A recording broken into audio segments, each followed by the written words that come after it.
Will Howard. So excited to announce Kansas City Sports Network's new soccer channel. They're taking advantage of a look that they utilized earlier in the game to show the jet sweep motion. It's a live edition of the KC Laboratory presented by Emprise. You kind of root for guys to have those moments, and that was certainly a big moment. Welcome into Mizzou, That's Who, your podcast for Missouri Athletics here on KC Sports Network. Welcome, everybody, to the Border War podcast. Welcome back. Another episode of Ain't No Season podcast.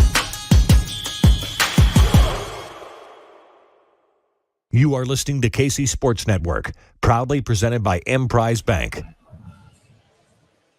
74 days ago, the Kansas City Chiefs won their second Super Bowl in 4 years, and tonight, the city behind the team is in the spotlight as they host college football's best in the NFL draft here in our city. What's up, everybody? Ken Swanson, Craig Stout, Maddie Lane. Cannot tell you how excited we are to be here in Kansas City as part of our coverage of the 2023 NFL Draft in the city of your world champions, the Kansas City Chiefs. Gentlemen, let's go. How are we today, Craig?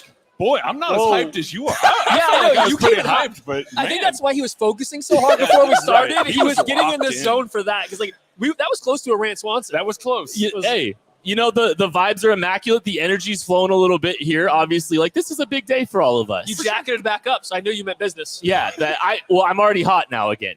Yeah, you are. Worked up. It's coming off. And it's slowly the jacket's going to come off. Jackets now, pants later. I get it. Oh, well, we'll see what happens with the pick. But thank you, everybody, for watching. Thank you for everybody supporting KC Sports Network and our draft coverage this entire season. We cannot wait to provide you this draft content, this draft reaction show, this live draft coverage for the entirety of the draft. Every single pick, you can see us here at KC Sports Network. We cannot wait. Grayson already using the super chat. Thank you for using that as well. We appreciate the support. But You're great, buddy. Craig is great. He is great. You do this in person now. This is good. I know. This is weird. Matthew, sure. This has been wild. I think this is the most unpredictable first round I think we've ever seen. I mean, maybe in our lifetime. It's just so unpredictable. You have a lot of years on me, so I can't speak for all of those. But, over the past couple of years, I feel like we've had a decent idea. Not a decent idea, but at least a general idea of the directions we think the Chiefs would go or what might be there, what might be available when it's time for them to pick. I have no clue this year. Literally no clue whatsoever for the Chiefs for the entire draft. Every year, this is going to be a crazy draft. This is going to be wild. This feels kind of true this year. Mm-hmm. It definitely does. I think it was Daniel Jeremiah that when he put all of that stuff out there, Drew, thank you.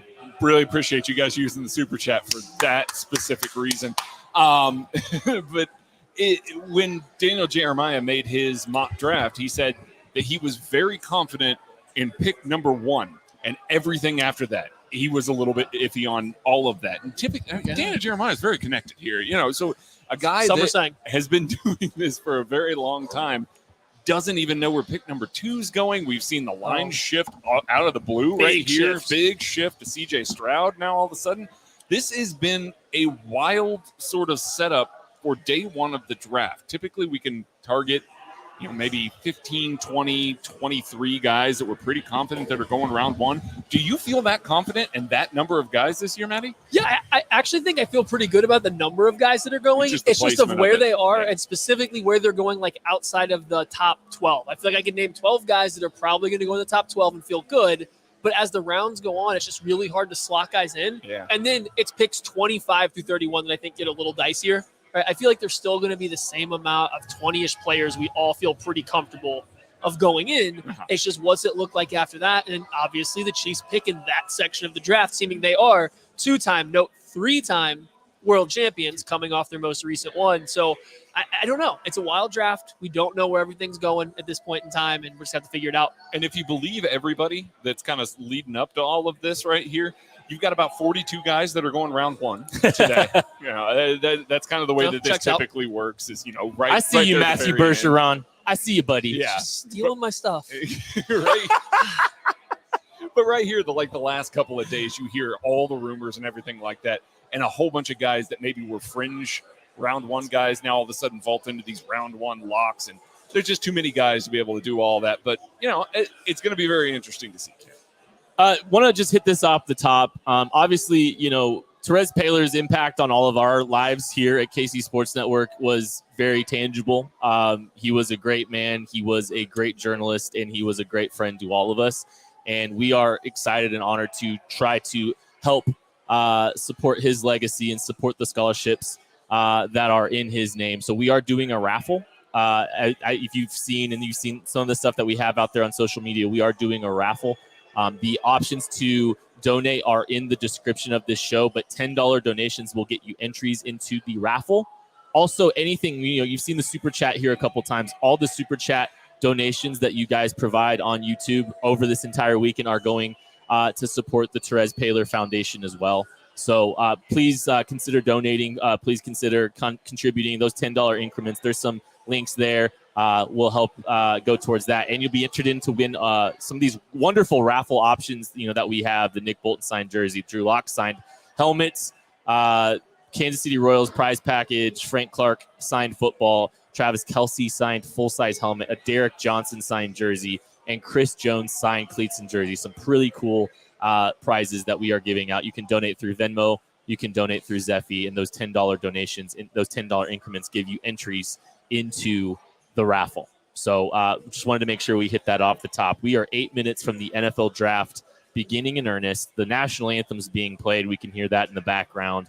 The buzz is real. It's been so cool to see this city popping the way it is. It's just kind of surreal that our town, KC is just, it's getting the shine that it is, and it deserves it. I mean, best player in the world, best football city in the world. I mean, it sounds like word coming from people that have gone down to the actual draft site. It's super busy down there. They're running out of space. If you're still not down there yet, you might not be able to make it in if you're happening to be peeking in here. So it's getting wild. It's getting busy down there. It's getting packed. So that's good. It's good for the town. I think everyone's having a good time right now. It's really good for the town. I mean, I think that it's been cool to walk around down here. We're down here at Pizza Bar at Power and Light. Been cool to walk down here and see all of the various NFL franchises that have fans down here. I'm pretty sure that I've seen every single team just walking around here. And it's really cool to see so many people coming to this town, enjoying the town, spending their money in our town, really causing Kansas City to profit, off of the draft in a really positive way, as well as being able to pick last in the first round because they just won the Super Bowl. Normally picking 31's a bad thing. Yeah. Means it's the most heartbreaking thing you can endure because you came just on the doorstep of a Super Bowl, much like the Philadelphia Eagles who are picking at 30. Thanks, Dolphins. I think there's a Nick Sirianni crying meme to be had there. Before we get going, just make sure to shout out this incredible team that we have behind the scenes. You can't see him on camera right now, but Tucker D. Franklin's right over here by me. Joel Prestel. BJ Kissel, this man's been working like a madman. We've got all kinds of great help that we're going to have this entire week, but we cannot wait to provide you coverage for the entirety of this draft. Make sure you hit the like button. Make sure you hit the subscribe button. We are going to be here for every single pick, Thursday, Friday, Saturday. The streams don't stop. We're here today at Pizza Bar in Power and Light. Tomorrow and Saturday, we will be at No Other Pub, which is also in Power and Light, just back here. We're going to have a great time. We can't wait. So we're and a special shout out to Miller Lite as well for their sponsorship of all the draft coverage that we've been doing this entire season. It's been absolutely great. Shout out Nick Sterner for his donation. Again, all that money is going to the Therese Paylor Foundation. We really appreciate your support there. All right, so we'll kind of start talking about this draft a little bit. It sounds like we're going to get Bryce Young off the top. And it's really crazy to see because I genuinely believe CJ Stroud was the pick up until a week and a half or two weeks ago. I think there was real buzz that CJ Stroud was going to be the pick. Maybe it was some of the S2 cognition stuff that some people valued. Maybe it was the owner that decided to step in a little bit there. There's a lot of reasons for it. I don't think they're wrong for picking Bryce Young. If I'm being candid, I was a little surprised that CJ Stroud was, largely believed to be that pick, and I think he was for the longest time. But ultimately, like, I think there's two right answers at number one when it was all said and done for the Carolina Panthers. I think one was Bryce Young, the other was Anthony Richardson. If it's Bryce Young, I think they got the pick right. I mean, it's clearly the safer option, right? Like, if you're sitting there at number one, you can't miss on this pick, especially if you're the Panthers. You cannot have a quarterback pick gone wrong. I would trust it with Anthony Richardson, but my job's not on the line. Right. I'm not the one getting fired if that pick is incorrect. You feel better with Bryce Young just saying, hey, worst case scenario, he's going to be fine. Right. He's going to be fine through his rookie contract. Maybe we don't unload him a $60 million per year deal, but he's going to be good through that contract. So I fully get the move. I would have leaned in with Anthony Richardson. I don't think pick one's that exciting. We know what it is. It's the late line movement for pick two. I know. It's got my interest, Greg. It really does. All of a sudden, C.J. Stroud becomes the absolute favorite to go number two with the Texans after months of being told Texans are not going quarterback, just not going quarterback at all. Now, all of a sudden, C.J. Stroud becomes a massive, massive favorite to the point where the line has been taken off the books from a lot of sports books. I mean, it's flying. Yes. I want to say, Zach Lee, there is still space at Pizza Bar if you would like to make your way down here. There's to still see that come through. Yeah, it's a really fun. There's a lot of people hanging out at Power and Light. You can kind of get in and out of the bars. You can kind of get out and check out the the patio area and all that stuff. There's all kinds of great stuff out there. This is a lot of fun.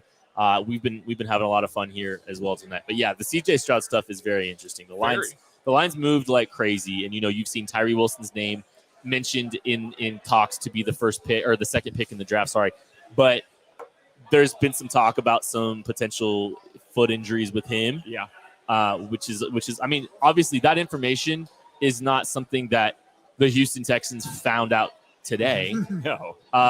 The lines seem to indicate, and a lot of the information leaking out of Houston seemed to be indicating that they would be going with a defensive player. Sure. Creating more kind of uncertainty in the market. Will Levis being the beneficiary of the market somehow.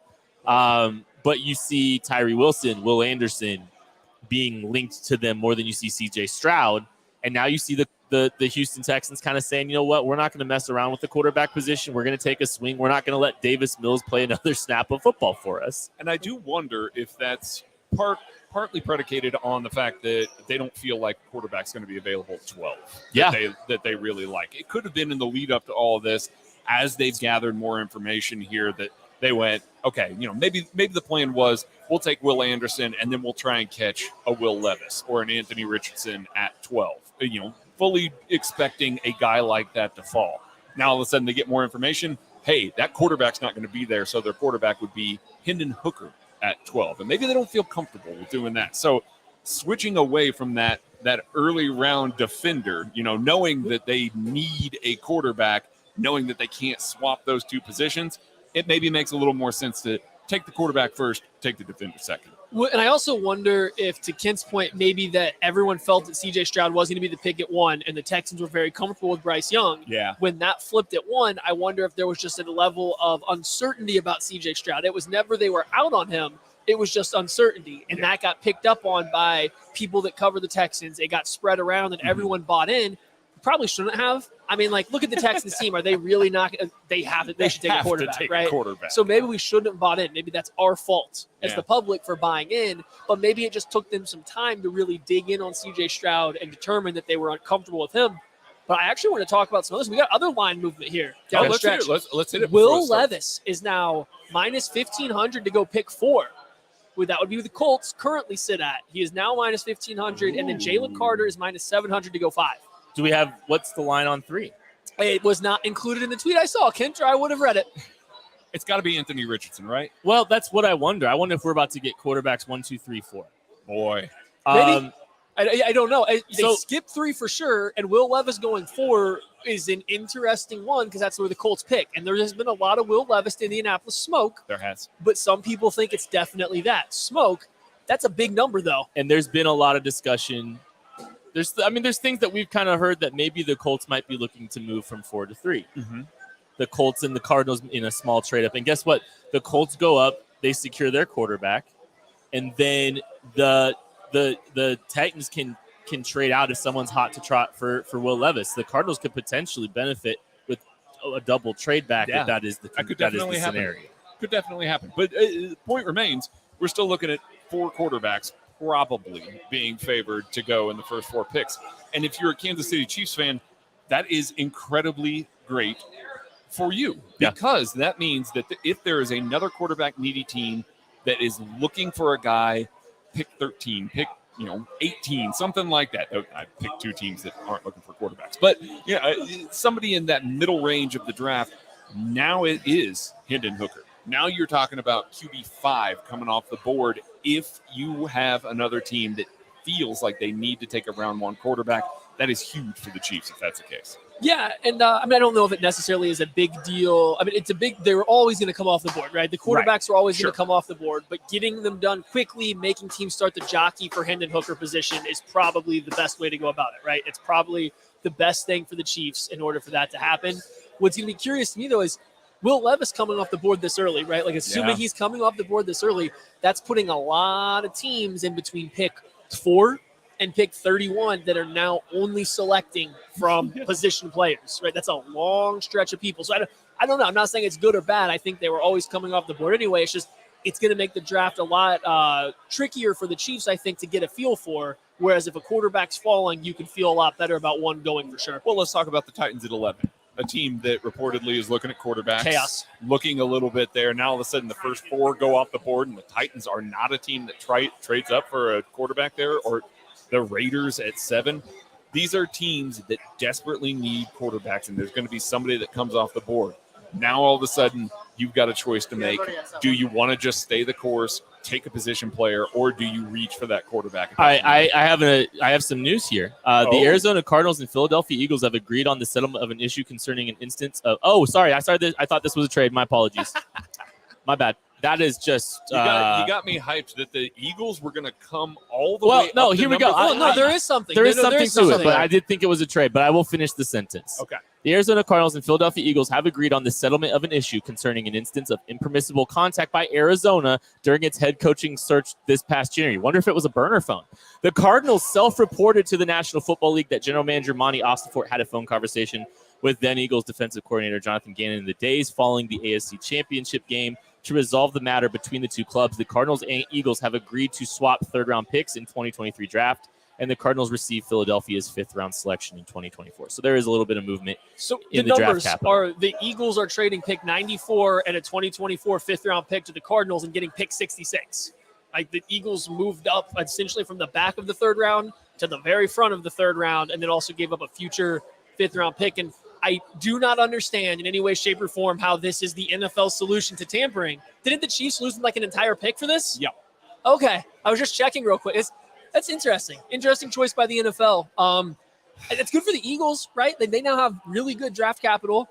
They already had great draft capital. They did. They did. Maybe this makes the Cardinals slightly more apt to trade DeAndre Hopkins for more picks. Yeah, maybe. Maybe they knew this was coming, and that's what kicked it up. I don't know.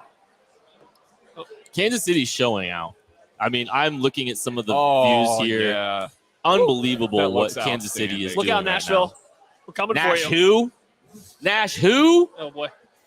Come on. Y'all rule. I love you, Kansas City. You're the best. This is incredible. Thanks, everybody that's hanging out with us already. Hit the like button. Hit the subscribe button. Just so you know, we will be tipping picks. Imagine pew pew pew pew pew pew pew. We'll be tipping picks tonight, so we will be ahead of the broadcast when we have selections in the books. Just so you guys know, but it's going to be fun. We're going to have a great time. We did that last year. There are certain people that are going to be streaming, myself included, when I'm sitting at home. All the picks are spoiled anyway. So yeah, we're just deciding that when we see them, we're going to announce them. So yeah. Yes.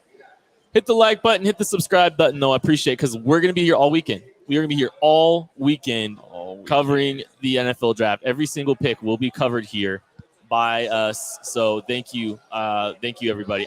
Shout out Keith McClain, our guy Keith McClain.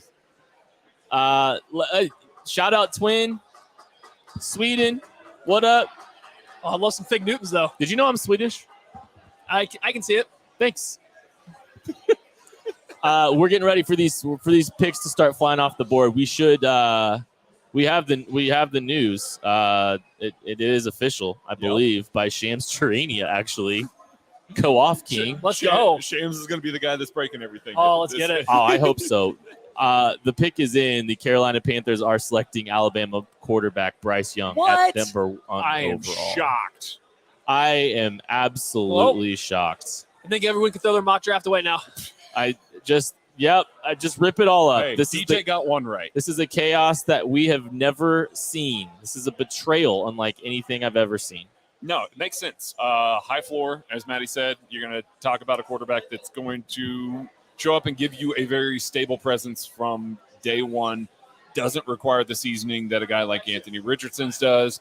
Has probably a higher ceiling than maybe a CJ Stroud does. I love Bryce Young. I mean, the only knock is he's small. He's a short guy. Like, he plays the game at a very, very high level, reads the game at a really, really high level. I mean, again, if he was 2 inches taller, like this is, there would have never been a question who was going number 1 overall. Yeah, I think so. And like the thing is, it's not just a raw number standpoint. It does show up a little bit in his game. There are times where he will be a little late to get a ball out, or his arm strength just seems okay because he doesn't have his feet firmly planted in the ground. Like there are some times where his height or his lack of size shows up, but he's still a very good prospect. He's a good quarterback. He'll come in, he'll be able to play at a competent level early on. So, yeah, it's a very safe pick, but it's a pick that makes a ton of sense. My comp for him, I believe in the KCSN draft guide, was Deshaun Watson. I think there's a little bit of that to him.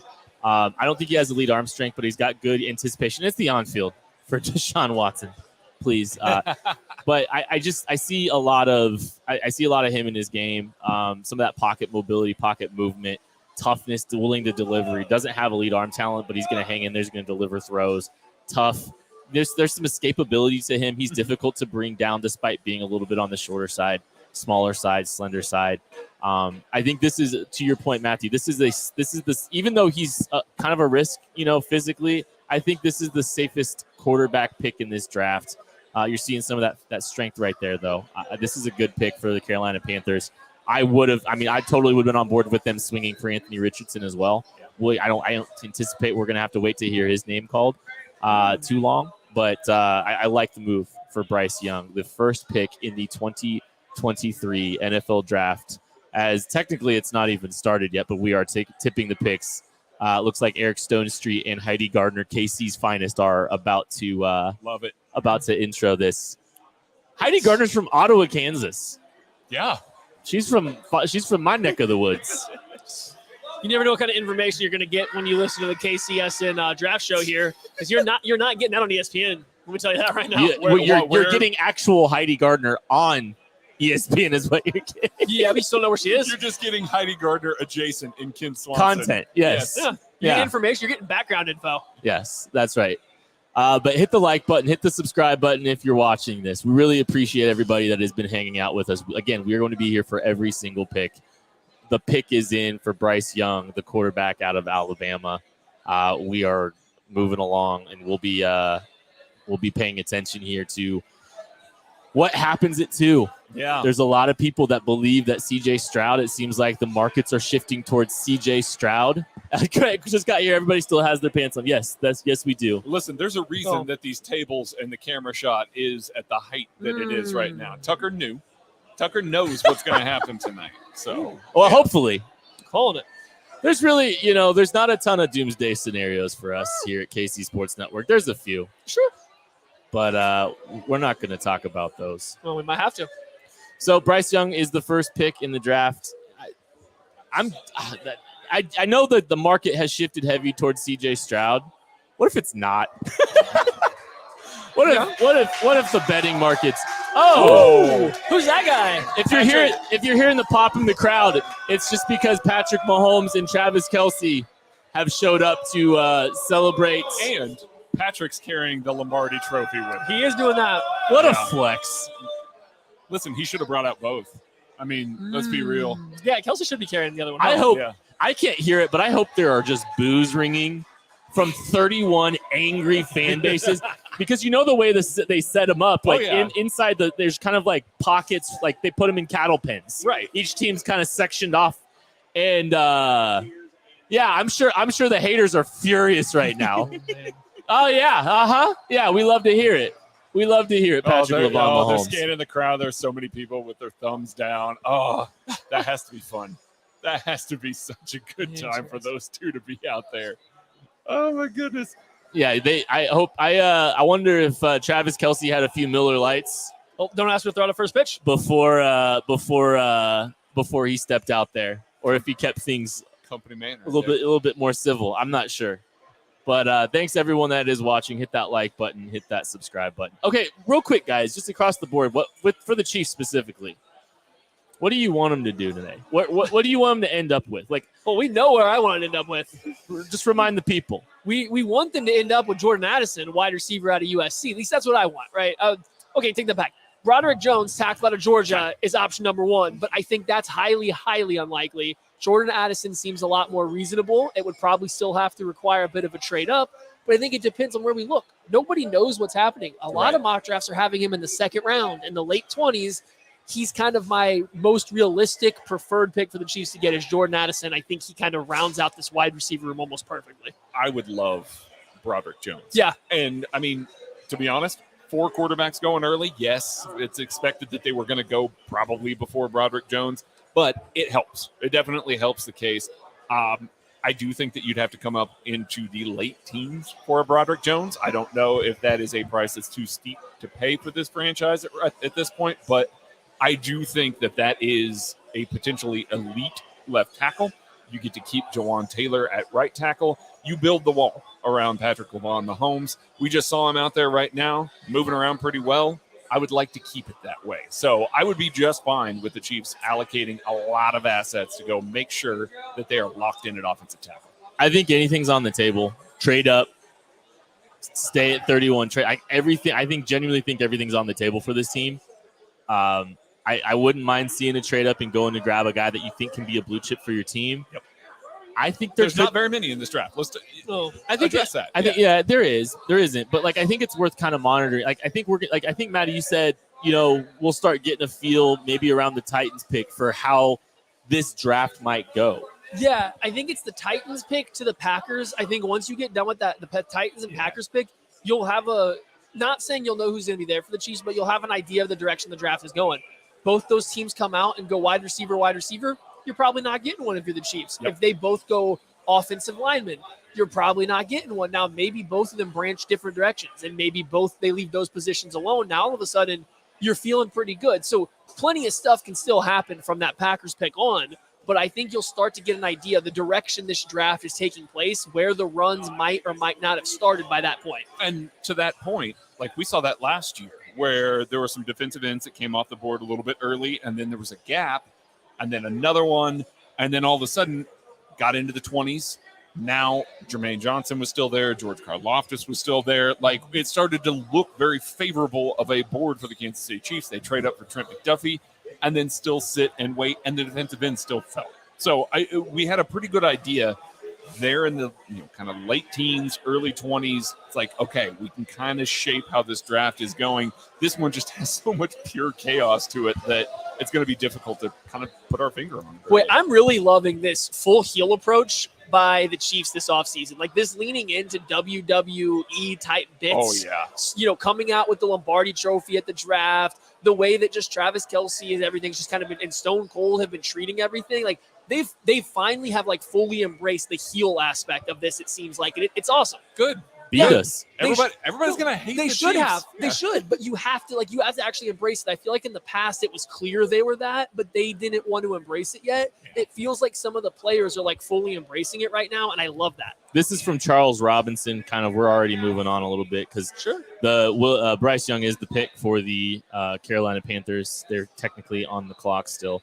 Rogers making them draw it out. Charles Robinson, the last 24 hours, it has felt like the Texans' plan was to take Will Anderson at 2, then come back and get C.J. Stroud so long as the board was falling their way. There you go. Seems like the board isn't falling their way with the Titans making calls. Either Houston takes the QB at 2 or loses him. So I want to talk about this because we've been thinking about the Titans' activity, and I've theorized a little bit that they might be trying to scare the Colts a little bit, or the Cardinals might be using this as leverage to scare the Colts a little bit with a division rival looking to move up. right ahead of the terrible AFC South, who has 3 teams in the top 11 picks.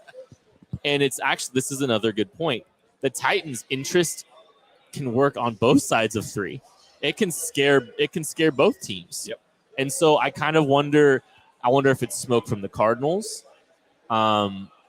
It's certainly done enough that it seems like CJ Stroud is about to be the pick at number 2.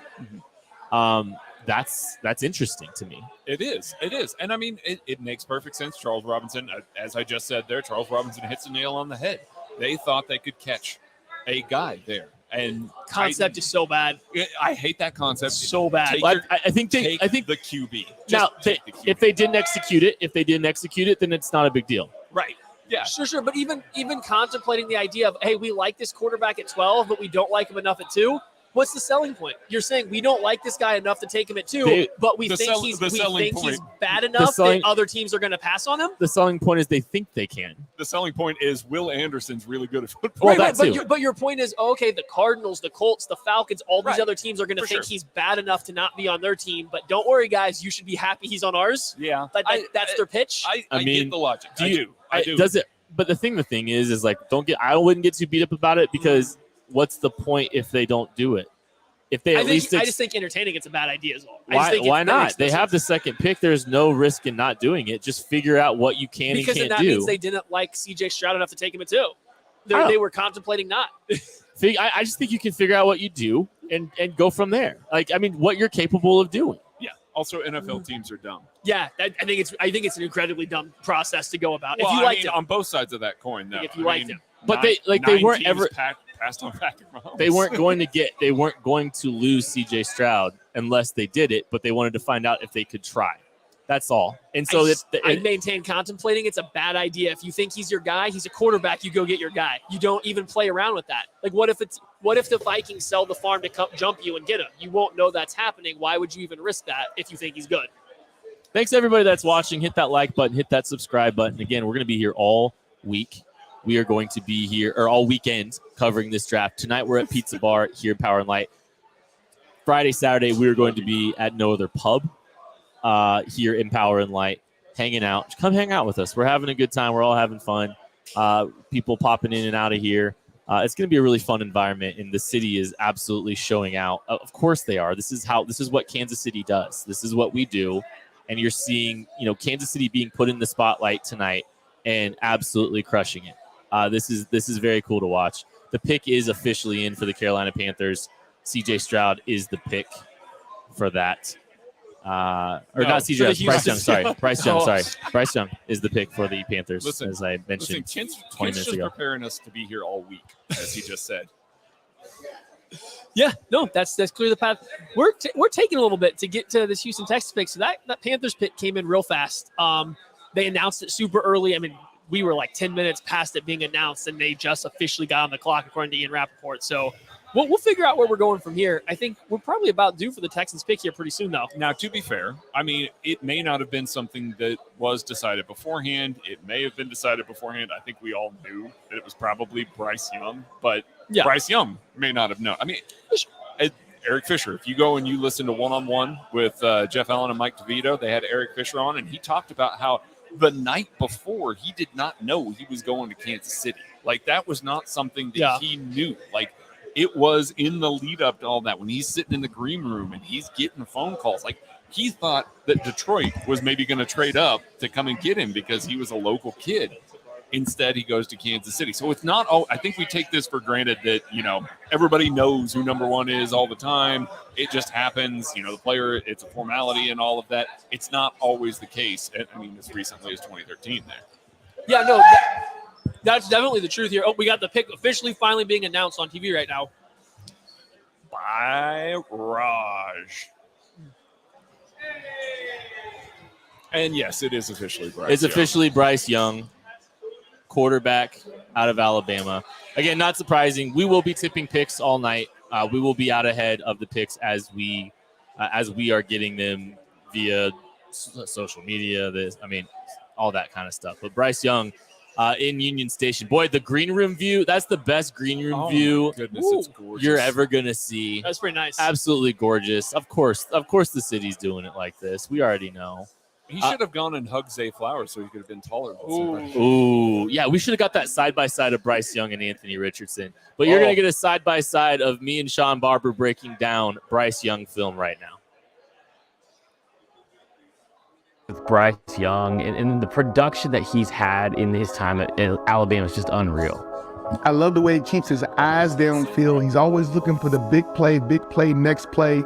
He is a field general in that pocket, always under control, always showing the poise and the leadership a #1 overall pick should show. Yeah, and it's kind of funny because he's a good athlete, he's a quality athlete, but he ran for under 200 yards this year. He's not a guy that's going to scramble and beat you with your legs too often. He's going to try to create with movement skills from the pocket, outside the pocket, but he's going to try to continue to do it with his arm. And I think he's got some of the best pocket presence. Actually, I'll say it, he has the best pocket presence in this entire draft class.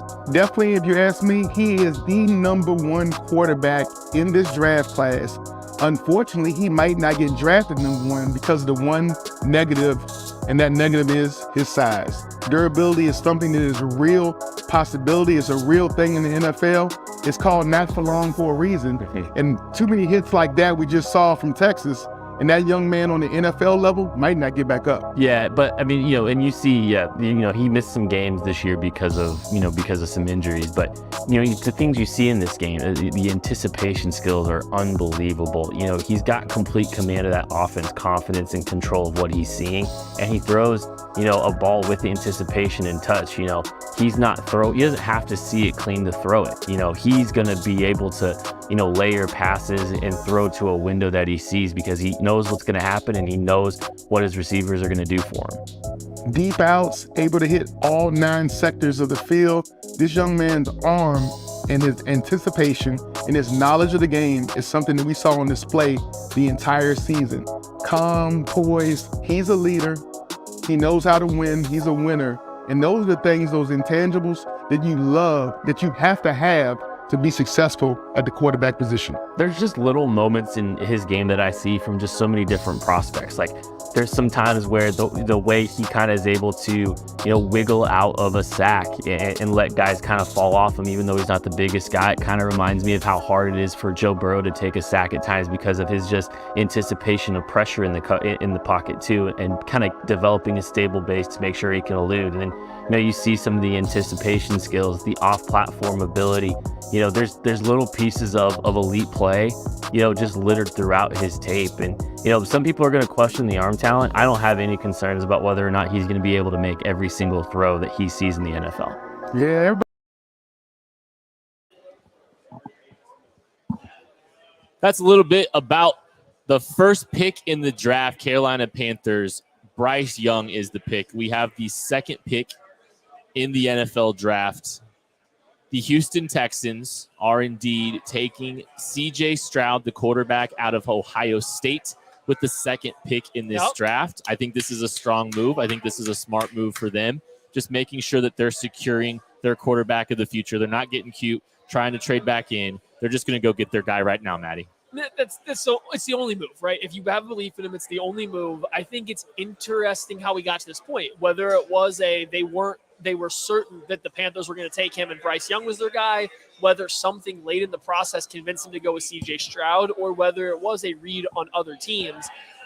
This is the move. If they believe in him, I think you have to take him here. You can't play around with moving back, trading out, or taking a defensive player over him. So they get C.J. Stroud, probably the best, just like pure pocket passer of this draft class right now, or at least the most polished of the pocket passers. And as we see here in these highlights versus Georgia, he has flashed the ability to play out of structure a little bit more in the highest leverage moments, which was one of his biggest knocks. It was his biggest knock. I think you saw when he faced some pressure, when things weren't absolutely clean in the pocket for most of his career, he looked rattled. He looked rocked. Like it was not clean for him. Then he gets into the college football playoff against one of the, basically an NFL caliber defense playing against Georgia there. And he stood tall. He made a lot of stuff happen with his legs. He played out of structure. I think he showed a lot of the things that made you go, oh, that's who that guy is. That's what he can be at the NFL level. And obviously, it gives the Texans the kind of comfortability to be able to take him at number 2. Honestly, guys, the only way to me in my brain that them not taking a quarterback at number 2 made sense was if they weren't taking a quarterback in this draft at all. Right. If they were just going to wait and take a guy like Caleb Williams, tank for Caleb Williams again. But another year tanking. Try and add maybe an offensive tackle, a defensive player, build the structure up around a young guy, and try and advance yourself as a franchise through the trenches maybe a little bit, then take the gamble on the quarterback later. But if you're taking a quarterback at 12, I'm with Maddie here. Take him at 2. We're watching these Georgia highlights here from the college football playoff semifinal game. And if this was the only game you watched of him, he might be one of the best prospects in the last few years at the quarterback position. He's just he had an unreal game. It was just a special performance against elite talent. It's good to see him getting this opportunity. Kind of got picked apart a little bit. I genuinely believe that C.J. Stroud was the first pick in this draft leading up to a couple weeks ago. And then I think, there's probably some people that subscribe to the S2 cognition test stuff. Mm-hmm. And there's apparently some viability to that in the market in the NFL. So, that was a red flag for some teams. Some teams treat it as a red flag. And, David Tepper is a guy that subscribes to the S2 stuff. I mean, we know that the Chiefs do too.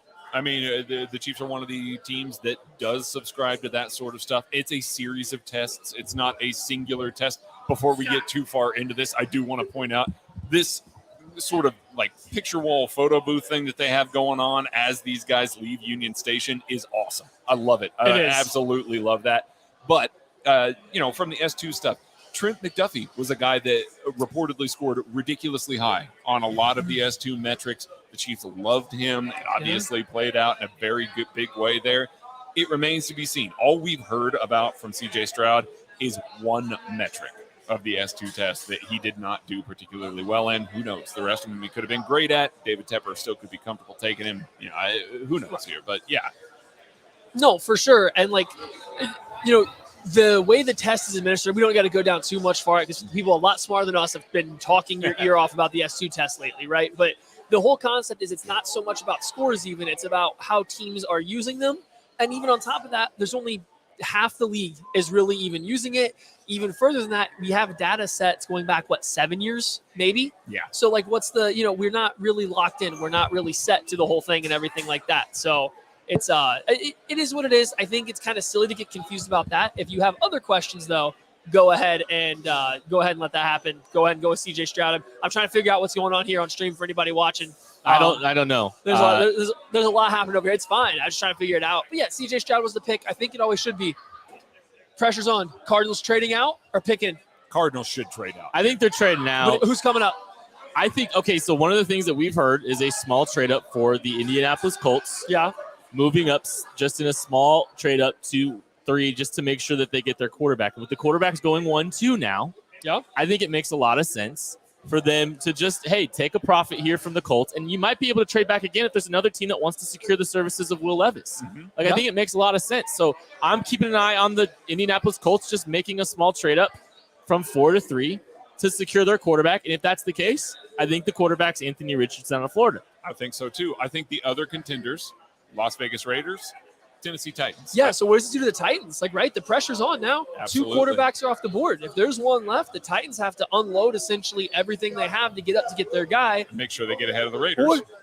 Ahead of the Raiders, but also if they want to get their quarterback of the last 2. Right. Maybe they don't like both Will Levis and Anthony Richardson. So the Cardinals pick just got a lot more valuable than it was as of 4 hours ago when we all thought that Will Anderson or Tyree Wilson was the pick at 2. Well, and that particular scenario created a lot of chaos. Yep. That's the one that was creating a lot of chaos, I think, in the market. Do we have news? No, the Texans just tweeted out it was always him with the CJ Stroud picture. And well done. Okay. Very well done. They had that ready. I'm sure it was. But I think, the scenario that was presenting a lot of chaos and a lot of the uncertainty, I think started with the fact that the Houston Texans might pass on a quarterback. Yeah. And I think when that news went down, that Stroud was the heavy favorite now to be the number 2 pick in the draft, and that the quarterbacks are going 1-2. I'm wondering if this might stabilize a lot of things with this entire draft, if we're being honest. Maybe. I mean, it could result in a lot of trade-ups here. I think that's the one that remains to be seen. Things here. about to get dicey. Yeah, it could get dicey. This is the most fun part now. Well, and the Cardinals are going to run this clock down to 0-0-0. Oh, they absolutely should. Play out, get the absolute best offer that you possibly can. Okay, if they can't move out, who do they take? That's what I want to know. Will Anderson. Okay. I think so. Christian Gonzalez has been connected to them. Okay. They have. Yeah. Will Anderson makes sense. We're going to keep an eye on Will Anderson's oh my God. I would think it would be so funny if they just straight ignore Kyler Murray's request of Paris Johnson here and just draft a defender. That would be hilarious. Absolutely. That would scream we're trying to get to Caleb. Someone is trading up, and we're working to find out. It looks like Adam Schefter is making a breaking news announcement that somebody is trading up with the Arizona Cardinals. So we are going to see who there's. And he's saying the words backup. I'm lip reading. I'm guessing backup would mean the Houston Texans. Is it the Houston Texans? Yes. From Ian Rappaport, the Cardinals are trading with the Houston Texans. So they are trying to pick 2 and 3. Wow. Will Anderson. Yeah, they're coming right back, or Tyree Wilson, whichever one you want to believe. But yeah, they're coming right back up. They're getting their quarterback and their top pass rusher. Boy, that's a smart move by the Texans. That's a good way to leverage those 2 picks. Yeah. My goodness. We'll see what the compensation is here. That is damning to my Anthony Richardson bet for number 3. Yeah. But, I think that's really smart by the Texans if that's what happens there. You get in the – I'm getting competing reports now, so hold on. So we're gonna wait this one out a little bit. Man, on who the pick is? Yes, I am seeing conflicting reports right now about a trade up versus a pick from the Cardinals. So we're gonna wait this out for a minute. Okay. I wonder. Someone's got their wires crossed, is my assumption right now. Yep. Somewhere their wires got crossed. I think some wires are crossed. There is not a trade up. Up. No. There it is. The Cardinals have traded the pick to the Texans. Yes. And I believe the Texans pick is going to be Will Anderson, Yeah. which would explain the mix-up that I was seeing. I believe that is the direction we are going. Is the Texans are now, and the pick's already in. I believe the Texans are going to take Will Anderson. We do have an official from Albert Breer. The Texans trade back up to 3, and they are taking Will Anderson, the edge out of Alabama. One of the cleanest prospects in some people's minds. Obviously, there's some talk about the medicals, but as far as on-field production and what he's done at the collegiate level, I mean, some people thought he was going to be the first overall pick in this draft this time last year. This man's been a top 5 pick for the past 3 years, essentially. I mean, the stuff that he's put on tape over the past several years has been elite. One of the best defenders to come out of Alabama in a while, and that's saying something. Just has a pure feel for the game, good explosion, a knack for finding the quarterback. This is an impact defender in every sense of the word. He is. And I think what gets a little lost here was Will Anderson's been kind of anointed as the next top edge rusher for a while, and immediately everyone's jumping to compare him to Myles Garrett, the Bosas. He's not that level, and that's okay though, right? Like that's fine to not be as good as those guys. I still think there is a ceiling of him to be a Khalil Mack light type player. That's kind of the direction he goes. He's a power-based player that's not in the biggest frame, but not small. But like it's just, I think he gets compared to the Bosas or a Myles Garrett, and he's not that level of freak of nature. He's a very good defensive end that has very good Pro Bowl potential and everything coming out of this. I'm just, I think that's where some of the flack has come back on Will Anderson here. All right, so the terms of the deal, the Cardinals trade picks number 3 and 105 to the Texans for picks number 12, 33, a 2024 first-round pick. Wow. And a 2024 third-round pick. Yeah. They believe strongly in acquiring Will Anderson. They gave up a ton to acquire this player. But look, if you're beginning the Houston Texans era in earnest, right? You're looking at this team, and they've been really bad the last couple of years. It's been very inconsistent the last couple of years. Destabilized, some would say. And now what you've done, you've brought in DeMeco Ryans, and you've given him 2 cornerstones of your team.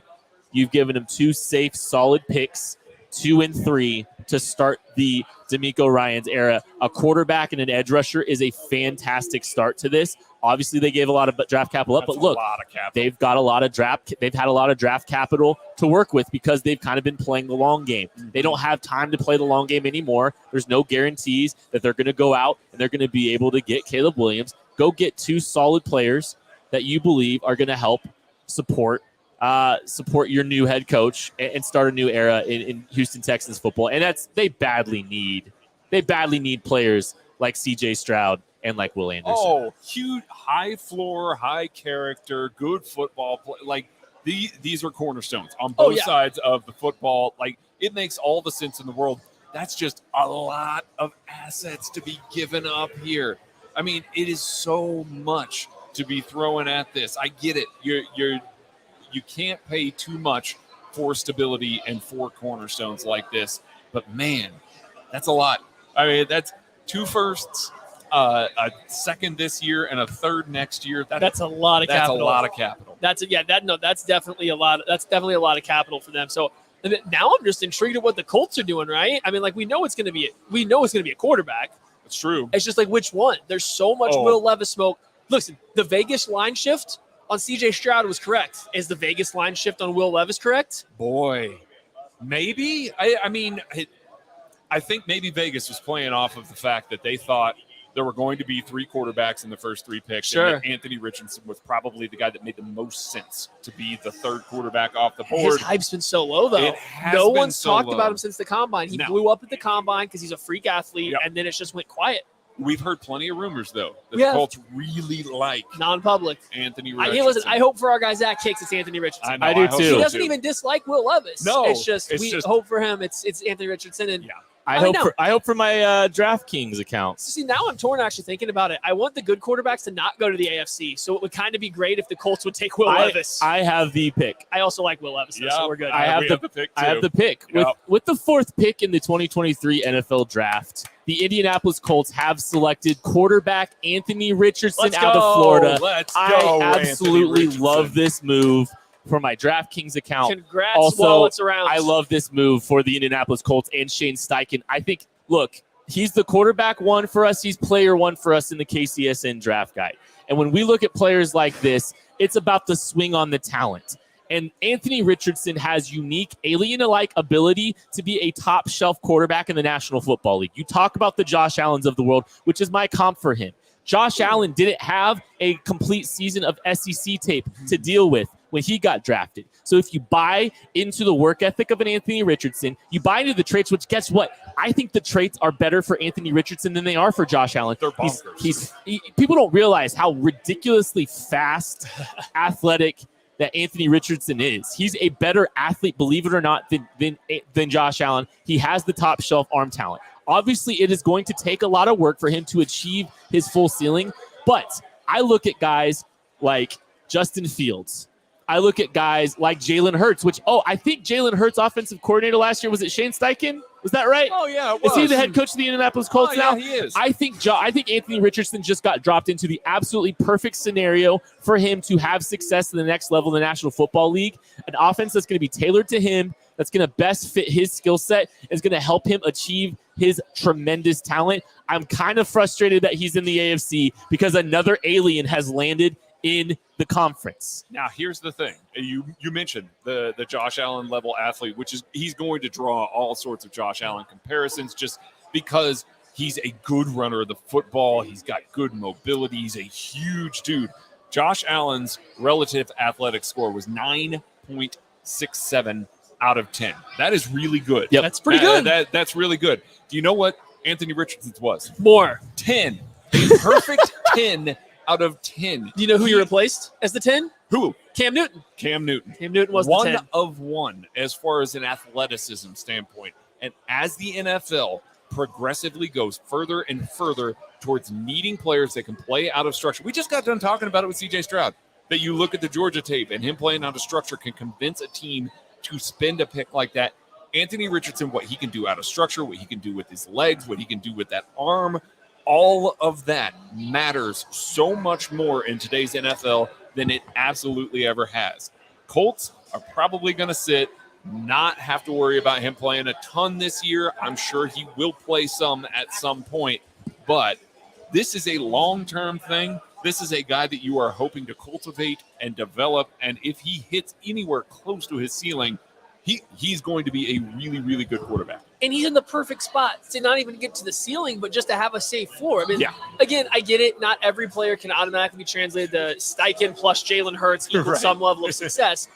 But you want to tell me that the guy that created that offense for Jalen Hurts, who is not as physically gifted as Anthony Richardson, that Anthony Richardson can't do that? I think he definitely can. And I think people call Anthony Richardson raw or developmental all the time. It's a lack of experience and inconsistency. It's not raw. Yeah. It's not developmental. He does stuff at a level, some mental stuff at a level better than a Jalen Hurts coming out. Mm-hmm. He does some stuff at a mental level better than Will Levis does right now. And I know he's not like pro ready, but he shows some level of like efficiency and just like understanding quarterback play that I think goes under the radar because we see the freakish throw, because we see him outrun the entire LSU defense and run someone over and stuff like that. So I think we miss some of the really nice little stuff, the nuanced stuff that he does well. I mean, even the stuff that you're seeing in the highlights, there's a QB sneak there, but some of the throws that he's making, throwing into such tight windows with the ball placement and all of that, it's there. It's not just like, it's not like Josh Allen coming out where it was a shotgun. You didn't know where it was going. Sometimes that's still the case with Josh Allen. Anthony Richardson still has throws where the precision placement and everything like that is still so good that high ceiling. I think he's got a pretty high floor as well. He's about to throw to some giants with some hands. Oh, my With goodness. Michael Pittman, Alec Pierce, and Jelani Woods. What a great situation for him to be in. You want to talk about going from Florida's wide receiver cast to that? You want to talk about a team of monsters? They're building a big football team in Indianapolis. I don't really want to see them. Yeah, I mean, another alien landed in the AFC. Chris Ballard picked the quarterback. Hey, just so you guys know, we are doing a lot of work here today to help support the Terez Paylor Foundation. And any super chat money that you guys contribute will help go towards the Terez Paylor Foundation. But we've also got a raffle that we're doing. But we want you to hear from Ebony Reed, the fiance of Terez Paylor. You can let her tell you a little about the Terez Paylor Foundation and what it is meant to so many people. My name is Ebony Reed. Terez Paylor was my longtime partner, fiance, and we had planned to marry before he passed away in 2021. He cared deeply about education. He was really passionate about this whole issue around student loans and how it impacts people's ability to move up in the economic strata in our country. And so we had conversations at home about someday he wanted a scholarship in his name. When people make a contribution to the Power Mizzou Journalism Alumni Scholarship, the development department, every time someone makes a contribution, they send me a monthly list and say, these are the people who've contributed, so that I have the opportunity as a representative, as one of Terez's loved ones, to send a note to people to thank them. So people get a personal note from me on top of what they get from the university.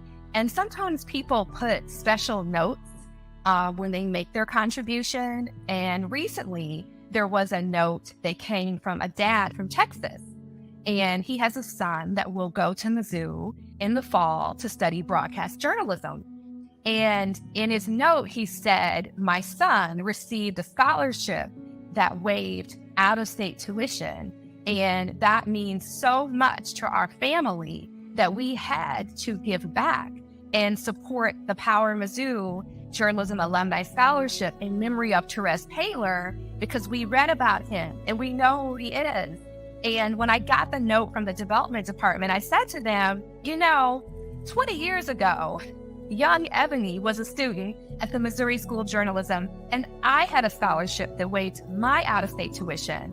So when I write this dad back, I'll be sure to tell him that. People can participate in the raffle, which is, one way to support, because all the proceeds from the raffle go to the Power Mizzou Journalism Alumni Scholarship, which supports students at the Missouri School of Journalism. People can support by also picking up some of the new gear. And they can also directly make contributions to the Power Mizzou Scholarship online. Carter. Thanks to everybody for supporting the Terez Paylor Foundation raffles that we are working on here.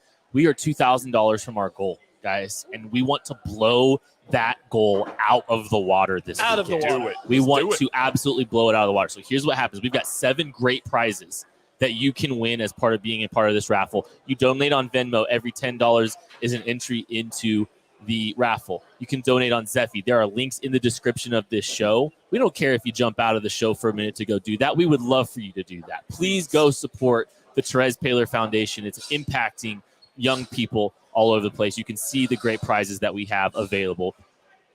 Thank you all so much if you have been donating. We cannot tell you how much we appreciate that. And also, if you wouldn't mind, please hit that like button. Please hit that subscribe button. We are going to be here all weekend. If you hit those like button, that subscribe button, it helps us grow the show. It helps us grow this channel. It helps it become more accessible. And, it helps more Chiefs fans find this content. The 5th pick, we are still waiting on. We're still waiting on that one.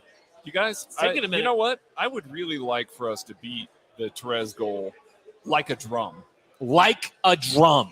A drum. Hey, I'll challenge everybody. If we could, I would love to see the Therese. I would love to see our goals met by the end of the night. Do we think we could do that by the end of the night, everybody? I would love to see that happen if we can. So we got to bring that back up for the celebratory Jordan Addison pick when the Chiefs make that, because then people will be hyped and they'll be all over it. Yeah, let's do it. It looks like the clock is running out in Seattle here. We'll see if they are making a trade up. It sounds like people got to be blowing up their phone. That's my assumption. Is people got to be blowing up their phone. I really do wonder if Detroit is very happy with where they are in the draft right here. Oh, I think they are. And obviously they are. The things have kind of fallen very well for them. But it makes me wonder if there's a Levis suitor that knows that Vegas wants to take him. Or is there a Tyree Wilson suitor? Ooh. There was some late words about medical issues with his foot injury coming out, right? There was a little bit of that, but there was also a lot of buzz about him being in play at 2 for the Texans, right? The Seahawks are making the pick. They are going to make. We can confirm that the Seahawks are making the pick. This has to be Jalen Carter, then, right? I assume there's been some people that aren't sure that Jalen Carter will be the pick for them. So where do they go if not him? What's your guess? The Tyree Wilson, we'll see. We'll see if the Tyree Wilson stuff. Whoa! I saw it. We have the pick for the Seattle Seahawks is Devin Witherspoon. Cornerback out of Illinois. They just snaked him from out under Detroit. And it was no secret that the Detroit Lions really like Devin Witherspoon. He very much fit Dan Campbell's mentality. And the Seahawks stay put at 5. I wonder if they did try to trade out and then not. They got stuck there. Take Devin Witherspoon corner. Ooh, Tariq Woolen and Devin Witherspoon together. Oh, that is a nasty cornerback. That is a corner room right there. I would say Devin Witherspoon has some of the highest football character in this entire draft class, and I think that's partially why you heard him connected so much to the kneecap-eating Detroit Lions. This is a fantastic pick for the Seattle Seahawks, and it's unsurprising for anybody that's been paying attention. Me. Well, I think he was. I think he was going high. I think he was going this high. Just to the Seahawks, maybe yes, but I don't think he was making it out of the top 6. No, for sure. That's it. The Lions kind of seem like his spot. We're watching the highlights here, but I mean, like this is a coverage player that can play really good in man coverage, but he is not afraid to come make hits and make tackles. Like we're watching here, you're not really going to find a corner much more willing and ready to come up and make tackles. He's awesome in man coverage, whether off or in press. Like he's physical. He can play in any coverage. He's all over the field. Like this is an exceptional pick. He's right there. He was cornerback 2 in the KCSN draft guide, right there on the heels of Christian Gonzalez. And he's an entirely different type of player. So I'm not surprised, but man, 180, 3-pound corner going in the top 5? 181. Whoa. Yeah. 181 sub 6'71" and a half. It's a little guy. Shout out Austin Morgan. That money goes to help supporting the Therese Paylor Foundation. All of the super chat money does go to that. I want to shout out some people that are watching that have made some big donations here. Larry Prather, thank you. Michael Waguspak, I hope I got your name out. Thank you. Gino Tabachi, thank you. Steve Wilkinson, thank you so much. Eric Barman, I see that support as well. We appreciate all of you. We will try to make sure to shout out people as it's going, but we would love to blow the doors off of the Therese Paylor Foundation goals that we set before the draft. If we could get it done before the end of round one. But thank you all so much for your support. Devin Witherspoon, a little bit of surprise. I don't think he was going to have to wait long to hear his name called. It is interesting that Seattle was the team that wound up grabbing him. And, hey, look, I said at the top, I think he's a culture fit for the Seattle Seahawks. Like, this is just a – well, and I think they're transitioning to football character guys because they've been a team that's often taken big risks. I think kind of like we maybe think the Chiefs are doing, they've kind of transitioned to looking for good football character. Now, I do got to say this. Devin Witherspoon's suit and look for the draft is pretty clean. Oh, man. I'm big on suit watch this year. Devin Witherspoon's suit's looking nice. It's a clean suit. It is. That is super clean. Now, it does sound like the Seahawks, maybe did get some trade offers or were saying they got trade offers and decided to stick the pick out. So maybe they just didn't get what they wanted in the offers. Buddy, that secondary. I don't want to hear it. That secondary is Tariq Woolen, Jamal Adams, Quandre Diggs, and now Devin Witherspoon. That is geared up to stop Dak Prescott and Kirk Cousins, baby. Let's go. Listen, man. They're going to have like a record pass defense just because the NFC's got no quarterbacks, and that's a stud secondary. Colt McCoy stands no chance when they play the Cardinals twice a year. It doesn't really matter who they have rushing the passer. They're going to get home because they're going to have plenty of time to do so. Holy crap. Man. I love it when teams make a strength to strength like this. This is great. Shout out to Ruckus here for donating a little bit there in the super chat. Thanks for all those donations. It's all Baxter. going to the Therese Paylor Scholarship. And Let's go Montana. We want to blow the doors off of our goals that we hit, and we might do it tonight. The goals for the weekend were $7,000, and we've already broke $5,000, and we are well on our way to getting to $7,000 before night one is over. And we are going to be here all week plugging that. So we're 5 picks through, guys. I love this. I'm having so much fun. You're into it. This is just my favorite. Open. But the draft's broke open now, right? Like we're now wide open. I think and there's not even that many gambles outside the top 6. Well, here's the thing. It's just where the Lions. Sorry, go ahead. Well, you get stuck in. I don't want to say groupthink, but you get kind of stuck in some patterns and some expectations when it comes to the draft. Stroud not going to the Texans at 2. Yeah, and Devin Witherspoon going 6 to the Lions. Yeah. And, I mean, his ceiling was higher. His ceiling wound up being higher. But it now creates in one small adjustment, one small tweak where you just think a guy goes one pick later than you or earlier than you expected. Now here you go. Things are just going to start busting open and getting a little bit crazier because now what do the Lions do? That's what I'm saying. Yeah, where are the Lions going? Like Tyree Wilson makes sense, but he also has a lot of crossover with Aiden Hutchinson. He does. Both those guys back to back. Does Jalen Carter have the sort of football character to play for Dan Campbell? He doesn't seem like a Dan Campbell pick. I don't think it is. He's an excellent football player. He is. Well, I'll say this: we heard the Lions connected to Devin Witherspoon so much. Is it Christian Gonzalez? Like that would make a lot of sense. He doesn't play anywhere close to the same though. No, he is I know. Very much a non-tackler. Now that being said, Tier 1 CBAT. He's very good. Craig, why don't you explain what a Tier 1 CBAT is to everybody that hasn't? Quarterback athletic testing. That's what CBAT stands for. Basically, it's a metric that I came up with about 5 years ago to try and, based off of Justice Mosqueda's force players, taking athletic testing, measurables, things like that, and trying to correlate them to success before the draft even happens. As it turns out, this weighted formula has been extremely predictive. About 77% of Tier 1 players contribute in their rookie contract. For reference, about 30% of cornerbacks in the NFL draft that are just drafted in general work their way out. So taking Tier 1 guys almost always works out for the team that's taking them. It's proven time and time again. There's a whole bunch of them in this draft. Christian Gonzalez happens to be one of them. And he also happens to be the highest rated corner in the KCSN draft guide. Shout out to T and Bays there for that donation. Hey, Travis. We have some breaking news here. Arizona is trading up to number 6. Yeah. Tell you what, Detroit's real upset they didn't get Witherspoon right now. Yes, they are. Holy cow. I'm going to guess this is Christian Gonzalez.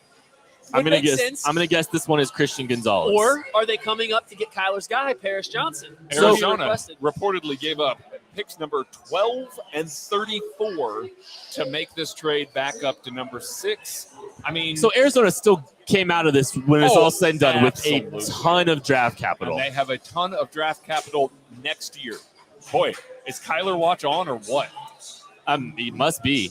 This they've is got wild. the assets to be players in next year's draft all of a sudden. Yeah, but here. trading back up almost feels like a move that you wouldn't make unless you were going to buy in on this year. I don't know. You would seem like you would want all the draft capital if you're going for Caleb, right? Yeah, but it was the second this year at the very least. You know, you're taking Houston's second that you just got this year. Yeah. I think you get a tackle. I think you go get a tackle. You protect either Kyler or you go protect Caleb. So we're not ready to report the pick, but I do think you need to keep an eye on Paris Johnson out of Ohio State. I will wait for the official announcement on this. I did say that, is Kyler Watch on? This is, oh my goodness, Quinto Coffee. Quinto Coffee. Thank you man. so much. Thank you so much. Supporting, we appreciate you. Supporting the Therese Paylor Scholarship. Massive. Our goal is 7,000, and we might have to adjust that goal very quickly. Thank you so much. All right, the pick is in. The Cardinals have traded back up to take Ohio State offensive tackle Paris Johnson at pick 6. That is who Kyler Murray wanted. So that's what I was just saying there. Kyler Watch on for next year. They just drafted the offensive tackle he wanted. And I'll be honest with you, I don't think it mattered whether or not Kyler Murray wanted this player to justify the pick, because this is a very good football player. This is the premier left tackle in a lot of people's eyes in this draft.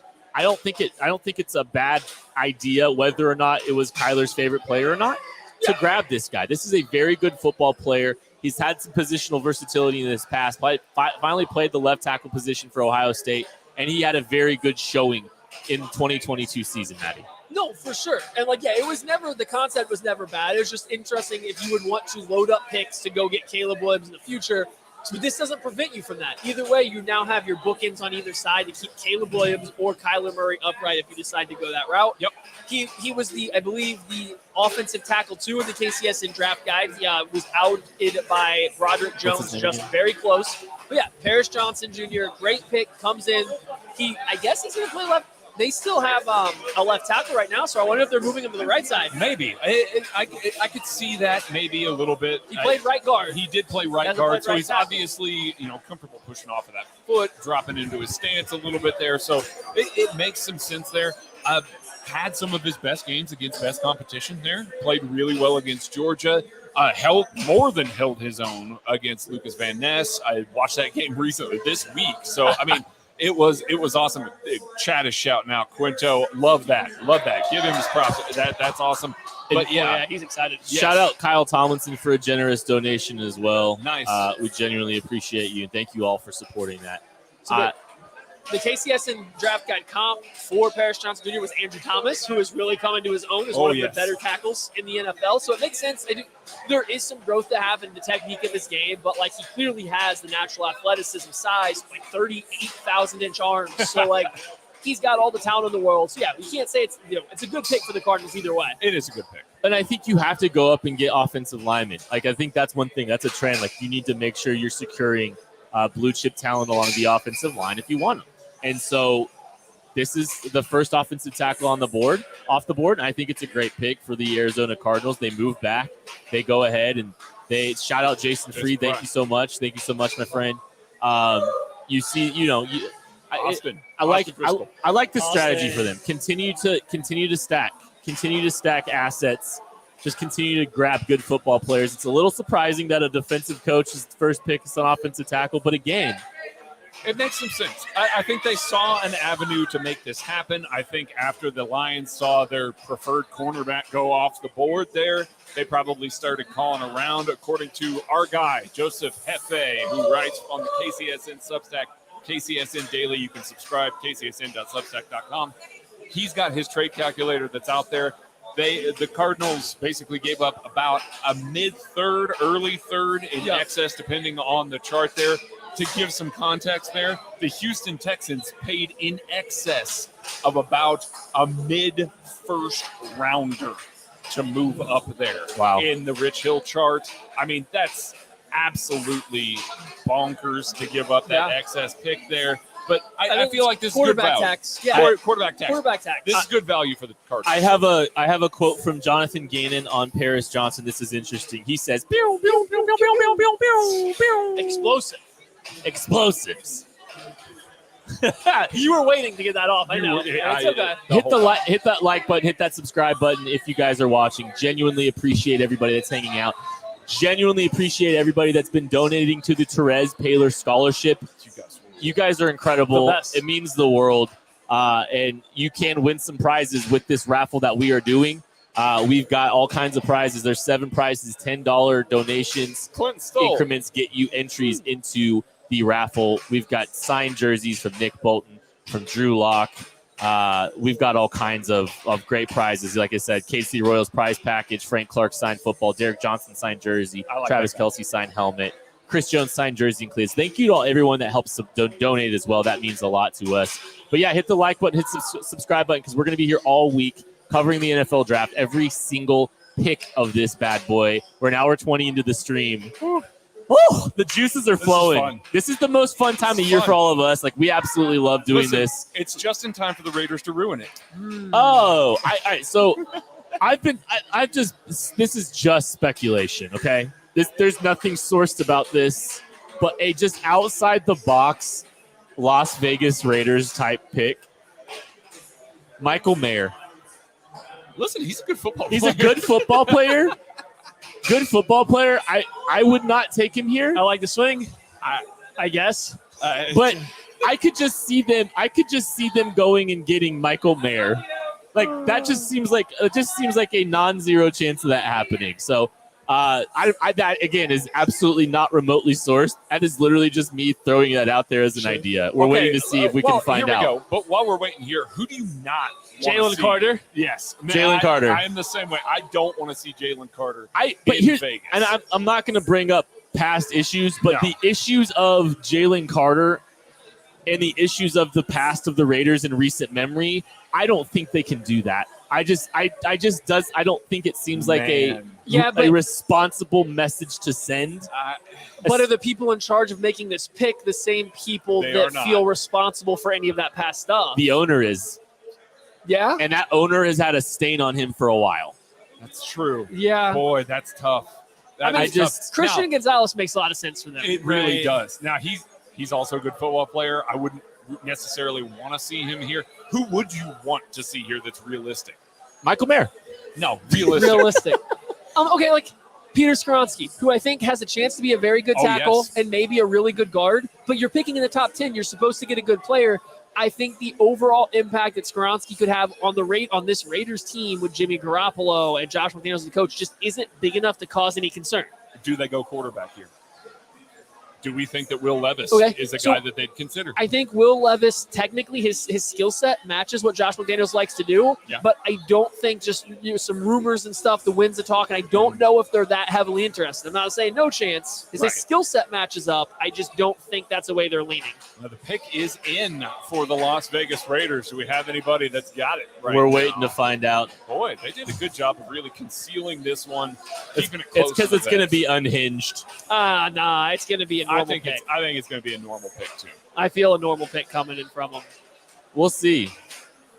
I mean, they could do anything. They're a bad football team. The Las Vegas Raiders are taking Texas Tech defensive end Tyree Wilson. So the fall is not far. No, for Tyree Wilson. And some honestly, people speculated there might be a little bit of a fall. Yeah, I don't know that it's a fall. Even I don't know that I'm willing to say that. Yeah.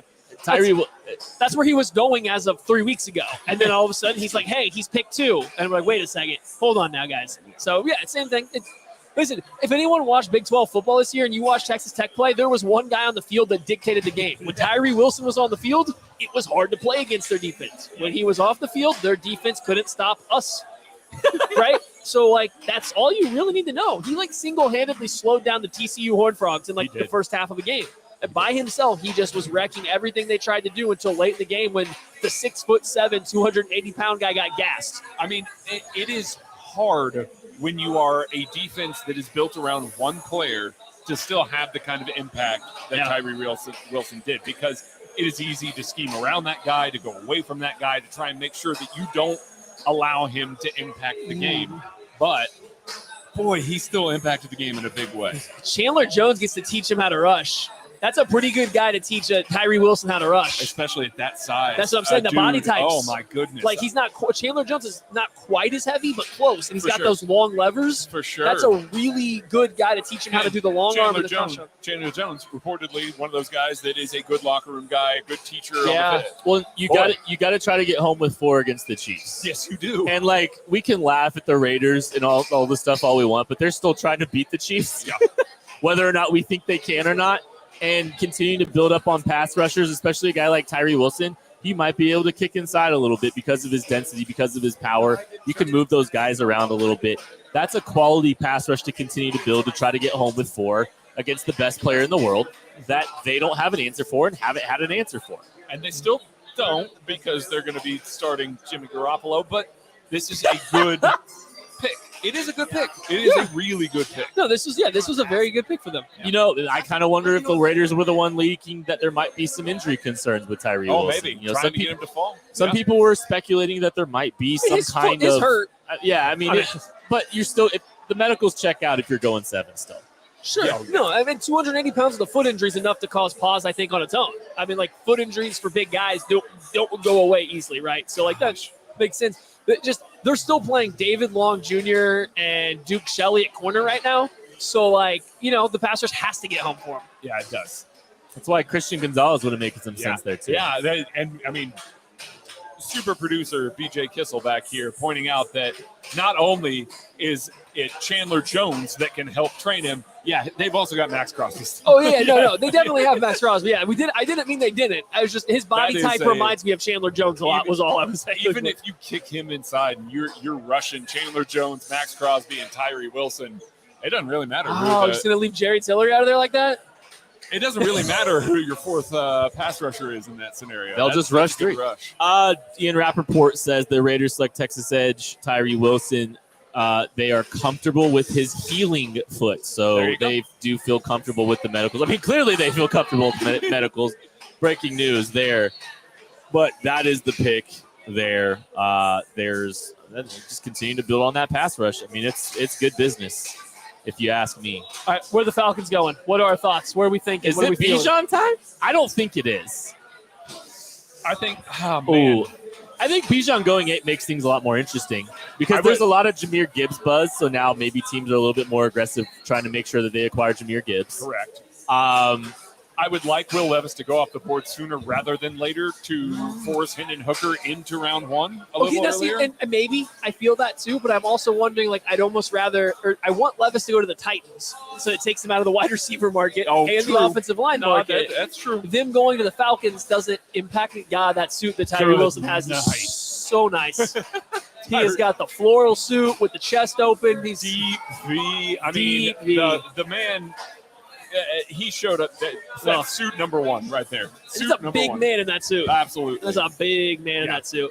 But yeah, I don't know where I want the quarterbacks to go, so I'm curious what the Falcons do. I would like them to take Bijan or even Christian Gonzalez, right? That makes a lot of sense to them. I know they just traded for Okudah. Right. Man, AJ Terrell, Christian Gonzalez, and Jeff Okudah as your corners. That's a gnarly secondary. And like they got a lot of non-quarterbacks to defend, so you might as well load up like everybody else in the NFC. I don't think the top 7 players so far are unsurprising. The pick is in for the Falcons right now. I don't think the first 7 picks have been particularly unsurprising as far as who it actually is. No, I think if we were to guess them, it'd be about this, right? I do have the pick here. With the 8th pick in the 2023 NFL Draft, the Atlanta Falcons have selected running back Bijan Robinson out of Texas. Let's go. There was a lot of talk that Bijan Robinson would be there was some speculation that he'd start looking at like a top 10 pick, and now he goes off the board here. So the Atlanta Falcons are going to try to go cheap with quarterback and Desmond Ridder, it appears like. Put some respect on Desmond's name. And they're going to turn around and hand the football to Bijan Robinson a lot in that NFC South. And that's what they were doing last year. That offense was predicated on running the ball and running it well, and they did it really, really well. They were arguably the NFL's best rushing offense. I mean, the Ravens probably were better when Lamar was healthy, but he wasn't healthy. So now you add another player here that is just elite at pretty much everything you can ask a running back to do.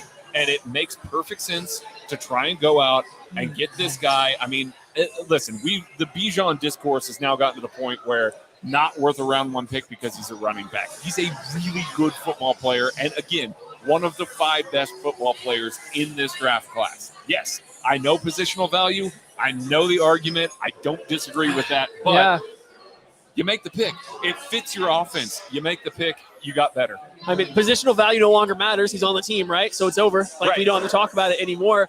We're about 5 picks away from where I say throw running back value or whatever out the window. So, I'm not going to split hairs about it. He's good. Is it appropriate value? It's okay. It's fine. It's fine. So here's the thing. The Falcons are going from they had a 1,000-yard rusher last year in Tyler Algier, right? Yeah. He's now their clear-cut running back 2 already. Yes. So this team is going to be running the ball with Bijan Robinson, Tyler Algier, and Cordero Patterson. That's a lot of running. They got Jonnu Smith blocking. It doesn't really matter. They've got Drake London out there. They can kind of play a little bigger. Yeah, it doesn't really matter who's playing quarterback. They're probably going to be closer to maybe a 50-50 or 60-40 running team. And that is a stark contrast to the rest of the NFL. They are trying to zig when everybody else is zagging, and the NFC doesn't exactly have a ton of excellent passing quarterbacks that are going to put up a ton of points. Why not try and take the air out of the ball and make it really tough to play against them when you're built to try and stop the pass? The fall of Jalen Carter is upon us. And Christian Gonzalez, too, really. Christian Gonzalez, too. That one's a little bit surprising. I think Christian Gonzalez is about to be an Eagle. Is what I think. I think Jalen Carter's about to be a Bear. Yes. That could be the case. And if so, Ryan Poles trading out of the first round, getting a ransom, and then taking a guy he probably would have thought about with the first pick in the draft. I mean, if he didn't have the off-field stuff, we would have been talking about him. He wouldn't be on the board right now. Correct. So this is just... Is someone getting itchy for Will Levis? Do you think anyone's getting itchy for Will Levis? Look, there's... Amidst all of the odds and amidst amidst Reddit changing the odds on Will Levis to 2, there's been some talk that Will Levis may not even go in the top 10. And there's been a lot of talk about Will Levis potentially falling out of the top 10. Sure. I mean, we're there, right? We're there. It's going to require a trade up by another team. I don't think the Bears are not going to do this. The Eagles are not going to do this. It would require a trade up for him to fall out of the top 10. Yeah. So that's fascinating. Jalen Carter, the Bears, is interesting to me. They've done a lot of work. They've done a lot of work on him. And, I feel like Ryan Poles is the kind of guy that he's going to get a good read on what he feels comfortable with. Mm-hmm. And if he does, I think he's going to be fully buying into his conviction, right? He's not going to be a guy that sits on the fence. He's going to make a decision one way or the other. And just how much work they've put in, I kind of feel like they're going to go for it, but I don't know. Maybe he didn't do good in his interviews with them, and they'll say no. They need defensive line too. So this is interesting. The Eagles have traded up 1 spot. Well, that's with the Bears. Okay. So they've moved back for an additional 4th-round pick. So the sounds like they're about to pair 2 Georgia defensive tackles with each other. Sounds like Jalen Carter is about to be a Philadelphia Eagle. Yikes! Would be my guess if that is the case. The rich get richer. I mean, look, a small trade up. That's a big swing. Oh yeah, I mean, and they got the environment for him. So if that's the case. So the Bears clearly couldn't like him that much, right? Right. Ryan Poles. To your point, Ryan Poles did a lot of work on him. If he's turning around, he's going, nah. You know what? We're comfortable trading back another spot. They obviously didn't love him that much if that was the case, unless the Eagles are trying to go with Christian Gonzalez here. Or are they jumping up to take an offensive lineman before the Bears could? I mean, that's the other option. But why would the Bears trade out? No, maybe the Bears are talking to other teams about trading up. Who knows? Bears have an equal grade on an offensive tackle and Jalen Carter. They're fine with either. The Eagles are offering them a 4th. It's the only way I can go with it, right? I mean, I don't know. Do the Bears need? No, Bears don't need picks anymore. They traded back. Yeah, they did at one point this offseason. But a 2024 4th rounder to move up 1 spot for the Philadelphia Eagles, who are now on the board. That's very interesting. 2024? 2024 4th-round pick. Oh, wow. Yeah, so the Bears just gave this pick away. Yeah, they really did. So whoever it is, they didn't want it all. Interesting. Okay. I'm going to get that sounds like Jalen Carter. If that's Jalen Carter, that means he must have really flunked some of that work with the Bears. I mean, they gave it away. If it's not Jalen Carter, Where's Jalen Carter going? I'm not sure. At a certain point, somebody's going to see the value of a player Well, like that. the pick is in, and the Eagles are taking defensive tackle Jalen Carter out of Georgia. Let me rewind. I mean, Pew, pew. yeah, Jalen Carter, Good football player. probably the consensus #1 pick if you didn't know any off-field issues for any player whatsoever. It's been a whirlwind of a process. Drew Rosenhaus refused to allow Jalen Carter to play or to meet with any team outside of the top 10. That proves to be true. Jalen Carter is the 9th pick to the Philadelphia Eagles after a small trade up. And the talent's undeniable. When you watch Jalen Carter, he stands out. He stood out last year on a team that had the #1 draft pick. Yeah. Just a unique talent. I mean, shout out Jake. He called this out 2 years ago when Carter was a freshman. We were watching some other players for Georgia, and he's like, yo, who's this number 88? And I was like, oh, he's a true freshman. Just like, well, he's really, really good. Yeah. Like, yeah, you know what? He is. So if he can stay on the field, man, that's just not fair. Listen, we sat here and did this whole rigmarole with Jordan Davis and his worth and nose tackles and how much he's playing and all of that. And when you watched tape on that Georgia defensive front and you were watching Jordan Davis, you couldn't help but watch this guy instead. He was that impactful amongst an entire arsenal of elite defensive players in the NFL. So the talent is undeniable. Obviously, we've been referencing it a lot. He was involved in an incident that involved the death of a staffer, recruiter, And teammate. and a teammate there. Was racing that didn't hit him or anything like that, but was investigated for all of that. Then shows back up at the combine. Reportedly did not interview particularly well. Then goes to the pro day, a little bit out of shape, couldn't finish drills. Like, it's not been a good process for this individual. You are banking fully on this is just a bad time for this kid. He struggled through this process, and you're trying to get him back to what we are watching here on the field, which is an elite football player. It's silly. Just absolutely silly how good he is. And, yeah, just going to that team that is just stacking defensive line talent on top of defensive line talent. Good for them. Like, the Eagles are doing what they got to do here. They're going to stay right there. This is a good pick. They obviously feel comfortable with his football character there. It is a strong culture of a room, that offensive line room. Fletcher Cox maybe comes back. Like, they have some guys. Brandon Graham's still there. They have some guys to help keep him in line. So pick makes a lot of sense. They get to be a lot better football team now because of it, as long as he's on the field. And, rich get richer. Bring it. That's what I say. Bring it. Howie, once again, having another great offseason here. I mean, that's shocking. The Philadelphia Eagles are a well-run organization, and Very they're the well. second best team in the National Football League. Their best wasn't good enough in the Super Bowl, and that's okay. It's together every single I'm sorry. time. They're not the world champs. Their ring fingers are still light, and Patrick Mahomes is walking out in his own city, flexing with the Super Bowl. Man, that made ring. some people mad. Barb, Yeah, they did. Sean Barber and I broke down some Jalen Carter tape. Let's take a little bit of a look at it. Jalen Carter on the field. This man is unbelievable. He's a big man. He's a brick house. He's a demonstrative force. The verbiage we use in this segment of breakdown, you're not going to know if we're talking about a junkyard dog, a mad assassin, a maniac, or we're talking about a guy who actually plays defensive line for the University of Georgia. Either way, the man is such a disruptive force. He is definitely a force to be reckoned with.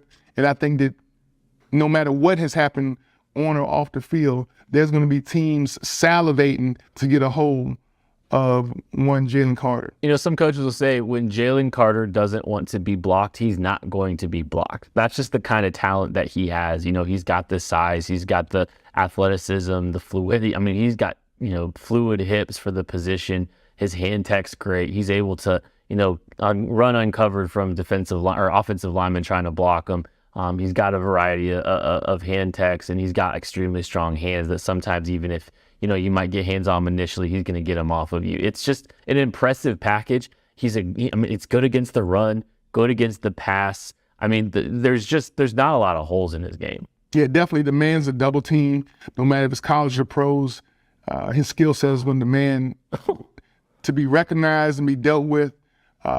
He's like you said, that there's only two players in the league right now that demand to be known where they are on every play And like you said, when they have that attitude and they're fired up and they want to get to the ball, they want to get in the backfield, Aaron Donald and Chris Jones, those are the two defenders on each and every play. If they make their mind up, they want to be 3-4 yards in the backfield in the quarterback's lap. There's nothing offensively you can do to stop them.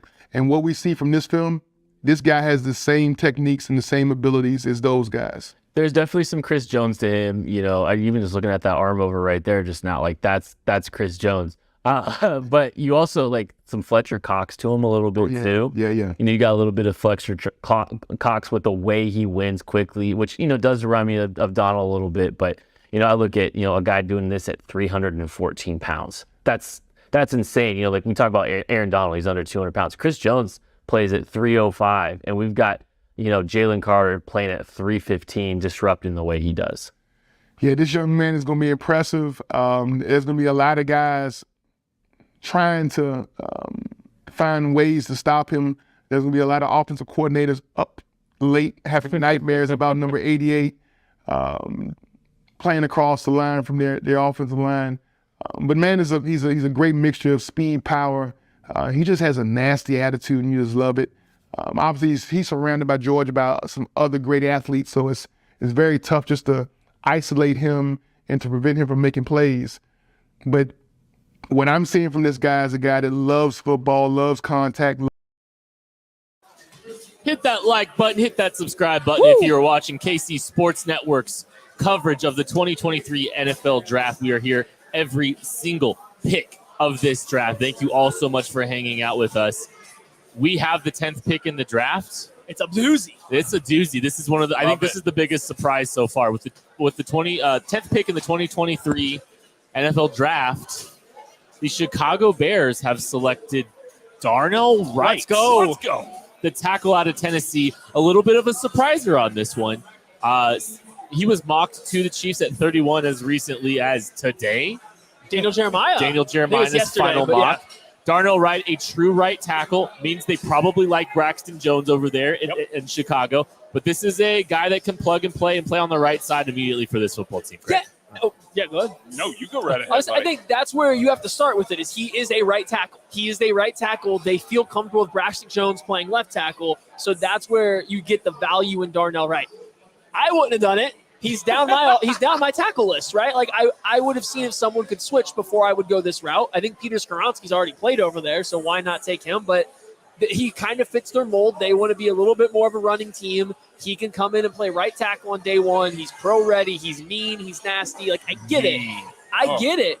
I 100% get it. It's just, I have some concerns with Justin Fields, who maybe isn't the best at calling out pass protection right now, reading the pocket, his pocket feel. I think Darnell Wright's a guy that the longer the play goes on is when he starts to struggle more. The more space he has to block in, the more he starts to struggle. I feel like he's kind of going to a team that's going to make him block in space a little bit more with Justin Fields. Now, that being said, it's because he hadn't had a ton of opportunity to do it at Tennessee. Sure. Yeah, it's a 5-yard pocket every time. Absolutely, every single time. Now, they obviously feel like his movement ability is good enough, which it is. I mean, the man moves really, really well. He is a nasty finishing offensive lineman.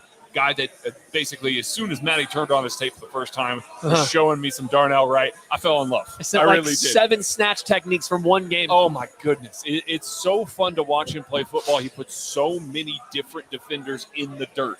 That's what he lives for. Fell in love with him the same way that I kind of fell in love with Tevin Jenkins a few years ago because of that finishing ability, because of that sort of deal. Hey, look at that guy. Another thing. Yeah. Tevin Jenkins, I think he's a Bear right now. Yeah, absolutely. Oh. So they obviously have a type, but I do think you mentioning Skoronski there, I am a little surprised that Darnell Wright went before Skoronski. Now, Skoronski, short. Right. Arms. And where did Pulse come from? What does Kansas City like out of tackles? Long arms. I'm not saying he has to agree, but he came from there. And Darnell Wright has long-ish arms. He doesn't have the longest arms of anybody in this class, but certainly hits the metrics. Peter Skoronski, I think he's going to become so much of a value for a team coming up here that it's going to make too much sense. Darnell Wright to Chicago, there's been some rumors. We've heard some of this connection, coming up here. I'm just a little surprised to see him go potentially this early here. Thanks, everybody that's hanging out. Please hit the like button. Please hit that subscribe button. It's going to help us grow the channel. It's going to help more Chiefs fans find this draft coverage. It's going to let you know when our draft coverage starts tomorrow and Saturday, because we will be here at KC Sports Network's YouTube page for every single pick of the 2023 NFL Draft. The first big surprise of the day is Darnell Wright going to the Chicago Bears. A big-time pick for Ryan Poles, making sure to continue to build the offensive line around Justin Fields. I mean, it's a vote of confidence for Braxton Jones. I think that's an interesting start. And you look at what Brian Poles has done now. He's got 2 bookends. He made some investments on the interior of the offensive line. He's continued to try to churn and burn over there. They still got some running backs back there, and they've got DJ Moore in the mix now, and they've got more picks for the future too. So I think they've done a good job building the infrastructure around Justin Fields. You can find out what you have in him this year, make some decisions moving forward beyond that. I really like what they've done so far. Yeah, no, they have a clear path, right? They have a clear plan of what they're trying to do, and they're going off, they're executing it, they are checking kind of off all the boxes that you need them to. So now we are at what, Tennessee Titans? Tennessee Titans. Will Levis time, baby. See, here's the thing. If they like Will Levis, I feel like they would have been coming up because they were trying to get up. Like the rumors all this whole time has been they've been trying to get up. Would they have all of a sudden stopped? I mean, like if they were okay with Will Levis, what was the need to get up? I mean, what if the calls kind of resulted in what they needed to know? Yeah, maybe. If they're calling around, they're like, well, we want to make sure we leapfrog this team so that we can go get our quarterback, and they're hearing back, yeah, we're getting some interest from this team over here. We're hearing this about this team over here. And as it turns out, they can stay put. It's an interesting thing. If Will Levis doesn't come off the board here, it's very curious to see why Houston felt like they didn't feel like they could get a quarterback, because we haven't seen another quarterback come off the board. Yeah. This hasn't been a situation. They could have gambled with that without having to give up as much as they did. But that being said, Will Levis comes off the board. All 4 guys are off. It's a smart decision then in that situation.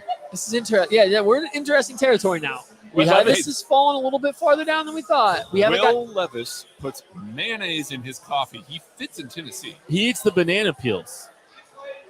Fits in Tennessee. The mayonnaise. I think it's interesting, Oh. We have the pick? Tennessee Titans are taking Northwestern offensive lineman Peter there Skoronsky. He goes. That's a good pick. I think that's a smart move for them. It makes sense. I think before we get into the Peter Skoronsky discourse, I just think it's very interesting that, for the most part, a lot of offensive linemen flying off the board early. Mm-hmm. A lot of makes sense. In a draft full of chaos, we're just going to continue to just grab guys up front. Yeah, and obviously the Bijan move's a little bit different. Sure, but that's Atlanta. Quarterbacks, 1 corner, 1 running back, and then offense, a lot of linemen. I said by Green Bay's pick, I can tell you the path this draft was taken. I can tell you now, I don't think the Chiefs are getting an offensive tackle at 31. I don't think so either. No. I don't know if the Chiefs are going to be in a realistic spot to trade up to an offensive tackle that isn't. I don't think so either. They're going to trade up to. Like you might be looking at a DeJuan Jones or a Matthew Bergeron, who I think we all think should be going more second rounds. I think at this point, now there could still be a slide, right? We could still very easily see a slide of a Broderick Jones or an Anton Harrison or something. But just at this point in time, I don't think tackle's coming. But let's look at Peter Skoronsky a little bit here. This is a very good football player. Left tackle 77. Left tackle 77. Don't know if he's going to wind up being the left tackle. They paid Andre Dillard, so probably not. For the Tennessee Titans. And there's a lot of discourse about whether or not he is going to be a left tackle, a right tackle, an interior offensive lineman. The arm length is a big concern for him. Big concern. But I look at we've talked a lot about the chaos of this draft and how it could be, because there's not a lot of book on some of these GMs. This is such a solid pick to make at this point in the draft for the Tennessee Titans. I think this is a really strong move and a strong decision by them to just go grab a strong technician who's a steady presence, whether he's a guard or a tackle. He's going to play on your football team for 10 years if you want him to. So the Tennessee Titans, I'm looking up their depth chart real quick here to see what they have out there. Forgive me for not being intimately familiar with them. They're in a weird spot, too, because they've kind of transitioned away from big mauling offensive linemen to a few more athletic guys. I'd say Skoronski fits that mold, too. He's a good run blocker, but he's not like a big mauler. So it looks like their offense is kind of undergoing this change under Mike Vrabel as well. Yeah, so it's Nicholas Petit-Frere is playing right tackle. Not a mauler. Kind of right now, not a mauler. Andre Dillard that they just signed. Not a mauler. Dylan Radins playing right tackle not for a mauler. them. Not Daniel good either. Brunskill playing left guard. That might be the spot where it really kind of fits in there for Peter Skoronski. Aaron Brewer playing center there. Skoronski is one of the few outliers that I wrote about here. We haven't seen an offensive lineman go to the Pro Bowl with arms as short as him that has played outside of the center position. And that's not where he's played in the NFL. Now, there's been some rumors that he's taken some snaps in practice and stuff like that. Some people have had him at center for a year. Correct. But, I mean, it is a situation where you look at it, you're talking about an extreme outlier in that individual, in that situation. That being said, he's such a good football player and so technically sound. He's obviously been playing football for a long time with this arm length. He's grown accustomed to dealing with it. You know, Northwestern has grown accustomed to offensive tackles with shorter arms. Rashawn Slater was there. He also had short arms, but he had much longer arms than even Peter Skoronski has. So, situation where you look at, it's just a really good football player. I kick him inside, play him at left guard. Your offensive line got a lot better. He's a potential Pro Bowl offensive tackle, if not a solid starter. He's a potential all-pro guard. So, yeah, I give him a chance in camp to go to tackle. Yep. But where you're picking him here, I think this is now an okay guard territory too, right? This is okay guard territory. So and I'll go for it. I'll say, I don't think he has to be a Pro Bowler to be worth the pick here either. Oh, no. I don't think so and I think this is a guy that whether or not he's a perennial guard, he's a quality guard that you're going to probably sign to a long-term deal someday. You're going to extend this kind of player. There's lots of Joe Thuney comps for Peter Skoronski. I think that's a very good comp because he's going to be able to play all over the line. I think if you get into a situation where you need an offensive tackle for a couple of games, you kick him out, and you're going to be just fine with him the same way that the Chiefs are just fine with Joe Thuney. I think this is a guy that gets paid a lot of money, makes some all-pros inside. It's a good pick. Yeah. Let's go ahead and take a look at the KCSN big board so far and see who the best players available are according to the KCSN draft guide. Nolan Smith, the edge out of Georgia. Broderick Jones, offensive tackle. Miles Murphy, the edge out of Clemson. Christian Gonzalez, cornerback out of Oregon. Joey Porter Jr., cornerback out of Penn State. Cam Smith, cornerback out of South Carolina. So, it's a lot of corners. That's a lot of corners. And, again, this was one of the conversations that we were having. It's, look, their cornerback market's fantastic. Maybe the cornerback market being fantastic actually pushes it back a little bit because teams feel that they might be able to address it a little bit later in the draft. And I think what you saw is a little of a run on corners and a run on tackles here. Then that's pushed corners down. That makes sense because corners and tackles fall off a lot earlier than corners do. I'm now intrigued to see what runs next. Where are we going now? Because you're down to one offensive tackle that everybody sees as a top guy in Broderick Jones. You're down to only one quarterback left that people see as the top guy in Will Levis. Where do the runs go now? Is it going to be the cornerback run? Well, is it something else? I'm not sure we're ready for a run quite yet unless there's going to be some trades because I could see the Detroit Lions are sitting at pick 12. I could definitely see them going cornerback. But do we think the Green Bay Packers are gonna take a cornerback after them? That's where I kind of wonder. It's maybe it's a little bit more scattershot the next few picks before we start finding some consistency and maybe there is a run on positions. I mean, the Packers have some long defensive ends that are going to be available to them. That seems to be kind of their MO right now. Makes some sense there. They also need some pass catching help. Is that going to be where we start to see some pass catchers come off the board? I mean, speaking of pass catchers, I do have a little bit of information here that's kind of pertains to the Chiefs. Josh Weinfuss, a staff writer for ESPN, has got this report that Cardinals GM Monty Ozenfort says he doesn't foresee that happening in regards to DeAndre Hopkins being traded. Now, it's just a quote from a GM during the draft, so take it for what it's worth. But that was just, that just came out. So that's interesting because I know Chiefs fans are highly invested in what is happening there. Now, the phrasing of that. Do we have the pick? I have the pick. For the Detroit Lions? The Detroit Lions are taking Alabama running back Jahmyr Gibbs. Yeah, Jahmyr Gibbs, running back. Two running backs off the board before From a wide Alabama receiver is comes off the board. Or a tight end in a good tight end class. Jahmyr Gibbs is off the board. Wow. Chiefs fans that were worried about the Chiefs trading up for Jahmyr Gibbs, nah. They weren't even going to have a chance. They weren't going to get even close to that. Holy cow. Is that real, Maddie? Yes. Are you blowing this up? I mean, listen, I will call out whoever is wrong if this is incorrect, but I trust where it's coming from, given I trust where it's coming given from, where too. every other pick we've tipped has also come from the same place. Unbelievable. I mean, okay, listen, I like Jahmyr Gibbs as a running back. I think he's good. I think he's a better runner than he gets credit for because people are scared of the size, and I think the athleticism and the receiving ability plays. So I like the player. I even get it with Detroit. They want these types of guys. They want to run the ball. But this is early. But I will say, look at that man move. Look at that man scoot. Is Alvin Kamara and his rookie contract worth the 12th pick in the draft? Yeah, absolutely. Okay, Jahmyr Gibbs can be an Alvin Kamara level player. This is a player with dynamic ability, unique speed, and an ability out of the backfield as a pass catcher. He averaged 3.2. I was doing some because we were looking at some of the statistics. He averaged 3.2 yards more per catch than Clyde Edwards-Helaire did in college. This is a guy that was, I believe you said, Maddie, the best, the best pass catcher for Bryce Young out of Alabama this year. I mean, DeAndre Swift is on this roster. He is on this Lions roster, but only for another year, I believe. He doesn't have much beyond this. I wonder if the Seattle Seahawks just completely ruined the Lions' plans here.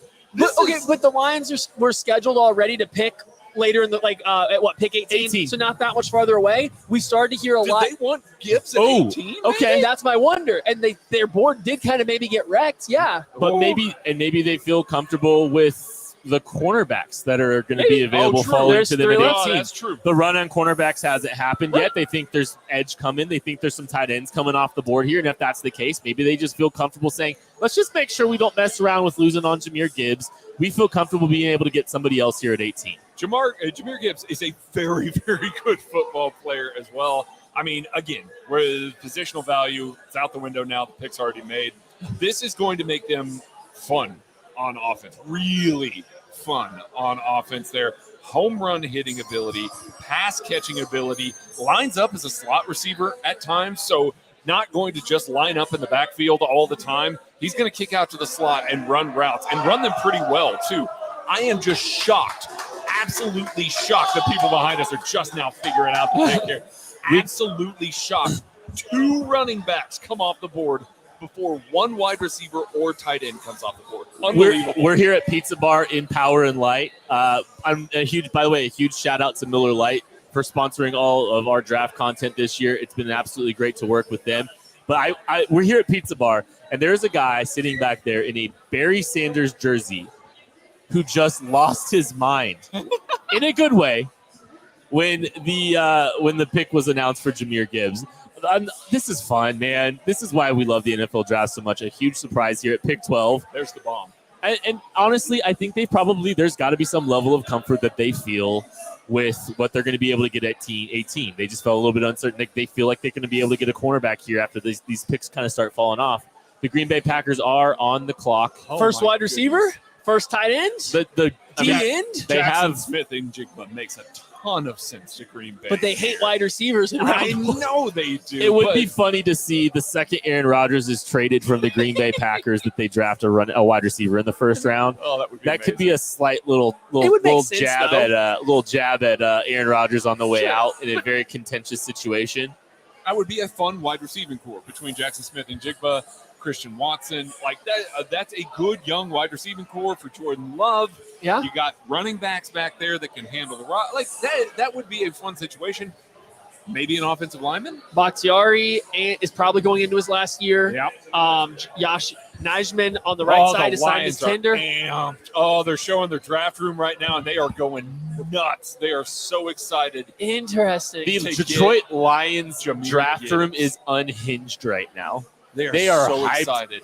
But they all took pre-workout right before the draft. Well, and everyone kept their kneecaps, so they were responsible. They were expecting to pick a lot earlier. That pre-workout's been hitting for a little while. I'll say it, guys. I really like where the board's sitting for the Chiefs. A move like that, like we just talked about, give me another 5 picks. Yeah, we need a corner run. I mean, like the Chiefs, I guess, could take a corner, but it's not the most pressing need. So, like, I think a good corner run here, it really sets the Chiefs up nicely.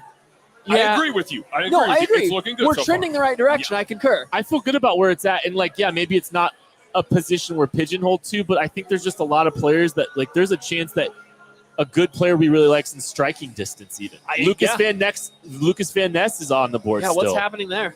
Green Bay might go Lucas Van Ness. I mean, Nolan Smith's still on the board. Oh my goodness! Oh, Tucker, pull up the best player available. Look at this. We are sitting here at pick 13, and we got Nolan Smith, Broderick Jones, Miles Murphy, Christian Gonzalez, Joey Porter Jr., and Cam Smith on the board still. It's a lot of corner. What are we like? Look at this. Who graded these corners? I did. I did this. I put them all up there. Let's play around with the draft math a little bit. You throw those 5 players on the board. One more crazy pick, and the Chiefs are in striking distance of one of those guys. Yes. That's what we're looking at here. And we haven't mentioned a wide receiver yet. And we haven't even mentioned a wide receiver yet. And only 2 defensive ends have come off the board? Boy, if Nolan Smith is around much longer, my trigger finger's getting itchy. Ooh, I got the pick. Let's hear the pick, Matthew. The Green Bay Packers are selecting Iowa defensive lineman and Lucas Van Ness. Okay, well, there's that one. We'll just all right, fine, bye. That's it. That's a great pick for them. That's a great pick. That's a very Green Bay pick. That's a very Green Bay pick. Athletic, big, defensive end, stand up, sit, get down with 3-point stance, do all the stuff. Yeah, very Green Bay pick, and it makes their defense better. They need a Preston Smith replacement. They need someone to possibly come in and fill the shoes for Rashawn Gary while he's injured or working back from injury. So LVN is coming up. This is you say like the most Green Bay. Like they've taken swings on these kind of profiles, these kind of young players. They went and grabbed Rashawn Gary a couple years ago. So this is the same kind of concept. It's, hey, we're going to take a swing on a guy with elite traits that maybe hasn't put it all together, but it's young and has a lot of upside left to him. This is, I'm not overly surprised. Like this seems about right for where he should be at this point in this draft. Lucas Van Ness makes a ton of sense in this range. The most Packers pick ever. I mean, it really does. And a guy that at his weight, I mean, he's a bigger guy, but ran a 4.5 40. Really had performed well, tested really well, and the production was there. This is a round 1 guy. Like the profile really is there. The profile is 6'5", 272 with that kind of athleticism. 34-inch arms. 34-inch arms. That makes a ton of sense in that Green Bay front. Gives them another weapon to rush with. I mean, goes another year now. Played hockey. Probably likes dairy, being from Iowa. Fits right in. Fits right in with the Green Bay culture. Like, I fully get this pick. It makes a ton of sense. I actually think his profile might be pretty similar to Rashawn Gary coming out, especially coming from the inside-outside versatility, being a lot more raw and a power-first player. He kind of profiles very similarly from an athletic standpoint and a rawness standpoint to a Rashawn Gary. Kind of worked well for the Green Bay Packers the last time they went and grabbed Rashawn Gary. Go back to the well. Thanks, everybody that is watching. Please hit that like button. Please hit that subscribe button. It helps us grow KC Sports Network's channel. We are here for every single pick of the 2023 NFL Draft. We will not be leaving. We will be here for every single one of these picks. I do want to remind everybody that we are taking donations on the Super Chat. We are taking donations through our Venmo and through our Zephy accounts for the Therese Paylor Scholarship. We have big, lofty goals. Our goal is $7,500 for this entire weekend, and there's a chance that we might hit it tonight. Your donations, every donation worth $10 or more, you're going to get entries into the raffle. We've got 7 great Chiefs-specific prizes for you to potentially win. Therese meant a lot to all of us. It would be really incredible if we could just blow our goals out of the water to try to support his scholarship. All Juice forever. Thank you all for supporting what you've done so far. Lucas Van Ness is the pick to the Green Bay Packers, the 13th pick in the draft. No wide receivers are off the board yet for the Chiefs. Is this when it happens? New England has had a ton of connection to some of the wide receivers in this class, namely Zay Flowers has been very heavily connected to him. Yes. So, I mean, I could see this being the start of the wide receivers if this is the case. If it doesn't, I don't know when we're going to see them start coming off the board. And that's good for the Chiefs. It's great for the Chiefs. Yeah, there's a run here after this that's not super wide receiver heavy. Yeah. The Jets likely wouldn't. The Commanders are up. What, right after that? Am I missing a team in there? No. The Commanders are next. Doesn't make a ton of sense. I mean, they could. After the Commanders, who's picking 17? Washington is 16, and then Pittsburgh Steelers probably not going probably wide not receiver. there. They're probably looking at tackle. Detroit, they're probably taking Broderick Jones. Detroit's trade back. Well, yeah, either next three teams, the Patriots, Jets, Commanders, and Steelers, the next four could all go Broderick Jones. There was a lot. I mean, so Zay Flowers was a member of the Patriots team at the East-West Shrine Bowl. Yes. And there was a lot of talk about love for Zay Flowers from people there. Some people said that they really strongly felt that Zay Flowers would be a Chief, or not a Chief, a Patriot. We've kind of heard differing things, opinions on that. Is there a trade? There is a trade up. The Pittsburgh Steelers have traded up with the New England Patriots. This makes a lot of sense. Okay. They're going offensive line. This has to be Broderick Jones. This has to be Broderick Jones. Seems the only likely option here, That's right? a great pick for them. It just seems like the most logical move. I mean, we're gonna find out. Watch it be a receiver. Watch it they're trading up for Zay Flowers or something like that. But it feels like a jump up to get the last tackle. It's kind of available just to make sure you're getting that guy. Yeah, you're getting the last guy in a bucket. Now we just talked about it. We don't foresee wide receiver coming off. So if you're the Patriots thinking of a Zay Flowers type, why not move back a few picks and see if you can still get him? Well, Tuck, if we can go back to the big board and just look at it again really, really quick here. Cornerbacks. It's the cornerbacks are on there. I know. I'm messing with you. You've got Broderick Jones here. So even if the Patriots are moving back and they want to take somebody different, I mean, you look at the talent that's available on the board. The Patriots could trade back and get Christian Gonzalez. Yeah. I mean, that's guys, I'm gonna ask the question here. When does Nolan Smith come off the board? Detroit makes sense. Detroit at 18. That'd be a smart one. That would be a smart one there. I think that's probably the earliest here. I don't think the Patriots are probably. The Patriots could. Washington's not going to. They're looking to offload pass rushers right now. I don't think the Jets are going to invest in that. You want to know something funny? We still don't know about Will Levis. Right? Commanders. I feel strong with the Commanders being a good floor for them. So, okay, great. Will Levis goes off the board to the Commanders. Hopefully. That helps the Chiefs even more. That's a big fall if he gets past them. Real quick, we did get the compensation for the trade here. The Patriots are getting pick 120 to move back the 3 spots with the Pittsburgh Steelers. That's a good spot. That's a good trade back for them. Yeah. They always make those. It looks like they're grabbing no, maybe not. Maybe it is not Broderick Jones. They're cutting to him right now, but it doesn't look like he knows that he's the pick if that's the case. Who would it be if it's not Broderick Jones? Hey, I have the pick. The Steelers are taking Georgia offensive tackle Broderick Jones. I'll just let myself out there. Love it. Hit the like button, hit the subscribe button if you're watching, by the way. But Broderick Jones is the pick out of Georgia to the Pittsburgh Steelers, trading up from 17 to 14. Ton of sense. Jump a couple teams that might be interested in him with the Commanders and the New England Patriots if they want them. The Steelers desperately need some tackles. They go get the KCSN Draft Guide's offensive tackle 1 and Broderick Jones. Ton of sense. Ton of sense. I think this whole process, we've done these things. I've had Darnell Wright pegged as a Steeler the whole time. Little did I know that the Chicago Bears were going to jump on him. So, this just makes a ton of sense. So, man, the Jets are in a weird spot now, though. Jets are in a weird spot. Oh, my God. Put Christian Gonzalez with Sauce Gardner? No, I don't do it. I don't do want it. that. Let's look at some of these Broderick Jones highlights before we get out there. Watch him getting out there in space. Some of his movement skills. That's why you like a Broderick Jones here. That's some of the stuff that really appealed to you, right, Maddie? Oh, yeah. I mean, he's got rare movement for the offensive tackle position. Not just best in the class, but just absolutely rare. The way he is able to unlock his hips and get out in the open field and explode out of his stance. And then working in reverse, his technique, kind of messy. but there is no athletic limitations. There is no movement limitations to his game. Get him in the NFL with NFL coaching. Let him get in there for more than a year. It's a good. God, there's that finish. It's a perfect spot for him. He's the kind of offensive tackle you bet on the upside. Okay, I'm going to ask you this question. Mekhi Becton, similarities. So you see that between them, guys with elite movement ability, big, powerful guys, have that length, have that rare athletic ability.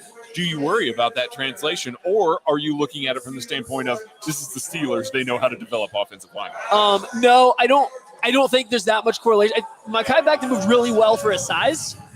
Broderick Jones moves like really, really, really, really well, and it's not size dependent. He's looser. He's more flexible. He's more fluid, and that's where I feel comfortable. He can bend and dip his hips when he gets out of position, which has been due to poor technique, and he can adjust on the fly. So I don't see a ton of overlap there. And yeah, he is going to a good place for him to use that athleticism. I will say here, there are some really messy reps with him. Oh, yeah. Don't look like messy reps because he's able to recover and because he's able to stay in front of, the defender. The number of times that I watched him going up against good pass rushers that would beat him clean off the snap, and then he'd recover and just kind of lock him up again. You give yourself that high floor. You give yourself that out. It doesn't have to be perfect. But if you clean it up to where it is above average, where you get it to the point where it's a really good technique, might be one of the best offensive tackles in the league. Oh, for sure. He's got that potential. Like, that's his floor, and that's why I like him. Like, Paris Johnson, very good player. Peter Skoronski, Darnell Wright, very good players. Broderick Jones has an extra level those guys don't have because of rare athletic traits. And so I have belief he can get there. His technique can be a mess. He still didn't allow a sack this year. Right? Like, even with messy technique. Yeah. It's like all you got to do is not all. I make it sound simple, but you clean some of it up. I think you're chilling. I think you're good. So I'd like the pick for the Steelers. I think it's exceptional for them. We had the Steelers moving up in our mock draft on Tuesday. It was for Darnell Wright, but they moved up and they grabbed Broderick Jones, the tackle out of Georgia. Thanks everybody that is hanging out. Please hit that like button. Please hit that subscribe button.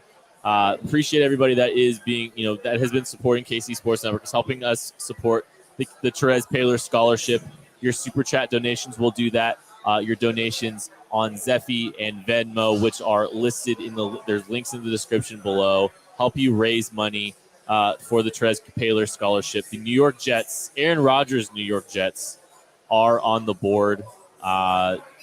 Wait, what is going on with the Christian Gonzalez fall? Good corner class, and I think you have a corner that doesn't play the run as intensely as Devin Witherspoon, who went early.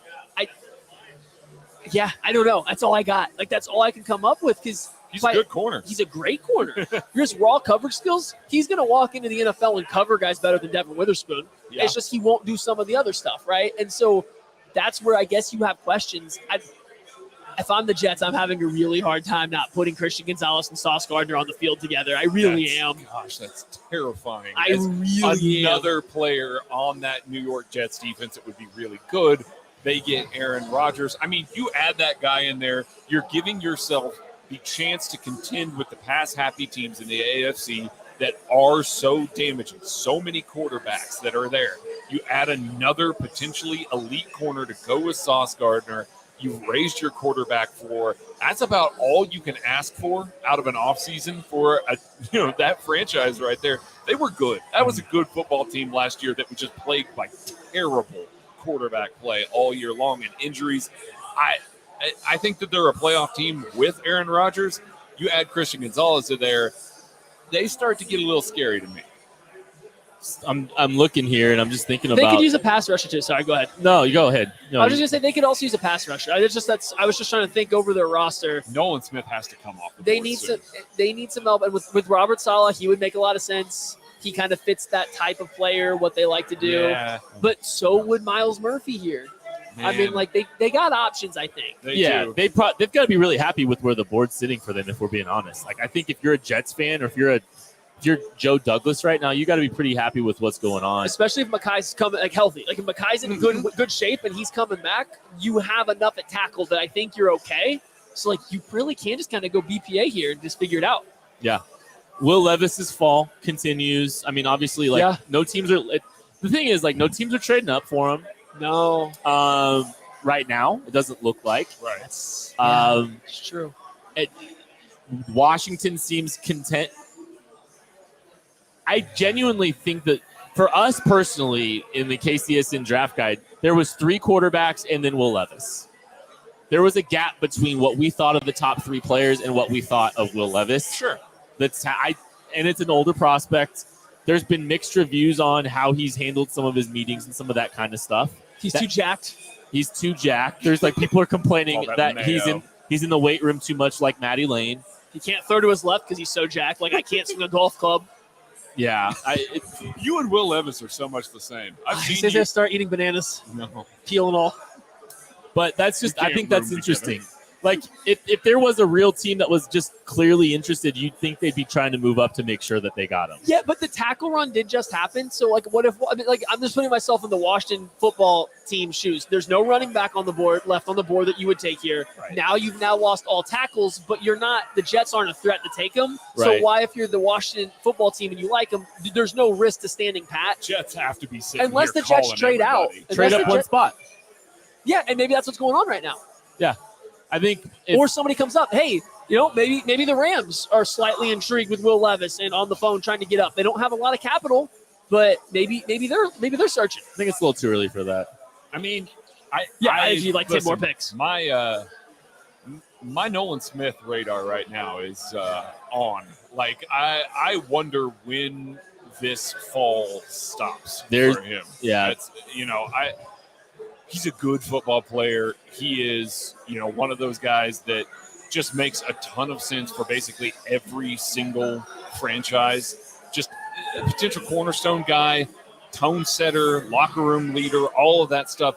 I am shocked that he's still on the board right now. I really thought he would go before now. If I'm Kansas City, I really am starting to get a little bit antsy here.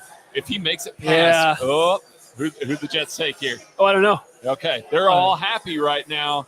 They're high-fiving, chest bumping, hugging. They made a pick. The pick is in for the New York Jets. We don't have it quite yet. They are not as amped as the Detroit Lions were. Listen, though. nobody's ever going to be as amped as the Detroit They are Lions. just the Detroit Lions are Well, just maybe. a just pre-workout. That's just what I said. They got pre-workout before. No, they are just pre-workout all time, all the time, all Well, adrenaline. Have you not seen the coffees? Have you not seen the Dan Campbell coffee? Is it awesome? Yeah.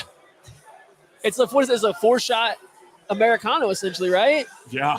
Yeah, it is. Like nonstop. I could go for one of those right now. I was going to say, I'm probably going to have Tucker? one of those tomorrow morning. Tucker's producing this show right now. We ain't making Tucker do it. We're gonna make Zach Eisen. Zach do it. Eisen. I am a little surprised this hasn't been tipped Yeah, yet. this pick is slowly working out. I don't know who the pick is. We're gonna find out here. It's in. All right, I have the pick. I do have the pick, and this is quite interesting. Yeah, the bar kind of erupted a little bit here. With the 15th pick in the 2023 NFL Draft, the New York Jets have selected Will McDonald. Let's go! That's the biggest win of the night. The biggest win of the night. Let's go. Let's go! He's off the board. Look. With all due respect to Will McDonald, how the hell did he go off the board before Nolan Smith went off the board? He's longer. What else you got for That's me? all. It's literally I the don't only get thing that I have. one. Man. It's okay. Let them do their thing. Man, I really feel like the Jets took a bath on this one. That's a tough one for me. Oh, we can all breathe, Kansas City. Will McDonald will not be adopted. This sounds bad. Look, Will McDonald, this is a very unique player. Okay, so he's got near 35-inch arms. He had an elite broad jump. He has sack productivity. Yeah. And he's good up the arc. He's got a little spin move that Matty talks about was like the one thing that he really likes about Sets it up him. all game long. Sets it up all game long. 239 pounds. Yeah. Been linked to the Chiefs a lot in Never recent makes memory. sense. In recent memory, been linked to the Chiefs a lot. He would have been the third heaviest linebacker, off-ball linebacker for the Chiefs if they had taken him. This one never made sense to me from Spags' profile and everything like that.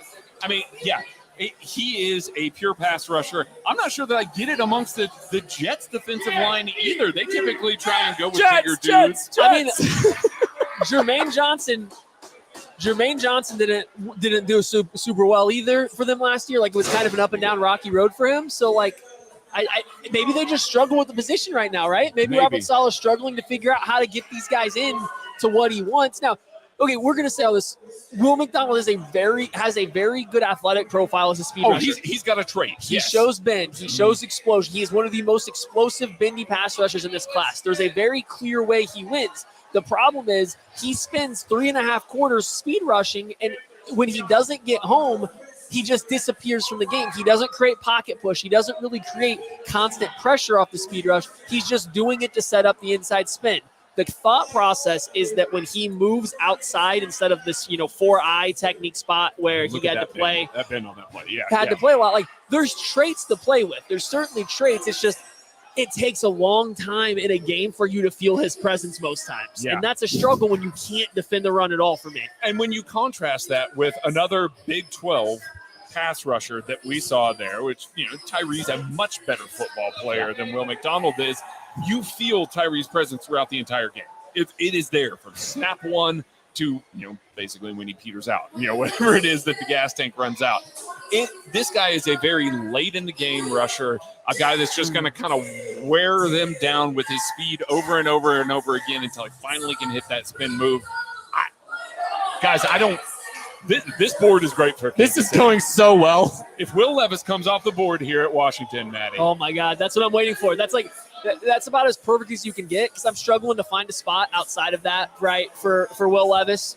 So I think he comes off the board here. You're feeling real good if you're the Chiefs. And we still got to get through the the Patriots are coming up. That probably maybe starts the wide receiver run. I'm going to say Zay Flowers right there. Right. Yeah. I mean, like, right now we got a spot. We got a chance wide here. receivers. So we have zero pass catchers. I mean, Jameer Gibbs counts as a pass catcher. Yeah, no tight ends either. This But tight end class is supposed to be great, and nothing's happening there either. You've got Nolan Smith. You've got all the receivers. You've got Miles Murphy. You've got I'm just looking through some. You've got plenty of cornerbacks. I mean, Will Levis going off the board at this point is just icing on the cake. Yeah. And obviously we'll take it, but like so many quality players. Anton Harrison's still available. We're 17 picks away. And there's been lots of rumors, Anton Harrison to Tampa Bay coming up here. We're 17 picks away, and the Chiefs could be in striking distance on some of these guys. We're getting close. We're getting real close. Oh, do we have the 16th pick? Well, okay, I don't know. I'm going to wait until I get a better source for the 16th pick, but it's an interesting one that would make Tucker very happy.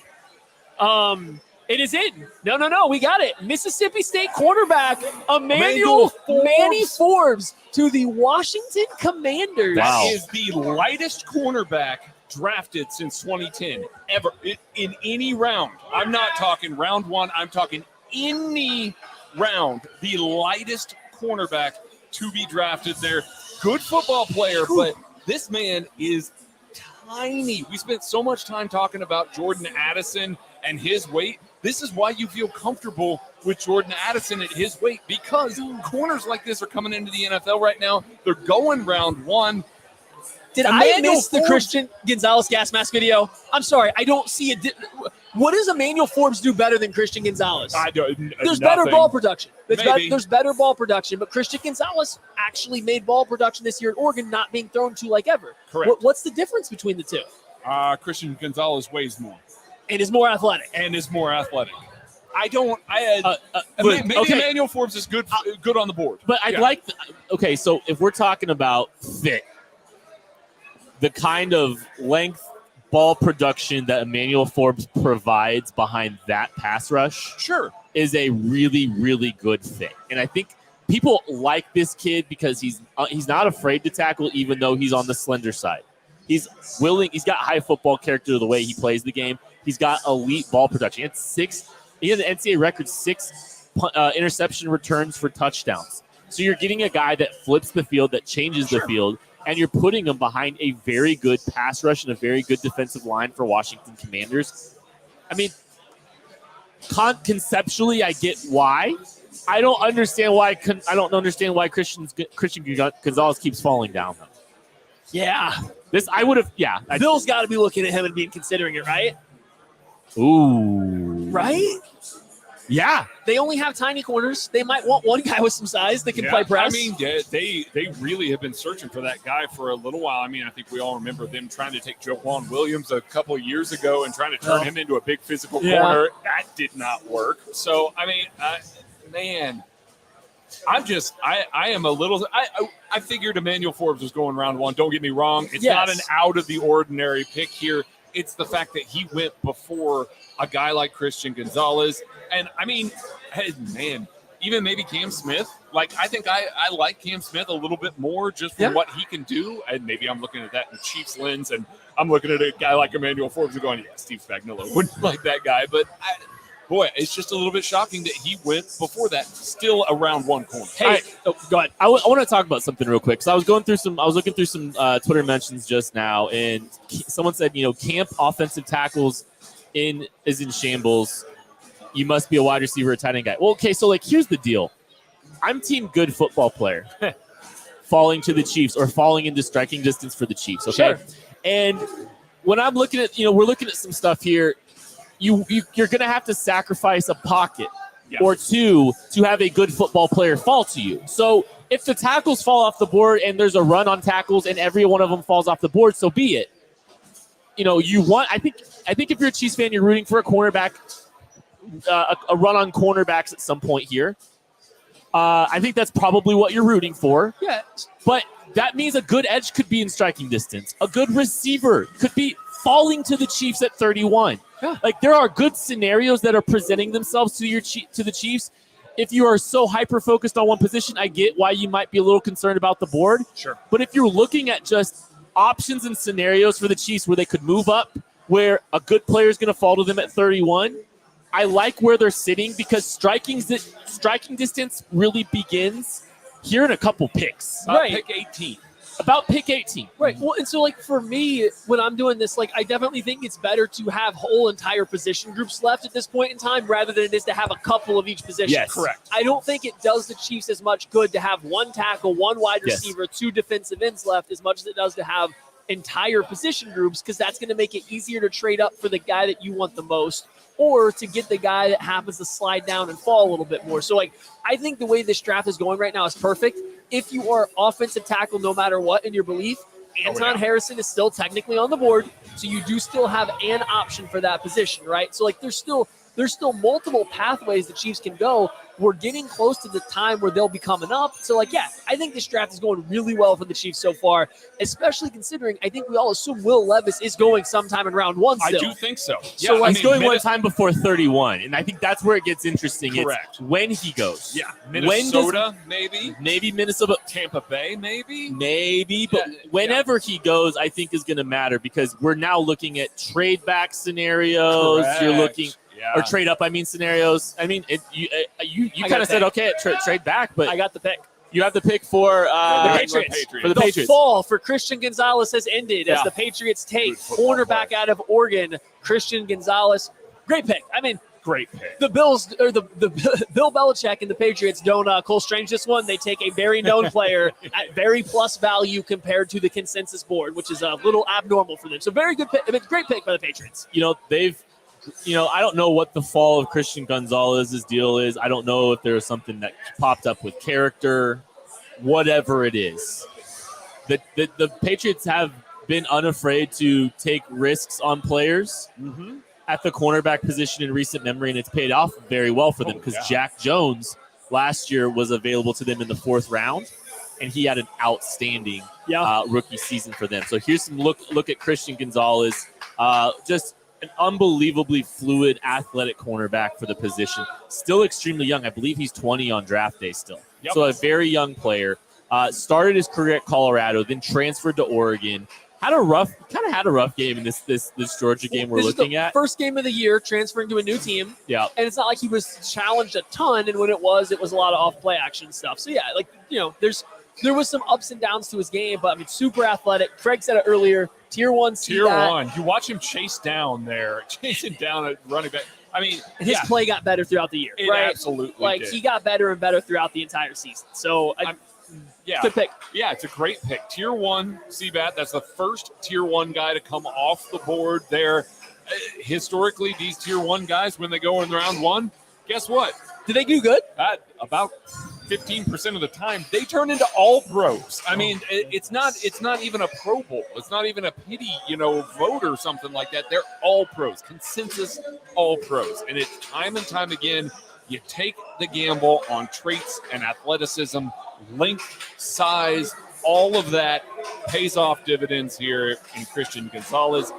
Bill Belichick has to just be ecstatic here. Traded down and got Christian Gonzalez. That's crazy. Man. That's great. He picked up a 4th rounder to just go down and get Christian Gonzalez. Yeah, insane.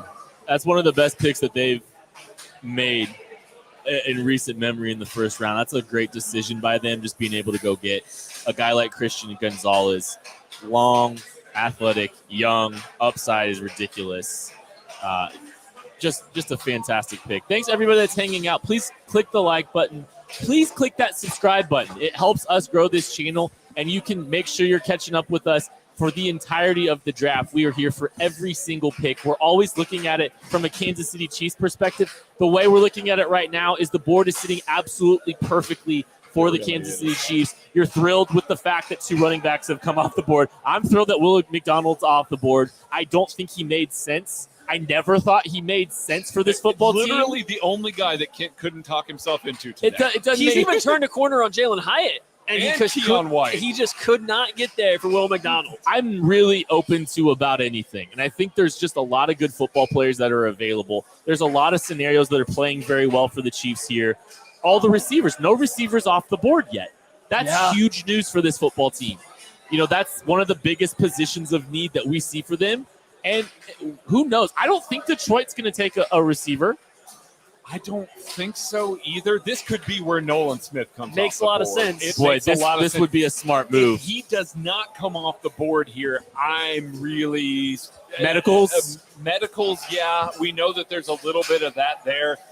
Joe Cullen loves Nolan Smith. If you go back and you listen to the interview that Joe Cullen did, what did he come off the board? No. Okay. I was talking about the Cullen interview that Joe Cullen did with KCSN, with BJ Kissel at the Combine.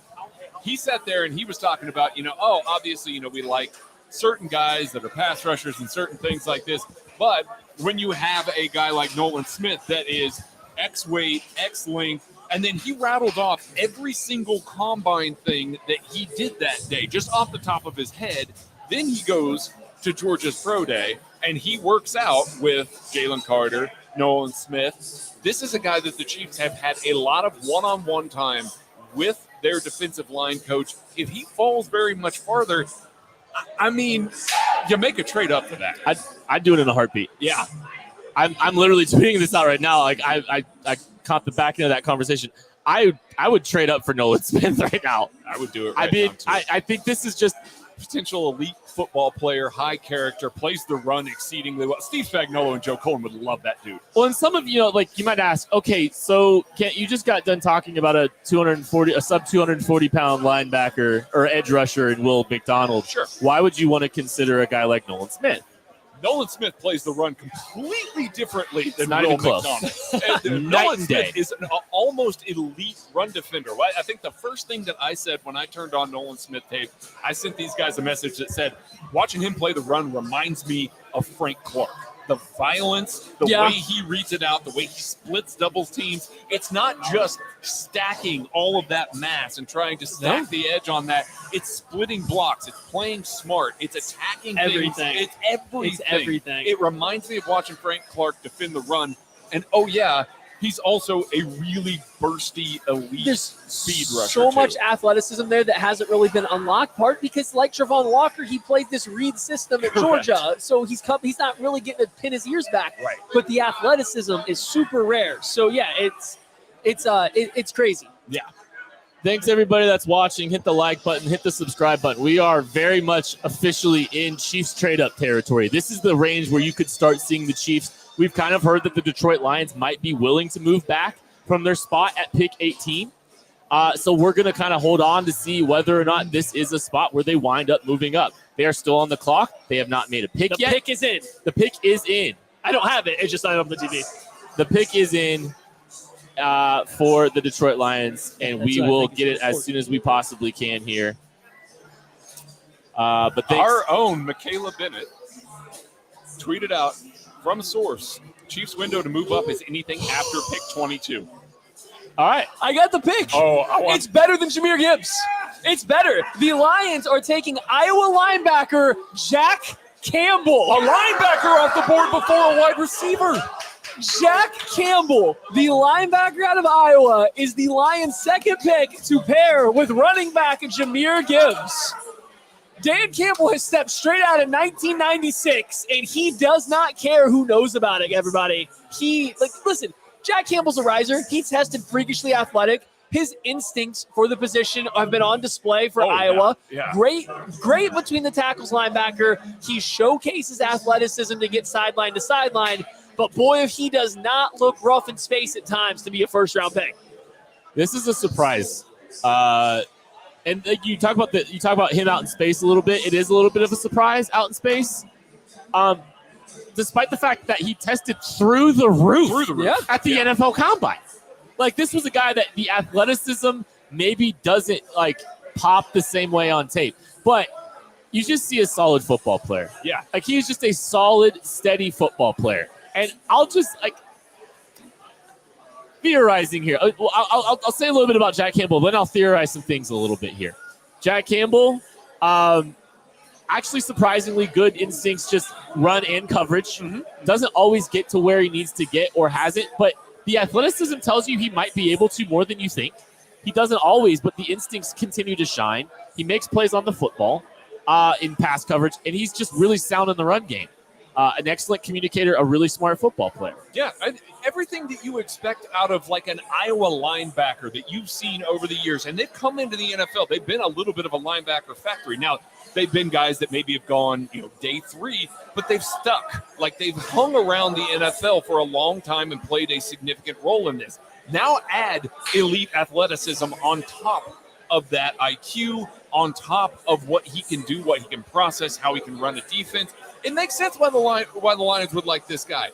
I just don't get a linebacker coming off the board this early. Let me theorize it for a second here real quick. I'm not saying that this is the move, and they must love these players because they're making big investments in them. Part of me just wonders, they see big cliffs at running back, they see big cliffs at linebacker. Sure. And they think they can get a cornerback in the second round. I mean, it certainly looks like they're going to be able to get all the cornerbacks and the wide receivers they can ever exactly. want. I just wonder if that's maybe a little bit of a line of thinking there. Just, that's just the strategy they're going to try to employ. We're just going to take we're going to take positions early that are going to have cliffs, knowing that we should be able to maneuver around the board and get some of the players we like in the second half of the day. And you got to remember, you're just kind of looking through Detroit's draft capital. They've got plenty of it. And they got a little bit more in the trade back. Boy, it feels earlier. like they could have gone down as far as pick 26 and still gotten. I know. The Jack Campbell. But they have pick 4. Maybe they couldn't though. Maybe they need to stay ahead of the Buffalo Bills. Well, that's what I thought. Okay, maybe I'm off by a pick, so they could have gone down to pick 25. I don't know, man. They have pick 48 and 55 in the second round. Like I said with running backs, the value no longer matters. They have him, and he's a quality football player. Absolutely. I can poke a few holes in Jack Campbell's game for the modern NFL. So. All right, so we're going to take a quick break. We're going to give you a chance to check out this video from Gabe DeArmond about the impact of the Therese Paylor Scholarship. My name's Gabe DeArmond. I am the publisher of PowerMizzou.com, cover the Missouri Tigers for the Rivals Network, and I got to know Therese Paylor back in 2013 when he actually took over the Mizzou beat at the Kansas City Star when my father retired. Therese just Columbia for a year before he went on to bigger and better stardom, obviously covering the Chiefs and the National Football League for Yahoo. And so our scholarship, which is called the Power Mizzou Journalism Alumni Scholarship through the Journalism School at the University of Missouri, we started this actually in the summer of 2020. There was a lot of bad stuff going on, and I just kind of thought, I just want to do something. I don't really know what. It started out as an idea, just, hey, maybe I can can throw a few $1,000s at a scholarship for a kid. And then I learned about how scholarships work, and that's not how scholarships work. So I got a bunch of Mizzou alums that I know from across the country, and it kind of snowballed. About 9 months later, Therese passed away, and over the course of the next few months, I got to know Ebony Reed, who was Therese's fiance, and kind of pitched the idea to her, hey, I would like to be able to make this a scholarship in memory of Therese or in Therese's name, something along those lines, because it is a scholarship dedicated to, minority students that are interested in sports journalism. And those were kind of a couple of Therese's passions. We currently have $73,000 pledged. Anything over $25,000, the university invests this money every year, and it perpetuates itself and will grow even if there's no more new donations.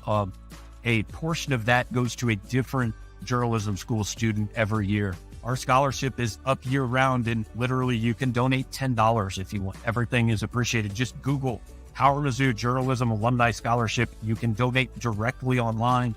You can set it up as a recurring donation. You can do a one-time donation. And our goal this year is to get it over $85,000. And then I don't know if you guys are familiar with fundraising, but every time you meet a goal, they just change the goal and increase it. So we'd like that to go on. Thanks, everybody that's hanging out. Please continue to support the Therese Paylor Scholarship. There are means to donate. You can use the Super Chat to make a donation. You can use the Venmo. You can use the Zevi. Those are the raffle prizes we are giving away as part of this. Every $10 donation is an entry into that raffle. Appreciate all of your support. We have a pick that has happened that we are ready to announce since we left. With the 19th pick in the 2023 NFL Draft, the Tampa Bay Buccaneers have selected defensive tackle Calijah Kancey out of Pittsburgh. Yeah. The year of the outlier this year, just across the board at a lot of different positions, continues. Calijah Kancey is a unique prospect. He's 280 pounds. He's on the shorter side. He's got the shorter arm length.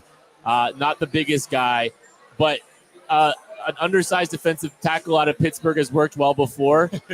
Hopefully, I think that the Bucs are maybe hoping that they're getting one of those guys again. And the initial quickness and first step of Calijah Kancey is truly special. It really is, and I think that when you watch Kancey play the game, you see a player that is a true penetrator, can do a lot of damage.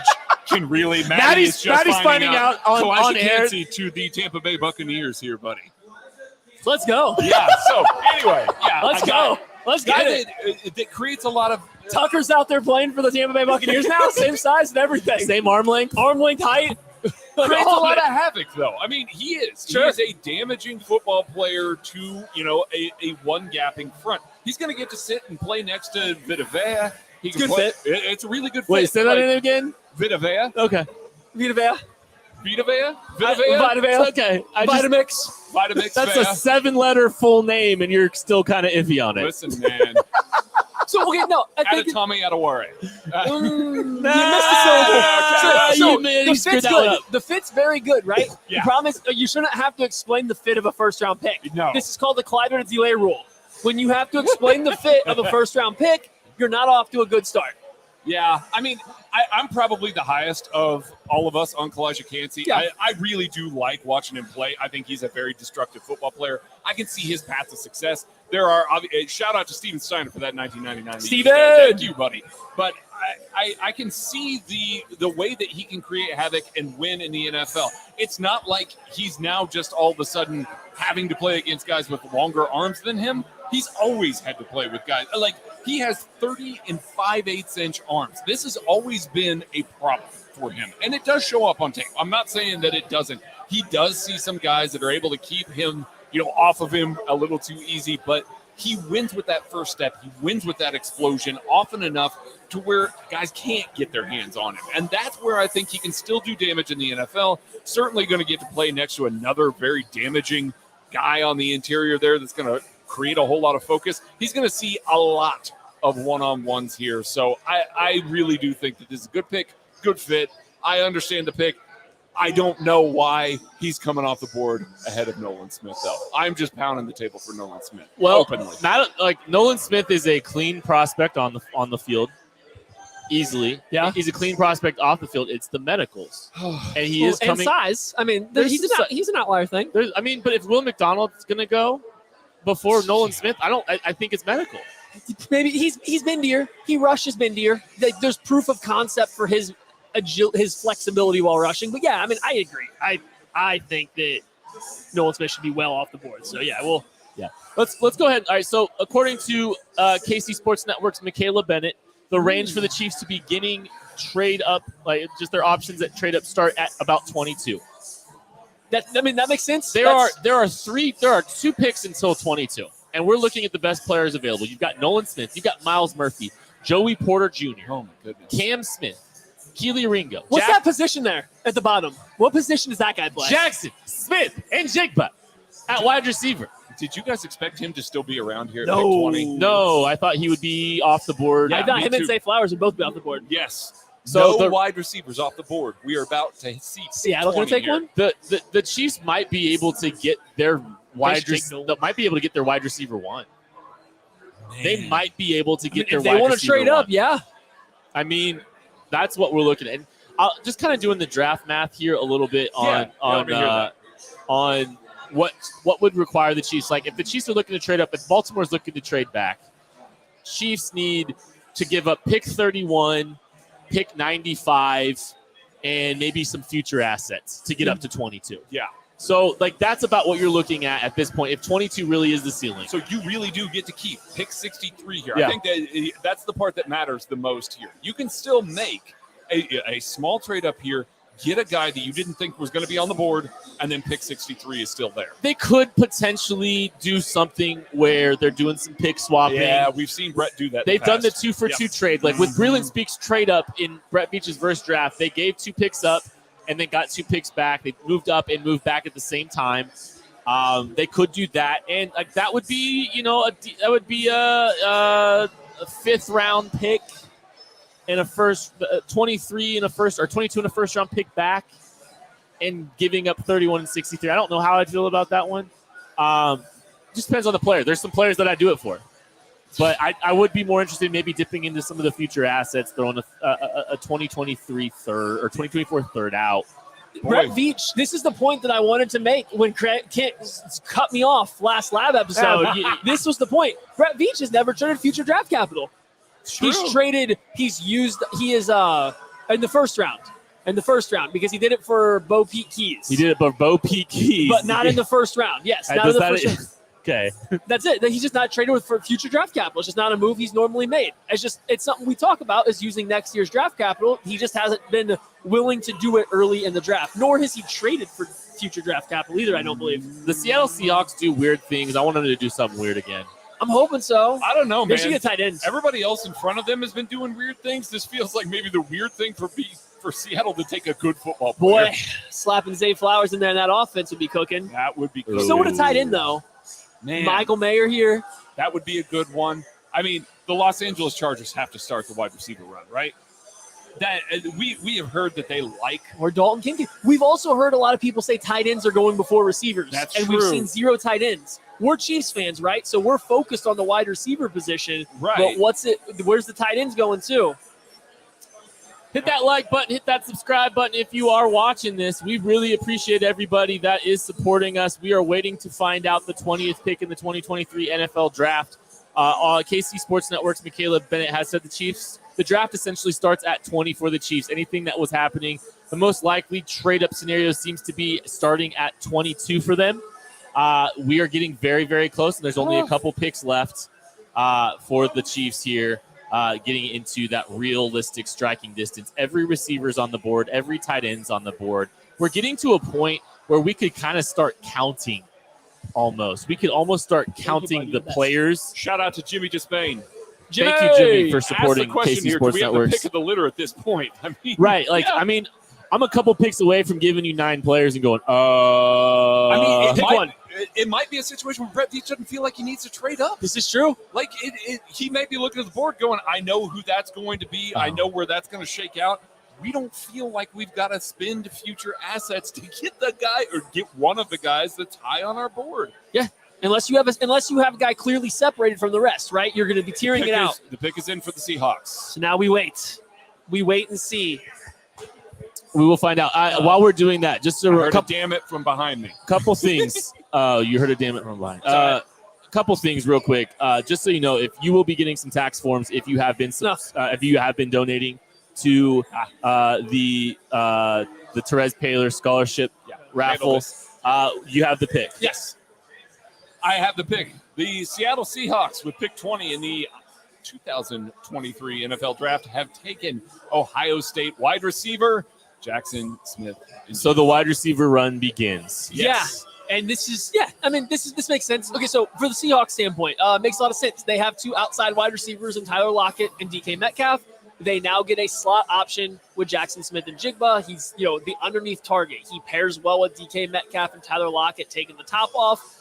Ton of sense for them. They probably didn't expect him to be here this kind of late in the draft. Definitely and not. This probably is going to kick off a little bit of a wide receiver run heading here into the 20s. Okay. I love Jackson Smith and Jigba. He's my wide receiver one here. I think he's just like you talk about operating from the slot. He's outstanding. I think our comp for him was Cooper Kupp. Yeah. As a zone receiver, I think he's just got exceptional feel, good understanding of just defensive structure concepts, finds ways to get open, steady, consistent hands, good tracking the football like you just saw there, a quality route runner. I'm a big fan of his. He doesn't have the top-end breakaway speed, but he has a lot of the other things and a lot of the other traits you like. Getting him to operate in the middle of the field, I think, is just a great fit for this team. Yeah, no, it's a great fit for a team that has two certified outside wide receivers, right? Yep. Two guys that are already occupying the areas that he struggles to win in. They Seahawks already have. So this makes perfect sense for them. Like, I think it's a great pick for the Seahawks. It makes a lot of sense for them. So now I'm just intrigued where this kicks off. Does this kick off an immediate reaction of running wide receivers, or is everybody still sitting here going, there's still a lot of guys on the board. I don't know where we're going. We have heard some links between the Chargers and Jordan Madison. There have been plenty of ties between those two. I'm scared of this one. If you are a Chiefs fan, you don't want Jordan Addison to go here because you're hoping that he lands with the Chiefs, if you're like me. But I do think that there's enough other quality players on the board. You can see a Zay Flowers or a Jordan Addison come off the board here. I know that makes the Chargers better. I don't want that offense to be better, but there's still a lot of good players. And if 22 is the striking range for the Chiefs to trade up here with Baltimore, I mean, send another player down the road here. Boy. So we'll see what the Chargers do. They've been linked to a Zay Flowers. They've been linked to Dalton Kincaid, and then their wide receiver coach was the wide receiver coach that recruited Jordan Addison to Pittsburgh. So there is clear connections for all these guys to go there. I think at this point in time, we have to expect their wide receiver room to get their offensive weapons to get better for the Chargers, but there's no panic for the Chiefs yet, right? Like, we're still talking about all these really good receiving options. Hey, Nolan Smith's still there. Joey Porter Jr. is still there. Man. We talked about this scenario. Smith, Deontay Banks. Yes. All of these guys. Miles Murphy. There's a lot of talent still on the board. I am partial to thinking the Chiefs really do need a wide receiver. Like, I'm not going to not say that, but that's what we're saying. Are you mad at one of those defenders over something else? I mean, are you really? Look at that thing. Look at that corner board. Are you mad at one of these defenders over a wide receiver? Like, let's say Zay Flowers comes off the board. Let's call it Jordan Addison comes off the board. You've got the availability of Nolan Smith, Zay Flowers, Miles Murphy, Joey Porter Jr. You trade up to 22. Are you mad at taking one of these edge defenders that we have very highly ranked in the KCSN Personally, draft for me, it would be the wide receiver of those two that's left, and Nolan Smith would be the top tier, and then everybody would be low. So a defender below Miles Murphy, Joey Porter Jr., Cam Smith, over one of those wide receivers would be a little frustrating. Yeah. Nolan Smith over them? Absolutely not. He was one of the original my guys for the KCSN draft guide, and I said, hey, he's going to go top 10 because the NFL isn't going to do a dumb thing. Well, look, here we are. Here we are. Listen, I'll tell you what. I do want to shout him out here. Charles Goldman works here with KCSN, works with Chief Wire. I texted him yesterday, and I said, who are you feeling? What are you feeling? And he texted me back, trade up for Nolan Smith or bust. And I laughed and said, oh boy, I'm on board with that. But There's not going to be any way that the Chiefs are going to be within striking distance of that man. Guess what? Here we are. We're sitting at pick 21. Los Angeles Chargers are on the board.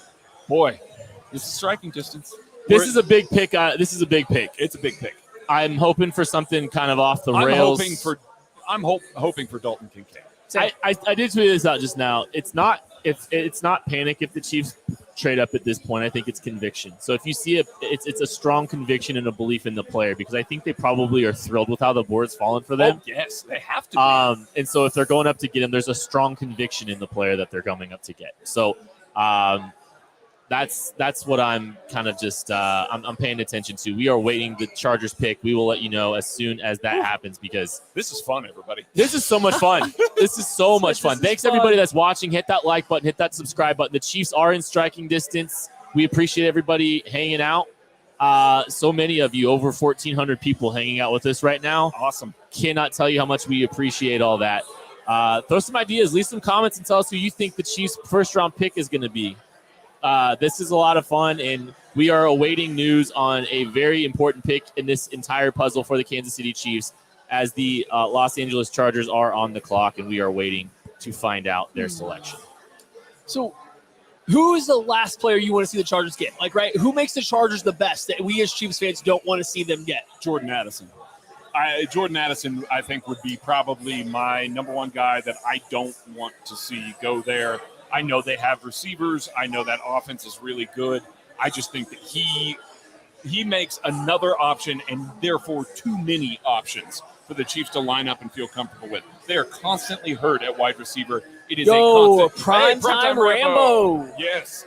But I can't see a way you pass up on Joey Porter. Yeah, I mean, if he's there at 31, that's a hell of a pick. He's absolutely definitely awesome. in the rotation. But yeah, I mean, I can see a situation where, Jordan Addison can come in and just make that offense, truly effervescent. Like it can make them that much better at everything that they do. Gives them some insurance when inevitably Keenan Allen or Mike Williams gets hurt. Like it gives you that little bit of headroom there. The pick is the thing that brings them back. I don't have the best. I think Zay Flowers is scary for them because he does provide a little bit more dynamic, over the top kind of stuff, right? So I think Zay Flowers is scary. It's hard for me because I like Addison more, so I would rather him not go to the Chargers, right? He's my preferred player. I got the pick. The Chargers are taking wide receiver Quentin Johnston out of TCU. Boy, another go up and get it guy for them. Kind of. Potential to be a go up and get it guy that we're very high on. Yeah. No, I love Quentin Johnston. And it's weird because I've kind of turned a little bit of a corner to where Quentin Johnston was started my wide receiver 1 for a long time. He's kind of slid down to my wide receiver 2, but I kind of just fallen out of favor because it is a very risky pick for the Chiefs that don't have other options. The Chargers have some established wide receivers, so they can bring them on slower. He gives them a vertical threat over the top to pair with Mike Williams and Keenan Allen. He can create yak, something Mike Williams and Keenan Allen can't do.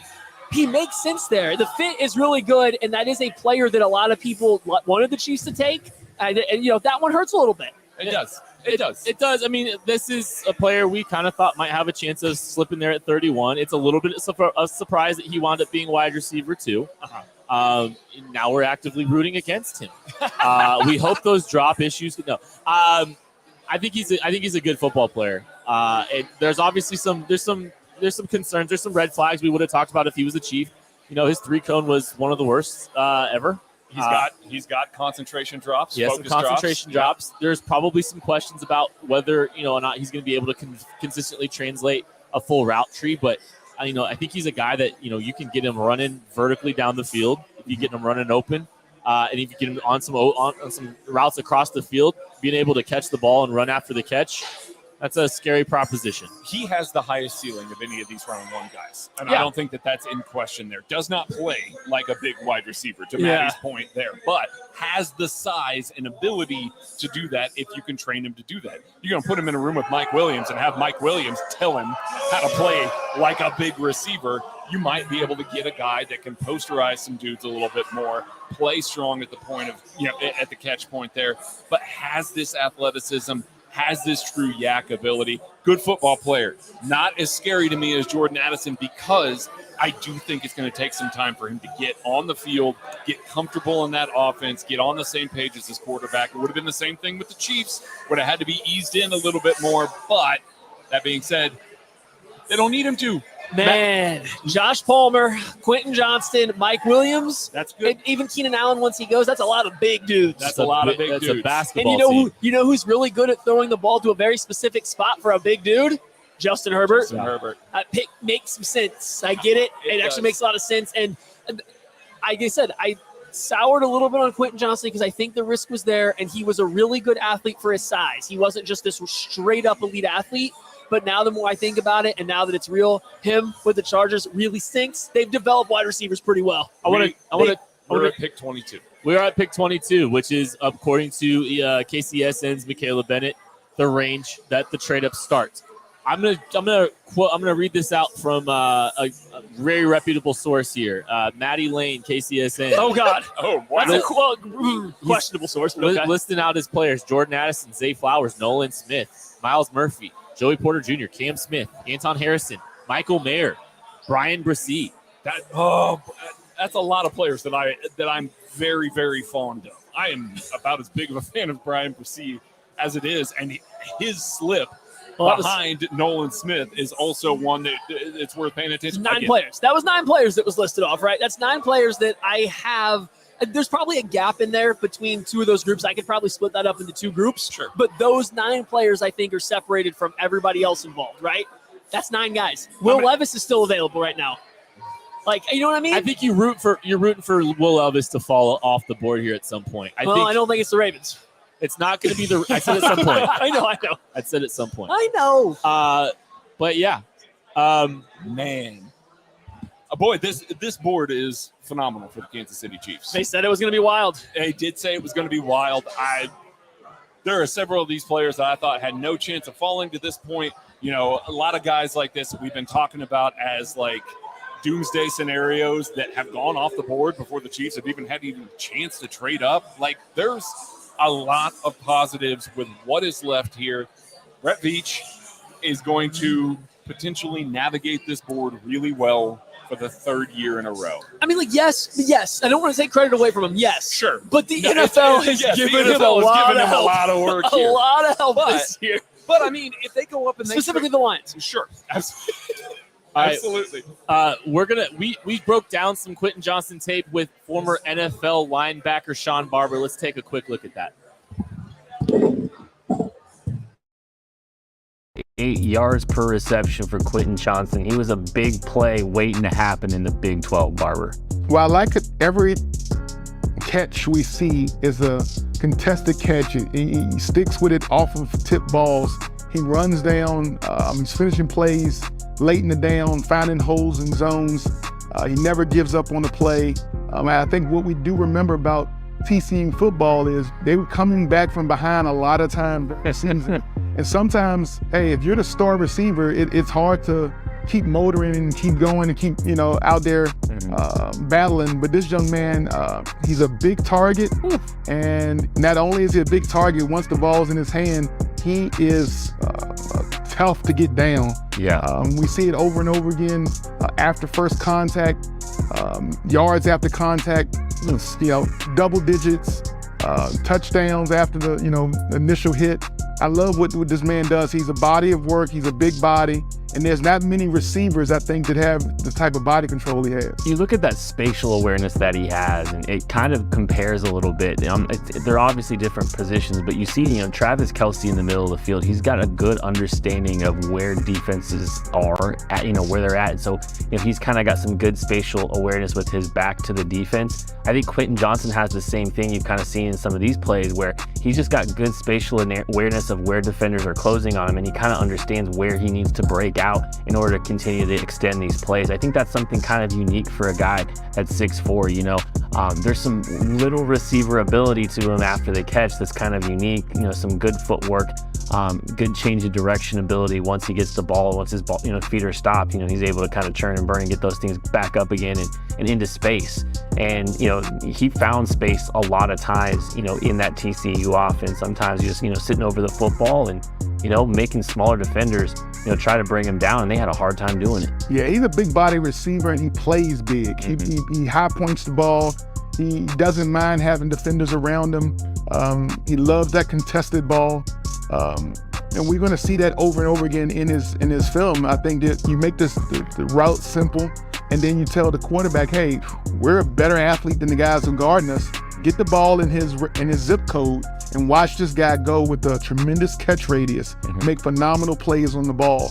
And then, like we said before, the yards after catch, I mean, he's Terrell Owen-ish, T.O.-ish, whatever you want to call it, when it comes to being a man-child out here on the field. I'm sure every secondary, every cornerback and safety, they can't sleep well knowing that they're going to have to try to tackle Q Johnson on Sundays this coming season. And you know, we talked a little bit about the route tree, and it's not the most dynamic route tree that you've seen run, you know, at the college level. And there's definitely going to be some polishing required as he continues to just build, you know, consistency, you know, throughout, you know, his route tree. You know, but I think what you can do is you can find ways to get him the ball early, some manufactured touches. You can find ways to work him underneath in coverage, and then you can just throw the ball up to him and give some opportunities down the field as well, while he's kind of developing and building off of that vertical stem. I think that's where it starts, is like, let's just, you know, let's build off that vertical stem. Let's, you know, find a slant, a dig, a comeback, and just try to start from there. Keep it simple, and then hope that you can kind of continue to work off of that. Yeah, we've seen some.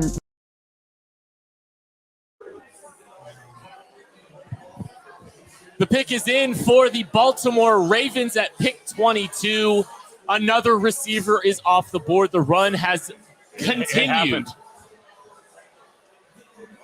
Zay Flowers is a Baltimore Raven at pick 22. That leaves Jordan Addison as the last receiver in that clear top tier for us. I think that means it is getting very close to trade up season. I mean, if you're asking me, the Minnesota Vikings seem like a perfect team to trade up with. Yeah. Let's look at some Zay Flowers tape. Some of the reason we liked him to the Chiefs, it was very publicly linked to the Chiefs in recent memory, and this is a very fun football player, Maddie. No, he is. He's super dynamic. I mean, great player, super dynamic. He's explosive in and out of his breaks, and he played on an offense that gave him no help, and he still made a difference, right? He still made a difference. He still showcased that ability to run routes and be a playmaker over the top. So this pick makes a lot of sense for the Ravens. You know, you pair him with Odell Beckham Jr. and Rashad Bateman, and you kind of are covering a lot of areas of the field. So I like this pick for the Ravens. I am very happy that Jordan Addison is still on the board, but the pressure's turned on Kansas City right now. You can hear the fans are getting a little bit distraught. A little upset. Little disappointment about the selection of Zay Flowers going to the Ravens. He's not going to be a Kansas City Chief, but he's a very, very good football player. Hey, thank you, Zez. Much appreciated. Thank you, Zez, for your support. Thank you, Tad, for your support. We really appreciate you supporting Trez Paylor's scholarship. All the money earned on the Super Chat is going towards Trez Paylor's scholarship. Zay Flowers, inside-outside versatility, can play as a Z, can play as an F, dynamic with the ball in his hands, a good athlete, one of the faster players in the receiver group.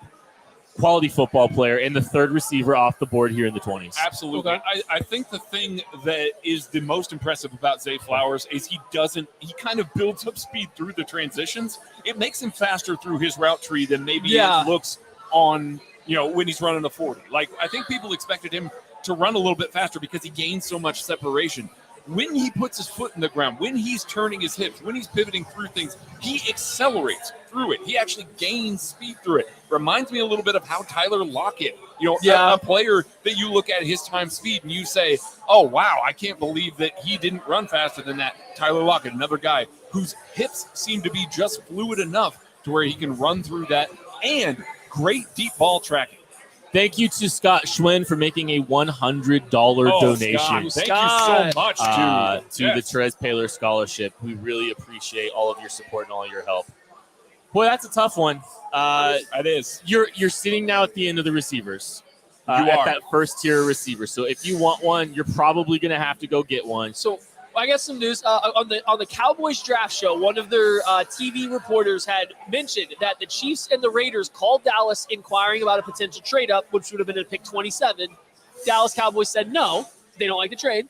But I don't think pick 27 is early enough. The Chiefs are calling everybody. Right? I think they're seeking out the board. The Chiefs are calling everybody. It's just interesting, though. Minnesota seems like a very logical place. Sure. Unless they're going to stick and pick a quarterback. I mean, Will Levis fell all the way to here. This is about as good of a board as they could have hoped if they were looking for a quarterback. If they like him. There were rumors that they wanted to move up, like a big move up for Anthony Richardson. So, yeah, I don't. There's so many good football players still available. You feel good, but if you're wanting to make sure that you're getting a receiver, I think you got to start thinking about being aggressive. I think there's a clear gap. I think it's Nolan Smith, Jordan Addison, and then a gap for the rest of the guys available. So I understand a lot of Chiefs fans aren't going to want to trade up with what we're looking at because there is good players. I just think there's a clear gap for what makes the Chiefs better, what is good value, and where this team gets the most improved. It's Nolan Smith, it's Jordan Addison. Then I think there's a gap. And then you have your Brazees, your Anton Harrisons, Cam Smith, Joey Porter Jr., Michael Mayer, all good players, all good picks, but I think there's a gap there. Let's look at what would be required for the Chiefs to trade with the Minnesota Vikings right here. So you're giving up pick 31. You're probably giving up pick 90. You're giving up pick 95 probably, and you might be able to give up a day 4 asset this year. Day 4? Or a day 3 asset, or round 4 asset this year. That could probably do it to secure you. Actually, you might even be able to get away with a round 5 pick. It might take a 1, a 3, and a 5. I would move up for a guy like Nolan Smith, a guy like Jordan Addison. I mean, pick 23. Like, that's a reasonable striking distance. We talked about 23, 24, 25 being maybe a range for all of this.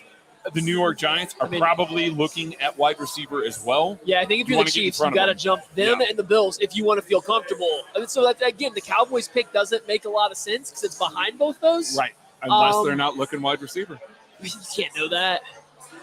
2 running backs gone, top linebacker gone. Yeah, they could have been making that call, Sure. 5 picks ago for all we know. There's just, I think there's a little pressure on the Chiefs now because you're if you want a pass catcher, if you want somebody to add to that room now.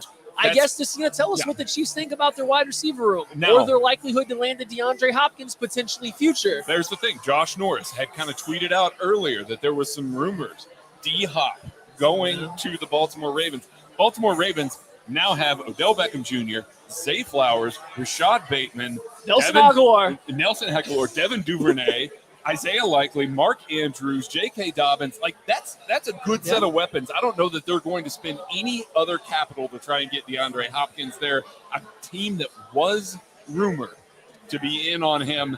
I think that pick right there tells me that they're not trying to add DeAndre Hopkins. Well, the clock is down to 3 minutes. You got to think they might be deep in some trade talks at this point if they have not made a selection quite yet. You would think if they had a quarterback that they were really in love with here, they would have made this pick already. I don't think the Vikings are in on Levis. Well, I'm train of thought here. Their head coach is best friends with Liam Cohen, who coached Will Levis. Liam Cohen then left and then came back as soon as Will Levis left. That's true. But also, you want to tell me there's a coach in the NFL that has a really good inside track on who Will Levis is, it would be Kevin O'Connell for the Vikings. If they liked him, I don't think they're sitting here trying to catch him. They would have been going to get him if they had it. That's just my gut feeling on it there. Okay, so it's Hendon Hooker instead. Got it. Okay, that's fine. Yeah. Please. Boy, if Hendon Hooker went back to 31. Will Levis. You know what would be great karma is if they traded back to 31 and picked Hendon Hooker there, and then Chris Collinsworth technically gets to be right. Oh, I actually kind of like it. Where did he have Nolan Smith going? No idea. Probably not that far.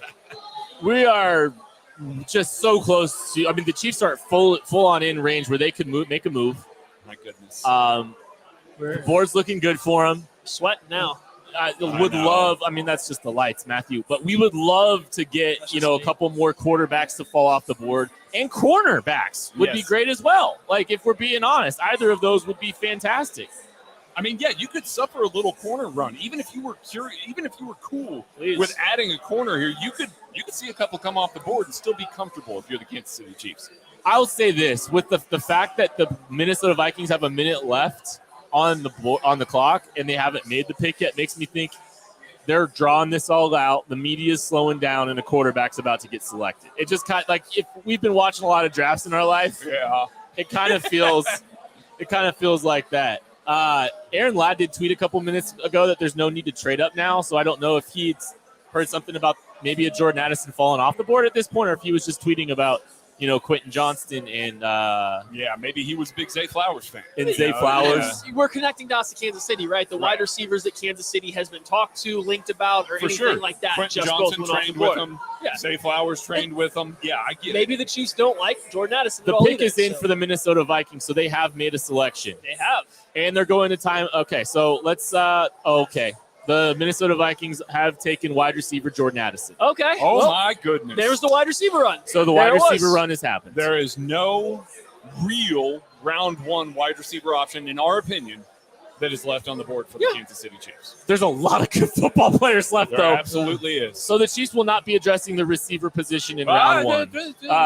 Well, with the top, that's true. That's a good point. There could be there's Jalen Hyatt as well. Hyatt is still around here. So, yeah. Some people really like him. Mingo is still around here. There are guys that could sneak into the back end of the round here. But let's look at why we like Addison. Jordan Addison. You're starting with some Pittsburgh tape, and this is the stuff that really enamored you, Matthew. Yeah, and so when you watch Jordan Addison last year at USC, he mostly played outside, and he kind of got stuck in one position for this offense. You go back to Pittsburgh's tape, they move him around the offense. He's in the slot. He's outside. He's out wide. He's running vertical. He's running horizontal. Like, you can see how easy it is for him to manipulate coverage, manipulate leverage, attack defenders, and essentially do whatever he wants on the field. We've seen him, run routes that break the ankles of two defenders at once because he just understands what he's doing on the field, where to go, how to break. So his ability to create separation and consistently make catches and be open is better than any wide receiver in this class. And here's the thing. He had a lot of drops last year for Pittsburgh. That drop percentage went way down to 3% for USC. Yeah. His hands went from questionable to great, to one of the best in the class because he put some work in. So he's still improving and getting better. And not just put some work in. Went from Kenny Pickett to Caleb Williams. I mean, he got Kenny Pickett drafted in the first round. He got Kenny Pickett. He really did. I mean, he was that good of a wide receiver. Be nice to Kenny Pickett. Listen. He went before. Kenny Pickett had the whole world in his hands, and he dropped it. But Jordan Addison was such a good football player, such a high floor wide receiver. I think he would have fit perfectly in Kansas City. I mean, playing next to Justin Jefferson, that's – and is Adam Thielen still there? Oh, my goodness. Stinson. Big Stinson, let's so go. Awesome. Thank you so much for that. That's awesome. Thank you, Stinson. Yes. Appreciate you, man. That's special, man. It's big time, Stinson. Appreciate you. Man. The Giants traded up to pick 24. So the Giants made are on a the clock. one-move pickup. Moved up one spot. Interesting. Are they going Jalen Hyatt? Are they trying to prevent the Buffalo Bills from leaving in front of them to take the last round one wide receiver on their board? Are they trying to keep the Chiefs from doing Correct. it? Please. Please. So the Jaguars move one pick back, and the Giants are now on the clock. Feels like a corner pick. Maybe they have a corner they like more than the others, and they were trying to get ahead of the Jaguars. Yeah, could be. The Jaguars, they traded with the Jaguars. Right, but I just mean they're moving up to get a corner. The Jaguars could use a corner. That's what I'm saying, is the Jaguars could use a corner. Maybe they're just flipping with them. I don't know. Jaguars reportedly really like Brian Branch, the safety out of Alabama. That could just be a guy that's on their board. They're just going, okay, well, we know that we're going to be able to get him another pick later, so we're fine with, taking a step back. You have to excuse me for a second. I'm just watching more Jordan Addison highlights on the TV. He's so good, but, it is what it is. Yeah. Wide receivers, all four of the top wide receivers, the ones that we have spent the most time on in the lead up to this draft, gone in 4 consecutive picks, just like that. And I think we kind of, were worried about that a little bit. This was the pocket. And this was the pocket, and this was where everybody said the receivers were going to go. Correct. Except for Peter Schrager seemed to think the receivers would be going a little bit earlier. A little bit, yeah. But this is the logical range, I think, for those receivers. He also, to his credit, he also made the comment that basically once it started, it was going to go. Like every domino was going to because the day two wide receivers aren't near as good. Correct. There's a big fall off. There's a giant gap. I get it. The top 4 wide receivers aren't your Jamar Chase level guys, but they're all still round 1 type draft picks at the wide receiver position. Once that starts, you have to get a guy if you want a wide receiver, and that's what these 4 teams did. Absolutely. Because they don't want to wait and take these guys on day 2. So the terms of this trade up for the New York Giants, they have surrendered picks 25, 160, and 240 to move up 1 spot. They really want this guy. They're giving up 3 total picks for 1 selection. So that is someone they feel very strongly about. It's right after the wide receiver run. So I don't know where that's going there for them. But that is interesting to me. Hit the like button, though. Hit that subscribe button if you're watching. Shout out my guy Joel Penfield. Thank you so for much another donation. Likes and subscribes. David Odell. Yeah, thank you, David Odell. Likes and subscribes help more Chiefs fans find this channel. We've got 1,600 of you hanging out with us right now. Jacob. We really, really appreciate it. Shout out Jacob Spruill for your donation. Be with us all week because all weekend we'll be here for every single pick of the 2023 NFL Draft. Andy Nagel, thank you so much. Shout out Andy Nagel. Right here. Thanks, brother. We appreciate you. But, that helps us grow the channel. Leave some comments. Tell us who you want to see the Chiefs pick at 31. The pick is in for the New York Giants, and we await finding that news out. We await the answer. You have the answer? I said no. We await the answer. Yeah. I mean, I am very intrigued who they do want here. They definitely traded up to go get somebody, and they thought that somebody was going to come steal the pick. According to Joseph's trade calculator here, looks like about a mid-6 in excess for that. So basically one whole pick? Yeah. Because I think they gave like a mid-6 away as part of that deal. Yeah, that's what it comes out to be. Okay. Yeah. The Giants have traded up to take Maryland cornerback Deontay Banks. Yeah. Tier 1 corner. That's the second Tier 1 CVAT guy off the board there. Super athlete for Maryland. I mean, he's fun. He's really fun to watch. Physical, athletic, explosive, long arms. He's exactly what you're thinking of when you picture a highly athletic, good press man kind of cornerback. And I think the Giants were just looking at the board. They clearly have a gap between him and Joey Porter Jr. Yep. And so they wanted to make sure they got Banks and that the Jaguars couldn't, right? Absolutely. Or somebody else couldn't come up and get him. So the pick generally makes sense. I have a few questions about him. I don't love his feel in man coverage. Yeah. He feels like an athlete playing corner to me. Correct. He does not feel like he understands it, like he gets it. But he's a super athlete that you're betting on your coaches being able to fix. I have Joey Porter Jr. ahead of him personally, and Cam Smith for me. Probably and Cam Smith to me. But I did have Banks ahead of Forbes in my book. True. I really did. You're gambling on trades at that point. As I now hit over the head with a giant hammer here, you have to at that cornerback position if you are looking for all-pro type players. This is one of those where you're drafting a super athlete at cornerback in round 1, and you're saying, we're going to teach him how to figure this out. And that coaching staff over there, he's certainly going to a great coaching staff. They've been able to turn things around pretty quickly. Now you're adding a super athlete, long, physical to that secondary. They're going to be able to line up and do a lot of stuff with him. Even if he's just an athlete playing corner, you can simplify what he's doing a little bit and just trust that those athletic traits are going to translate almost immediately. Yeah, and that's what you're going for. You're taking to Wink Martindale's system. So It's going to send a lot of pressures. You're going to ask him to be physical and cover guys at the line of scrimmage. A lot of it makes sense. A lot of it fits in for them. God, if only this cornerback run could have started a few picks earlier, right? I know, right? That would have been fun, but it's a pick that doesn't hurt the Chiefs if you're looking at that. No, it doesn't. I think Kansas City might have been considering a guy like Deontay Banks just because of that athletic profile. Yeah. But it's not such a priority position that the Chiefs are going to feel like they lost out on a big guy in this scenario here. No, and I'm fully with you on that one, and I think it's a pretty good – the Chiefs are still in a pretty good spot. I think they're definitely losing some talent options on the offensive side.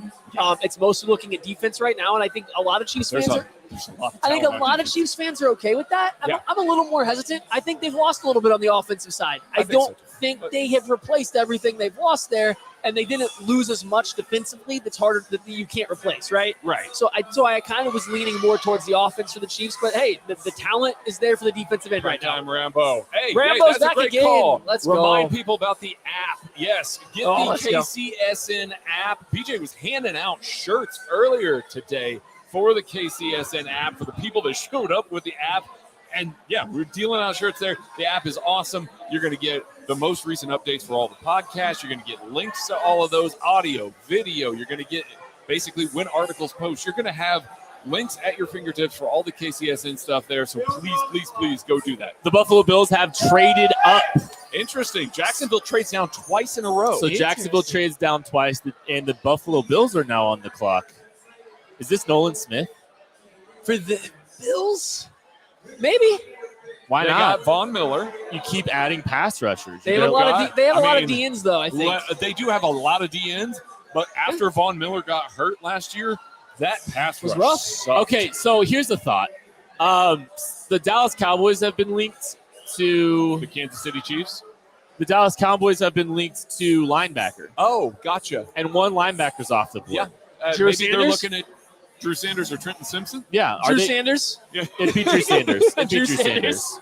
Are they going to go grab Drew Sanders? Maybe. I mean, all of a sudden, with the way that this is going off the board, if the Kansas City Chiefs weren't interested in trading up big for a wide receiver, the interest at, Dallas's pick makes a lot of sense all of a sudden. Yeah. Calling at this point and saying, hey, we'd like to move up here ahead of Buffalo for who? That's the question. Hey, Shout out Hydrodiction. I have the terms of the trade. So the Bills traded pick 27 and 130. Not nothing to move up 2 spots to pick 25. Wait, what picks? 130 and 27 for pick 25. That is not a nothing trade. That is not nothing. For reference, that one pick that the Giants moved up for, they gave 160 and 240, which is not worth as much as 130. So Jacksonville is just accumulating a bunch of day 3 assets now. And they're just moving back slowly but surely to take Brian Branch. Or, hey, the Cam news dropped. Cam Robinson jumped to Anton Harrison as well. Oh, true. Yeah. Dallas isn't taking them. Matthew Bergeron. The Bills could take him. They need help at right tackle. They do. This is very curious here. Or, hey, as you were saying, the Dallas Cowboys very interested in taking a linebacker. Buffalo needs a linebacker. Yeah. Did they just leapfrog him to go get a That's linebacker? a Boy, thought. that's about the best case scenario for the Kansas City Chiefs. If Sure. That's the case. Boy, this board is shaping up very nicely for Kansas City. At what point do you get there and you say we don't need to trade up anymore? I mean, now, as soon as the wide receivers went off the board, you don't need to trade up anymore. Okay. I mean, The only thing I would think about with that is Nolan Smith. Yeah. That's the one. Listen, I'm fine with the consolation prize if his medicals are good. Brian Brissy as well. Miles Murphy's still available. Miles Murphy's still available. Those are all 3 really good Corner quality options players. still available. I kind of feel like the Chiefs would have made a move up already. I do have the pick for the Buffalo Bills. Okay. With the 25th pick in the 2023 NFL Draft, the Buffalo Bills are taking tight end Dalton Kincaid. Ahead of Michael Mayer. Michael Mayer is not the first tight end in the draft. It is Also, Dalton Kincaid. Jumping the Cowboys for that. So So, the Cowboys also were linked to tight end. That makes some sense. Yeah. So maybe this kicks off a small run on the tight end position. Boy, that would be good for kids. That would interesting. I mean, an interesting fit for them, right? Dawson Knox is good. Yeah. Dawson Knox is a quality tight end that they just paid. Yeah, they did. But Dalton Kincaid's probably a better wide receiver. He's a little bit He's a little bit looser than Dawson Knox. He kind of runs routes in a different area. He's a little bit more horizontal across the middle of the field. Knox is a little bit more of a vertical threat. So Yeah. I think the two can live together. It's just I don't know if that's what I think the missing element of their offense is, but maybe it'll work out that way for them. Well, and maybe they were just looking for the best pass catcher that they could find at this point. And it makes sense from that perspective for Dalton Kincaid. It would fit. They certainly have a hole there. The guys that they can work with there that fit into their offense. He does fit well enough. I mean, listen, Dawson Knox shouldn't be preventing you from taking a guy but that you has paid him. But you paid him like he is, though. Yeah, I mean, that's yeah, the only thing. Yeah, that is true. But And Dalton Kincaid's a good football player. He is a good football player. Do we think it changes the math for going heavier personnel, though? No, I don't. I don't see that Dalton Kincaid is enough to where you're going to have teams more in base, where you're going to see more guys in the box to try and stop things against 12 personnel. I still think that you're still going to see plenty of 11 with that offense and the way that they do things. I have an update here from Chris Mortensen. Will Levis's left toe that caused him to miss 2 games last year was problematic for one team that considered him. Levis says the toe is healed and is good to go. Another team believes Levis could manage it, but thought surgery would need discussion after the season. Levis disagrees. So that is quite interesting, if you ask me, about that. Dalton Kincaid is the 25th pick in the draft. The Chiefs are very close to making their selection. It won't be Dalton Kincaid, who just got picked. Tucker's got the big board. I want to there's if you're looking at 26, 27, 28, 29, 30, 31, there's 6 more spots left in the first round. One of those players is going to be available for the Chiefs. Will Levis, you are Kansas City Chief. I want to make sure that we're shouting out Miller Lite. Thank you to them for supporting KCSN's draft coverage all season. This has been outstanding. They've been a great partner to work with, and we appreciate their support. Shout outs to our friends at Miller Lite. They've been absolutely wonderful. 6 picks away and a lot of good football players on the board. Nolan Smith, I really feel like it's medicals for Nolan Smith at this point. It has to be. Probably. He's too good of a football player. I don't feel like the Chiefs are the team that's going to take the risk on that. Now, let me counter with that. We have now seen the Chiefs focus so much. I know I just got done kind of talking about this. Shout out to Jason Carey. Thank you so much. But we've seen the Chiefs spent a lot of time with Nolan Smith. And to the point where it was very, not concerning, but very noteworthy that they had so much effort down there at the Combine, working them out, so much effort down there at their Pro Day, working them out. They had to know that Nolan Smith had a chance of falling in this draft because they weren't there for Jalen Carter. I can guarantee you that they weren't there for Jalen Carter. They didn't think Jalen Carter was going to fall. So Nolan Smith was always the guy. And I always thought that was interesting because Nolan Smith, another late riser, super athlete.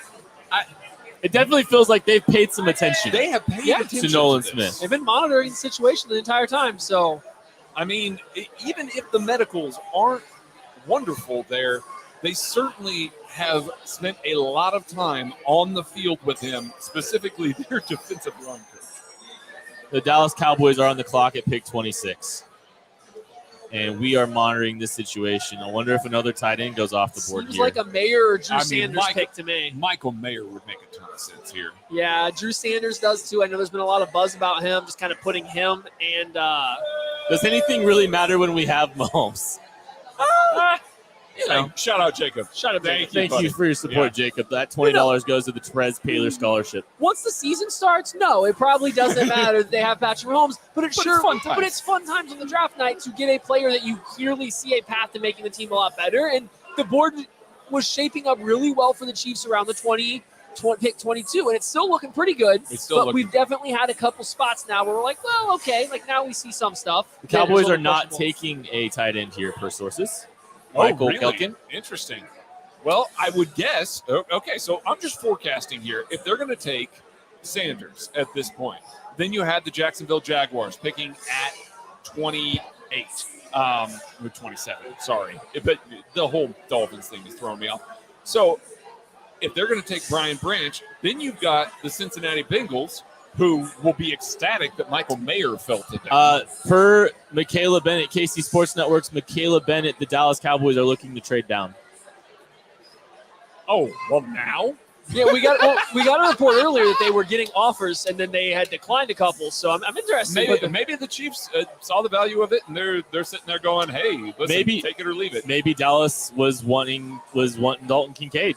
Oh, interesting. If that's the case, then maybe that they'd be more interested in trading down. And Buffalo jumping in front of them makes some sense. Now they want to trade down. Boy, Michael Mayer's fall is interesting to me here. That's not an elite athlete playing an elite. But he's not a bad athlete. No. And I think that's the thing that's so interesting is he's not a bad athlete. paying attention here because this could be a spot that the Chiefs are on the clock. Thank you to everyone that is watching, all 1,700 of you right now. We genuinely appreciate this. Hit that like button, hit that subscribe button. Thank you, Shane Falco, for your donation. That money is going to the Therese Paylor Scholarship.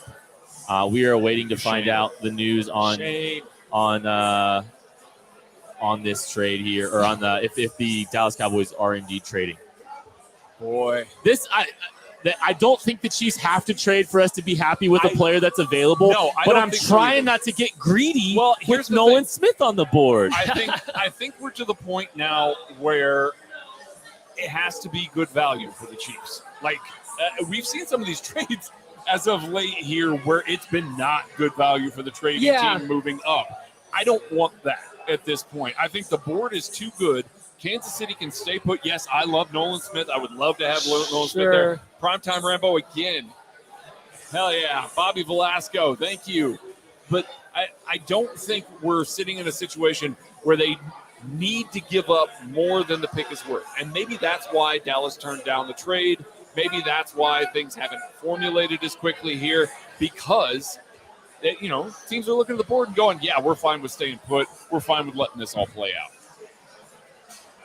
Tyler Prince, my man, $50 donation. Yeah. Craig is great. Let's go. Craig is great. Craig is great. Thank you, also, buddy. I want to say Rambo has been giving us a lot, has been donating a lot throughout this. Shout out Rambo. Yeah. His guy, Joey Porter Jr., still available, by the way. Yes, absolutely. He said that at like pick 10. He did. So just throwing that out there. We got we got a Leon Sandcastle jersey out here in the crowd. Let's go. It's filling up around here. This place I think people are ready for the Chiefs to potentially pick. About to pop here. The Cowboys still have not made a selection, so they certainly got to be listening to picks right now. ESPN is hammering the Michael Mayer highlights during this clock rundown. It's weird how that works. Yeah. We'll see what happens here with 2 minutes left on the clock for the Dallas Cowboys, who might have been looking. I mean, gosh, Miles Murphy. I know. And I'm not the biggest. Cam Smith's still on the board. Yeah, I'm not the biggest Miles Murphy fan, but at this point, I thought they were going to have to trade up for him. There's the KCSN Draft Guide best players available right now. Again, like the Chiefs are going to be able to take one of these players if they so choose, which is just ridiculous. I'm so happy with how the board has fell. So I will say that.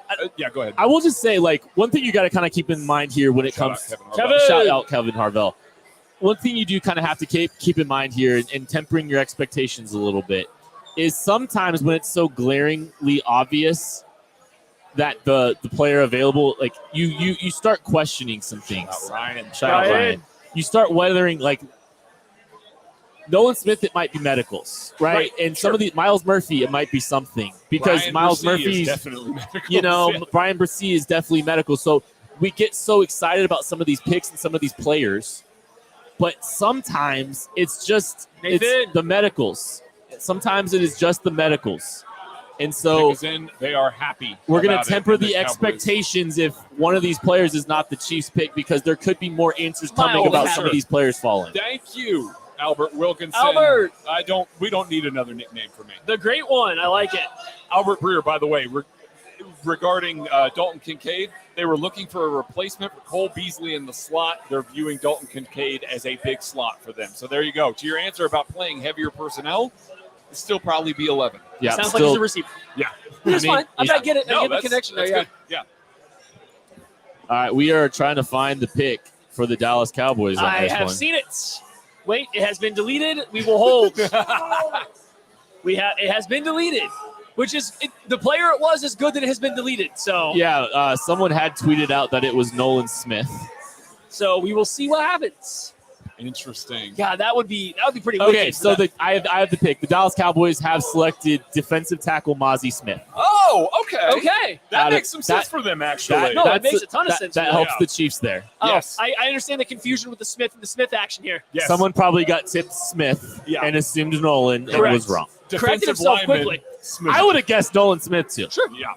No, okay. So Mozzie Smith off the board. Yeah, let's go. Mozzie Smith makes a lot of sense for the Cowboys because they have defensive ends. They have pass rushers off the edge.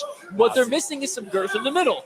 they're missing some run stuffing, somebody to keep these guys free and stuff like that. And, well, Mazi Smith is pretty darn good at that, Craig. Absolutely, he is. He is not just a space filler. He has the athletic traits to be a penetrator, to win when he is single block there. I mean, you can see on these highlights here.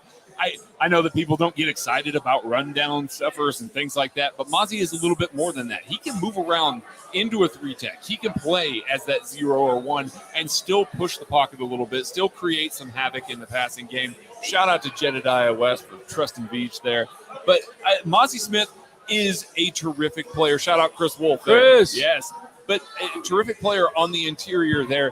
I not a guy that I probably would have been, ecstatic about trading up for. But if he was the pick at 31, I probably would have been okay with it because the Chiefs need that help at 0 and 1 tech. And you always gamble on these athletic guys on the interior there. That's where it works out. That's when you spend those round 1 picks on that type of player. Well, I think about the Dallas Cowboys are trying to beat the Philadelphia Eagles. And Shout out Scott Mahern. Thank you, Scott Mahern. They're trying to beat the Philadelphia Eagles, and that is a very tough team. Oh, man. He fits perfect on that defensive line to defend what the Eagles do. He's a great fit for if you're trying to beat the Eagles, that's a player that you grab to try to beat the Eagles. You need a tough interior presence like that to help stop the run, help against those quarterback sneaks that they're running all the time. It makes a lot of sense to add a guy like this. Mazi Smith is the pick for the Dallas Cowboys at 26. The Jacksonville Jaguars have been trading back. They've traded back twice now. They've accumulated 3 day 3 assets. They're sitting here at 27, sorry. Do they want to move back again? They want to move 31? Up. Someone want to move up? Do the Chiefs want to move up? Josh Ward. So the Jaguars team, they traded back, and I think the thought process either has to be nobody else wants Brian Branch, and who fits in great in their secondary. Correct. Joey Porter Jr. is still another option because they don't have multiple corners, right? They're pretty good there, but they could use another corner. Or with the Cam Robinson suspension news and him and Walker Little still being a relative unknown, I do wonder if Anton Harrison is possibly in play here, or even a DeJuan Jones or a Matthew Berger on an offensive tackle. So that's kind of what I think they're going secondary or offensive tackle would be my guess at this point. Well, we just had a question down there from one of the guys that donated. Question about Miles Murphy here. Pick 31, staying put. That's Joshua Ward there. Wrong for hoping for Miles Murphy at 1.31. His tape is impressive, and he fits the Spags profile. No, you're not wrong. I mean, I think that he fits really well there.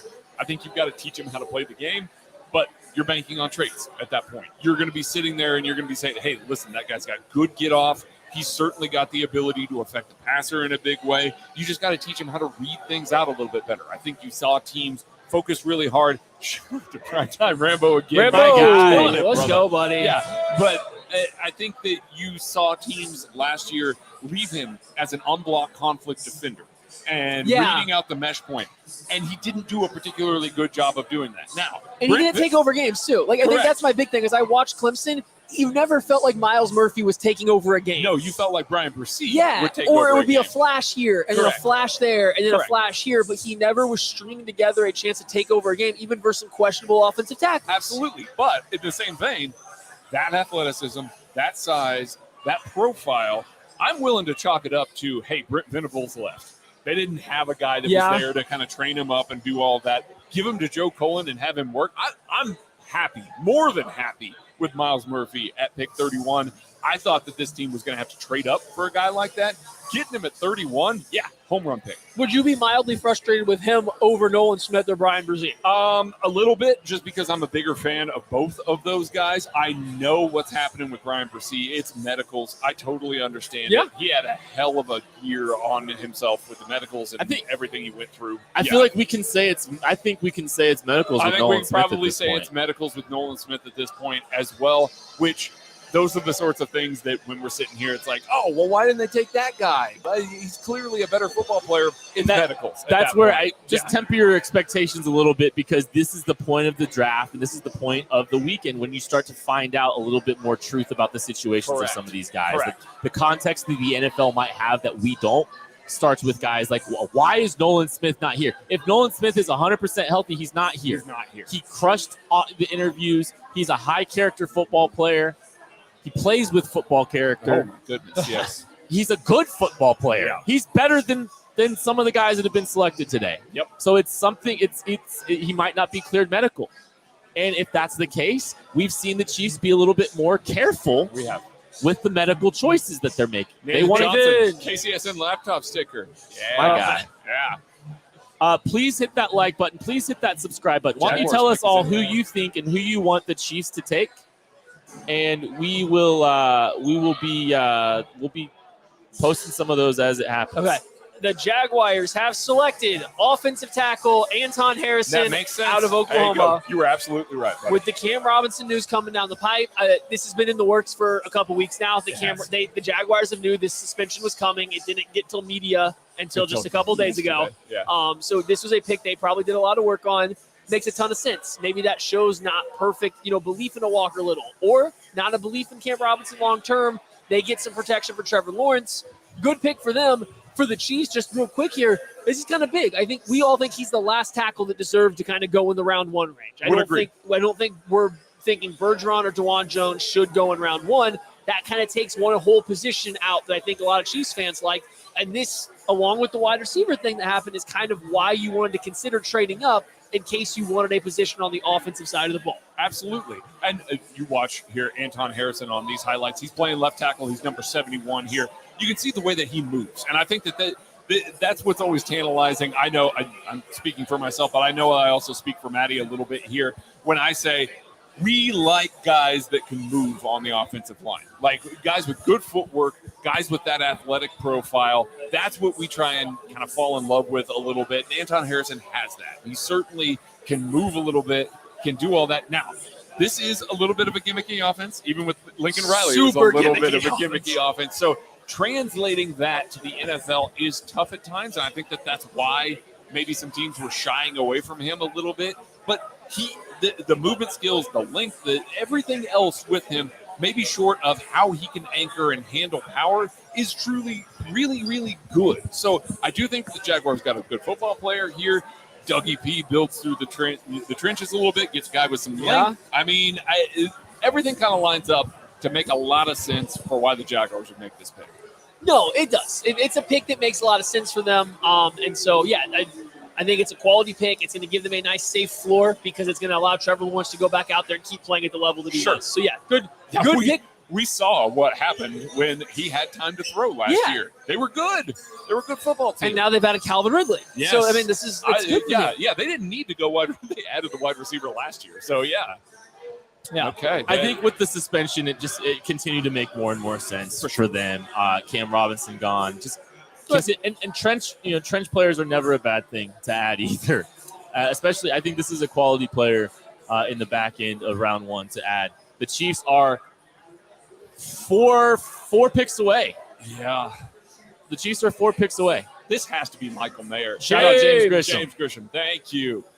Shout out Brad K. Smith for a $50 donation. Thank you so much for your generosity, everybody. This is all going towards the Therese Paylor Scholarship. Thank you to the 1,850 people that are watching this live stream right now. This is unbelievable. We genuinely appreciate all of your support. So, Chiefs don't go defense. They say they want to pick an offensive player. Who? Baby? Who? Michael Mayer. Sign me all the way up. I think Michael Mayer's going right here to Cincinnati. That would make way too much sense. Yeah. It would. That would make way too much sense. Craig, offensive player. Not a Michael Mayer offensive player. Is there one? Or you think the cupboard's dry? I can't force myself to take an offensive player with this board. Yeah, I don't think so. They come out and they draft Jonathan Mingo. How do you feel? I like Jonathan Mingo. I think that's too early. Yeah, we talk ourselves into it, right? We do the Clyde thing. We talk ourselves into it. Absolutely. We talk about the fit and how it would work. We talk about how his ceiling is A.J. Brown. That's what we talk about, and how A.J. Brown would work with his team. Yeah. Cincinnati got this pick in quick. They really came to the board quick on this one. Cornerback Joey Porter Jr. I don't know if he fits great for them. He might. Yeah. For the Bengals? Yeah. I feel like he'd be a very good pick there for them. Joey Porter Jr. makes some sense. Yeah.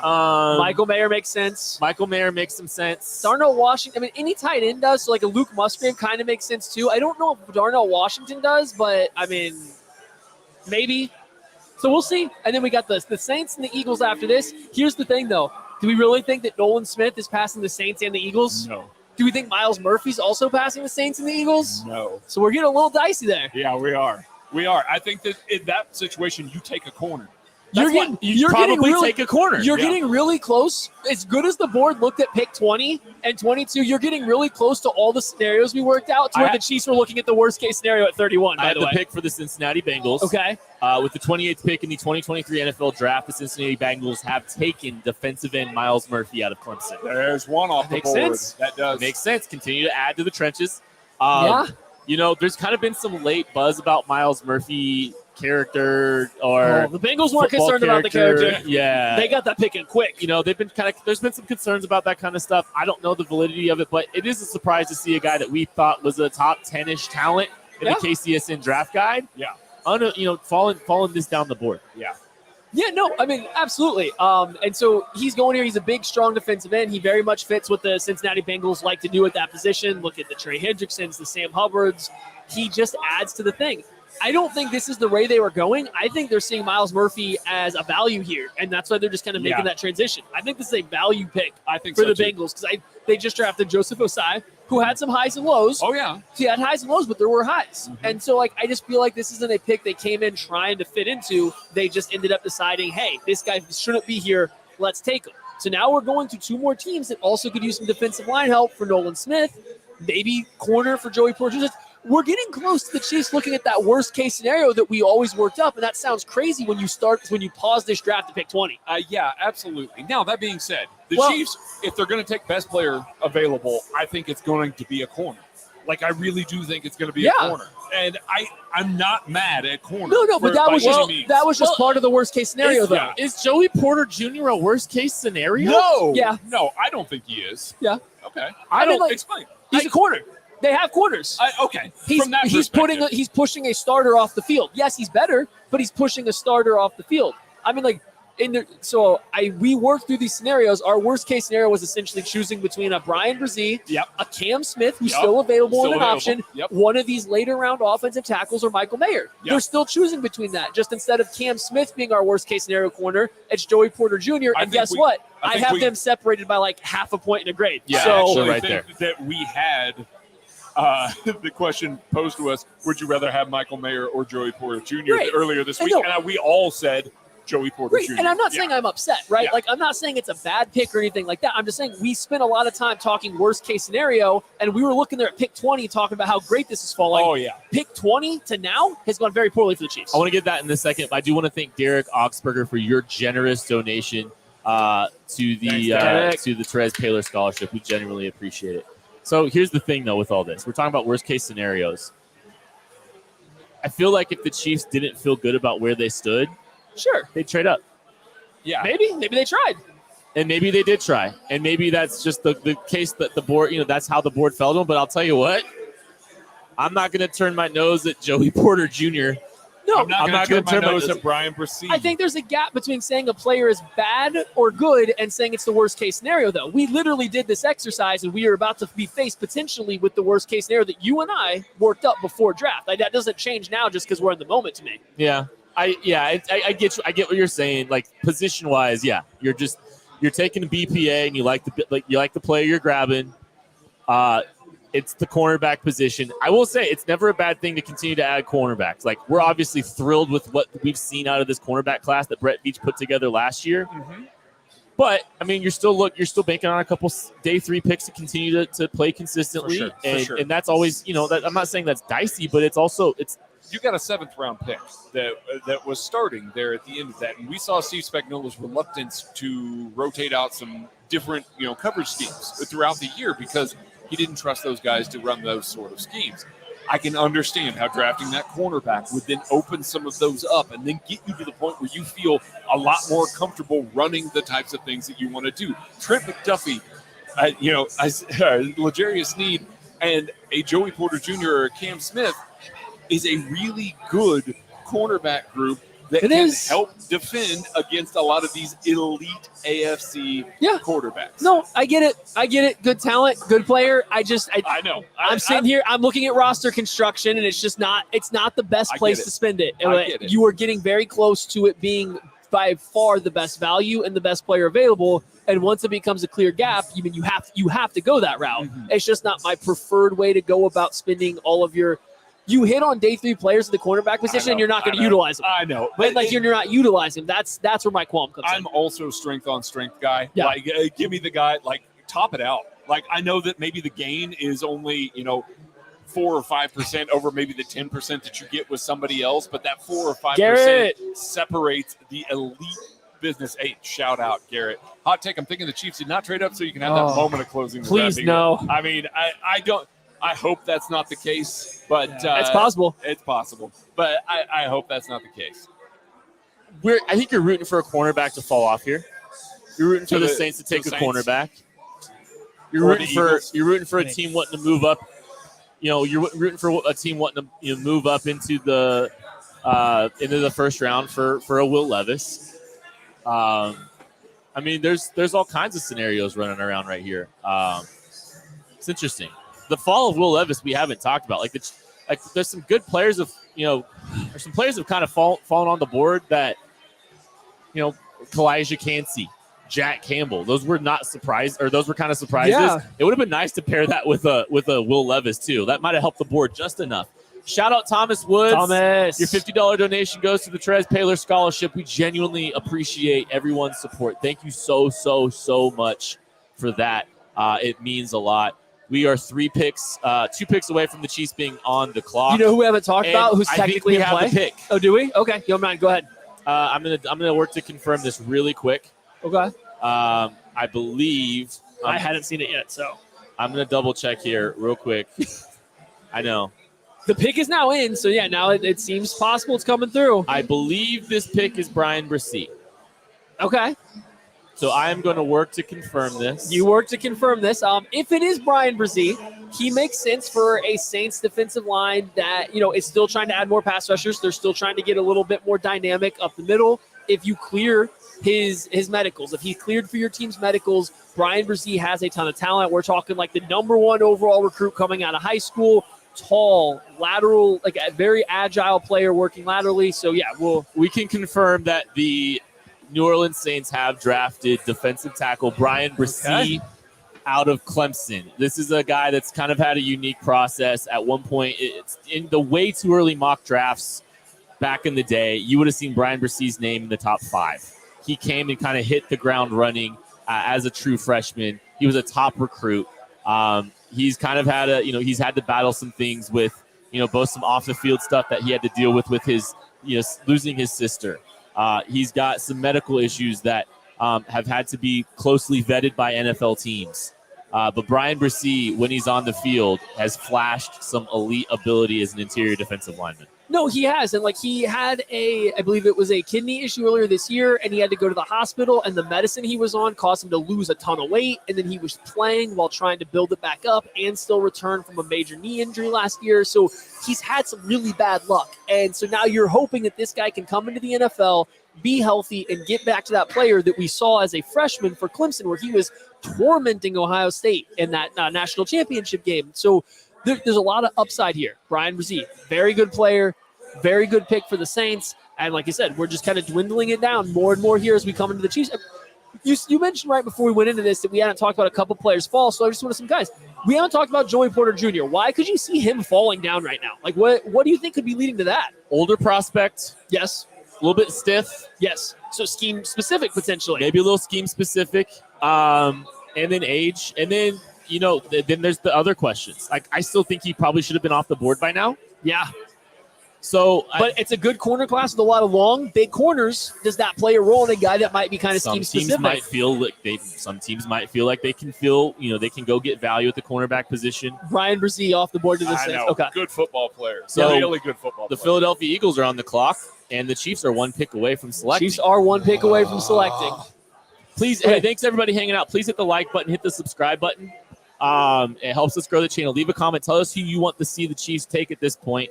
We'd love to hear all of your guys' opinions on who you'd like to see picked by the Chiefs. You know who we haven't talked about at all in this, and we have to because he's at the draft? Keon White is still available. He is. And he got an invite to Kansas City to the drafts. NFL tried to be a little bit more meticulous this year with who they invited. Now, I believe Joey Porter Jr. was invited. Don't quote me on that. I believe he was, but I'm not 100% sure. So that could be 2 guys, but just Will Levis was invited. Well, yeah. Yeah. So, I mean, so there's a couple guys. There's a couple of guys. I understand where you're coming from So I there, think though. Nolan Smith was invited too, actually. So there's a handful of guys that were Nolan invited. Smith's at home. Oh, is he staying at home? Okay. Yeah. So Nolan Smith and Michael Mayer on the board. The Chiefs theoretically have the ability to draft one of Nolan Smith and Michael Mayer. I'm taking Nolan I'm Smith. taking Nolan 10 Smith times. 20 I am times too. out of 10, yeah. The Now, Chiefs, yeah. I'm not mad at Michael Mayer. Mayer or Nolan from David Reed. David. There. Thank you, I mean, David. That's the question right there. I would take Nolan personally. I think the ceiling and the upside. That being said, I'm not going to be angry at all about Michael Mayer. No. Michael Mayer next to Travis Kelce makes Travis Kelce your ex-wide receiver. I think blocks really well. Michael Mayer walked into Notre Dame as an 18-year-old true freshman and was immediately their best tight end. Correct. Oh, by the way, that Notre Dame team had Cole Kmet, day 2 NFL draft pick. Tommy Trimble, day 2 NFL draft pick on it. And he walked in and was starting and better than those guys, right? Correct. So, oh, yeah, we were watching all of that Tommy Trimble film and just being like, oh, wait a second. wow, that This is guy Michael is Mayer. awesome. Yeah, I'm not going to be disappointed. I'm going to be happy. I will be actively happy with Michael Mayer being the pick for the I Chiefs. just thought he'd be off the board by now. I really did think that he'd be off the board by now. I'll say this. Yeah. We talked about Nolan Smith a little bit. Josh Uche at one point was considered by the Kansas City Chiefs a couple years ago. Correct. That was a guy that was in play for the Kansas City Chiefs, despite being a smaller player, maybe not your true edge rusher. Designated pass rusher. But good at playing the run. Like Josh Uche and Nolan Smith have some similarities. So I don't think it's off the board to think that Nolan Smith is a potential Chief. It doesn't fit the typical Steve Spagnuolo threshold for some of it. But as a run defender, as a player, mentality-wise, it matters. Yeah, it's the mentality, and it's the fact that they've done not a lot of work, but they met with him at the combine. Joe Colin went down and worked them out. And like to Craig's point, who are they working out? Their other defensive lineman, Robert Beal Jr., is also not a Steve Spagnuolo fit size-wise. So why were the Chiefs getting Joe Colin down there? I don't think the NFL is giving that out assignment out. And again, so I keep pointing back. I know I'm going to sound like a broken drum here, but I keep pointing out Joe Colin's interview here with us at KCSN, where he rattled off every single measurable from Nolan Smith in a line without even thinking about it, without even looking at anything. He knew it all. They have done homework on this. Can I ask you a question? Yeah. The Rams pick 5th in the second round, pick 36. What would you ask for to move back to 36? Is Nolan Smith gone? Let's say he's gone. Okay, if he's gone, I'm trading back. I'm fine with trading back. That far? Yeah. You would be willing to risk missing out on Cam Smith, Joey Porter Jr., and Michael Mayer? Yeah.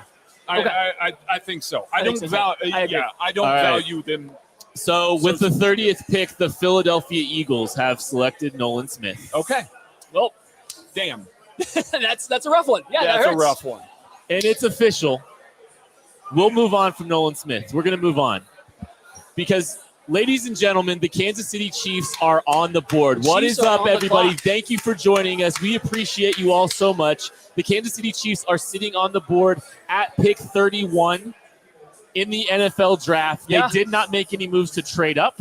They are sitting here on the board. Let's figure out what they're going to do. We've just seen Nolan Smith fall off the board. That was a great concept for the Chiefs. There's still some very good players here available. You've got Michael Mayer, the tight end out of Notre Dame. There are some high-quality cornerbacks that we have ranked very highly in the KCSN draft guide. A Joey Porter Jr., a Cam Smith, both available at this juncture. So there's some quality players on the board, and the Kansas City Chiefs, the world champion, reigning Kansas City Chiefs, might I add, are on the board. What do you think? What are you thinking here, Matthew? I'm not going to sugarcoat it. I think the past hour and a half have been rough as a Chiefs fan. I think the board looked great at pick 20, and now we've gotten to the point where when I work out scenarios, besides the name of Joey Porter Jr., this is about what I considered a realistic worst-case scenario, right? And that's not a bad thing. It doesn't mean the players are bad. It just means from pick 20 to pick 30, it went about as poor as it could have for the Chiefs. Sure. You lost all wide receivers. You lost multiple defensive ends. You lost a couple tight ends at the top. You lost the last offensive tackle. You lost a lot of talent from picks 20 to 30. So we're sitting here looking at a tight end or taking a cornerback, positions that you could argue are less necessary than some of the other ones. So from that aspect, it's the last hour and a half has been disappointing. That said, Joey Porter Jr., excellent press man coverage corner. You're not going to ask him to do a lot of zone. You're not going to ask him to do a lot of off coverage, but excellent press man corner with a ton of physicality. Then you have Cam Smith, a lot more versatile of a corner. Good athlete, good length, but you just kind of wonder, is he too grabby? Is he too handsy? He has a tendency to draw a lot of penalties. And then you have Michael Mayer. Not elite speed, but very smooth in and out of breaks. Good blocker, great receiver, has always been good. I think that's kind of the top guys that you're looking at this point in time. I think so too. Joey Porter got a first-round grade from the KC Draft Guide. That was hard because I believe we only had 15 first-round grades in the KC Draft Guide this year. Was Michael Mayer, was he a second-round grade or was he a first-round grade? I'm down at the cornerbacks right now. Cam Smith just barely out of the first-round contention, second-round grade there. These are all guys that objectively on film are quality football players that are very deserving of being selected in the first round here. So I am on board with any one of those three. Like, I can completely understand all of that. Again, like I mentioned earlier, Cam Smith, Joey Porter Jr., they unlock a little bit more of your secondary. They unlock a little bit more of Spags' playbook. It makes sense. Michael Mayer gets you to that 12 personnel. You're basically replacing Blake Bell with a guy that can do a little bit of everything and be on the field a ton, move Travis Kelce out to X wide receiver. Let's talk about the scenarios that maybe we're not ecstatic with. Let's say they take Keon White. Let's say they take DeJuan Jones. Like, trying to value the edge position, trying to value the right tackle position. Sure. Jalen Hyatt, that's not like a doomsday scenario for me or anything like that. Not great. Those are kind of the three picks that we've seen a lot of tie. We've seen some of that to that. So I can understand how the Chiefs may go that direction with that. Yeah. But, I mean, then I guess the third option is, do you trade out? Yeah, we talked about the potential of trading out here, especially I asked you when you said if Nolan Smith was gone, you would contemplate trading back. So I absolutely would. Does a team want to come up for Will Levis to catch that fifth-year option? It's something that gets talked about a lot at the end of drafts. It doesn't happen as frequently as it gets talked about, but maybe a Rams wants to come up and grab a Will Levis. This seems like a pretty good possibility for that if they do want to trade out here, so I don't know. Yeah, lots of options here. In your gut, what do you think they do? I think they draft one of these corners that they have as their I best think player so, too. available. Is my gut feel. We're getting a lot of screaming around here, so I'm trying to make sure it's not a pick. It's Dude Perfect and Donna Kelsey. No, I think so. It's not I'm the thinking draft. so. Some people are watching the TV, so. Yeah, I think it's a corner too. I think if the Chiefs truly are setting themselves up to draft best player available, the best player on the board is a corner. Yeah. Unequivocally. It is a cornerback. So I can definitely see the Chiefs doing that. Hey, everyone, thank you for watching right now. Please hit that like button. Please hit that subscribe button. Leave some comments. Tell us who you want to be a Kansas City Chief. Wide receiver, still a potential option. I know some people have started to throw the idea around of Jalen Hyatt. Jalen Hyatt's name got thrown around a lot late in the draft process in some of the recent mock drafts. That's a name that's kind of been considered a potential target for the Kansas City Chiefs. And I don't know. It's a non-zero Chiefs chance. worked out Cam Smith. Chiefs definitely worked out they Cam brought Smith. him for They a brought top him in 30. for a top 30. So They did do if that. you wanted to tell me that they really like Cam Smith, they really think that he's going to be able to do what he's doing. Steve Spagnuolo has had grabby corners before. It's definitely fixable. You just wonder, though, how much does that impact his technique for a guy that's a good, not great athlete. But I like the versatility. He can play inside, outside, zone, off coverage, man coverage. Like, he can do it all. So Matty, you wrote up the cornerbacks. What was Cam Smith's fit in the KCSN draft? It was a high fit. It was a high fit, Craig. I'm buying in that they're trying to be a little bit more versatile, so I think he made a lot of sense there. I believe his comp was Joe Hayden, if I remember correctly. Yep. Joey Porter Jr.'s comp was Xavier Rhodes, a little bit more man coverage specific, press man specific. I think I went medium fit for him. Yes, you Part did. of it was because of the draft value, which obviously isn't there now, but I also think he's a little bit more scheme specific. So I probably would have even had him as a medium fit, even available here at 31. So I'm just setting that up for the explanation there. Like, if the Chiefs turned around and went Cam Smith here, that would be why. It would be a scheme fit sort of deal versus, yes, Joey Porter Jr., very, very good player. We have around one grade on him, but Cam Smith may fit what Steve Spagnuolo is trying to do a little bit better. I think we need to pause for a second and just just take a breath. Because we're in Kansas City. The draft is happening a mile from us. The world champion Kansas City Chiefs hosted the entire world, the entire NFL draft world, and now they're about to make a pick. We're going to throw a party around here. I can't wait to see the party when the Chiefs make this pick at 31. I don't know where they're going. I'm anticipating they're making a pick.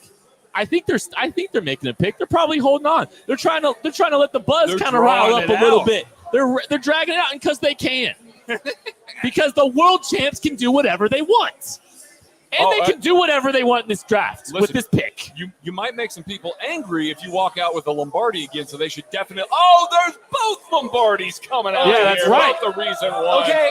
Bringing them out. Maybe they didn't want to trade back, or maybe they never tried to trade up. Maybe they always wanted to walk off. They just wanted this moment right They here. just want to walk off. Hey, Maddie, how many trophies are there?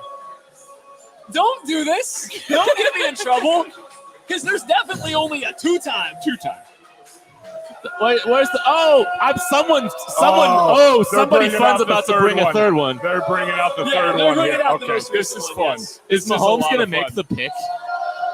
Oh, you can hear it going on behind us right now. Yeah, they're definitely making this pick. They are not trading out of it. We'll see. They were.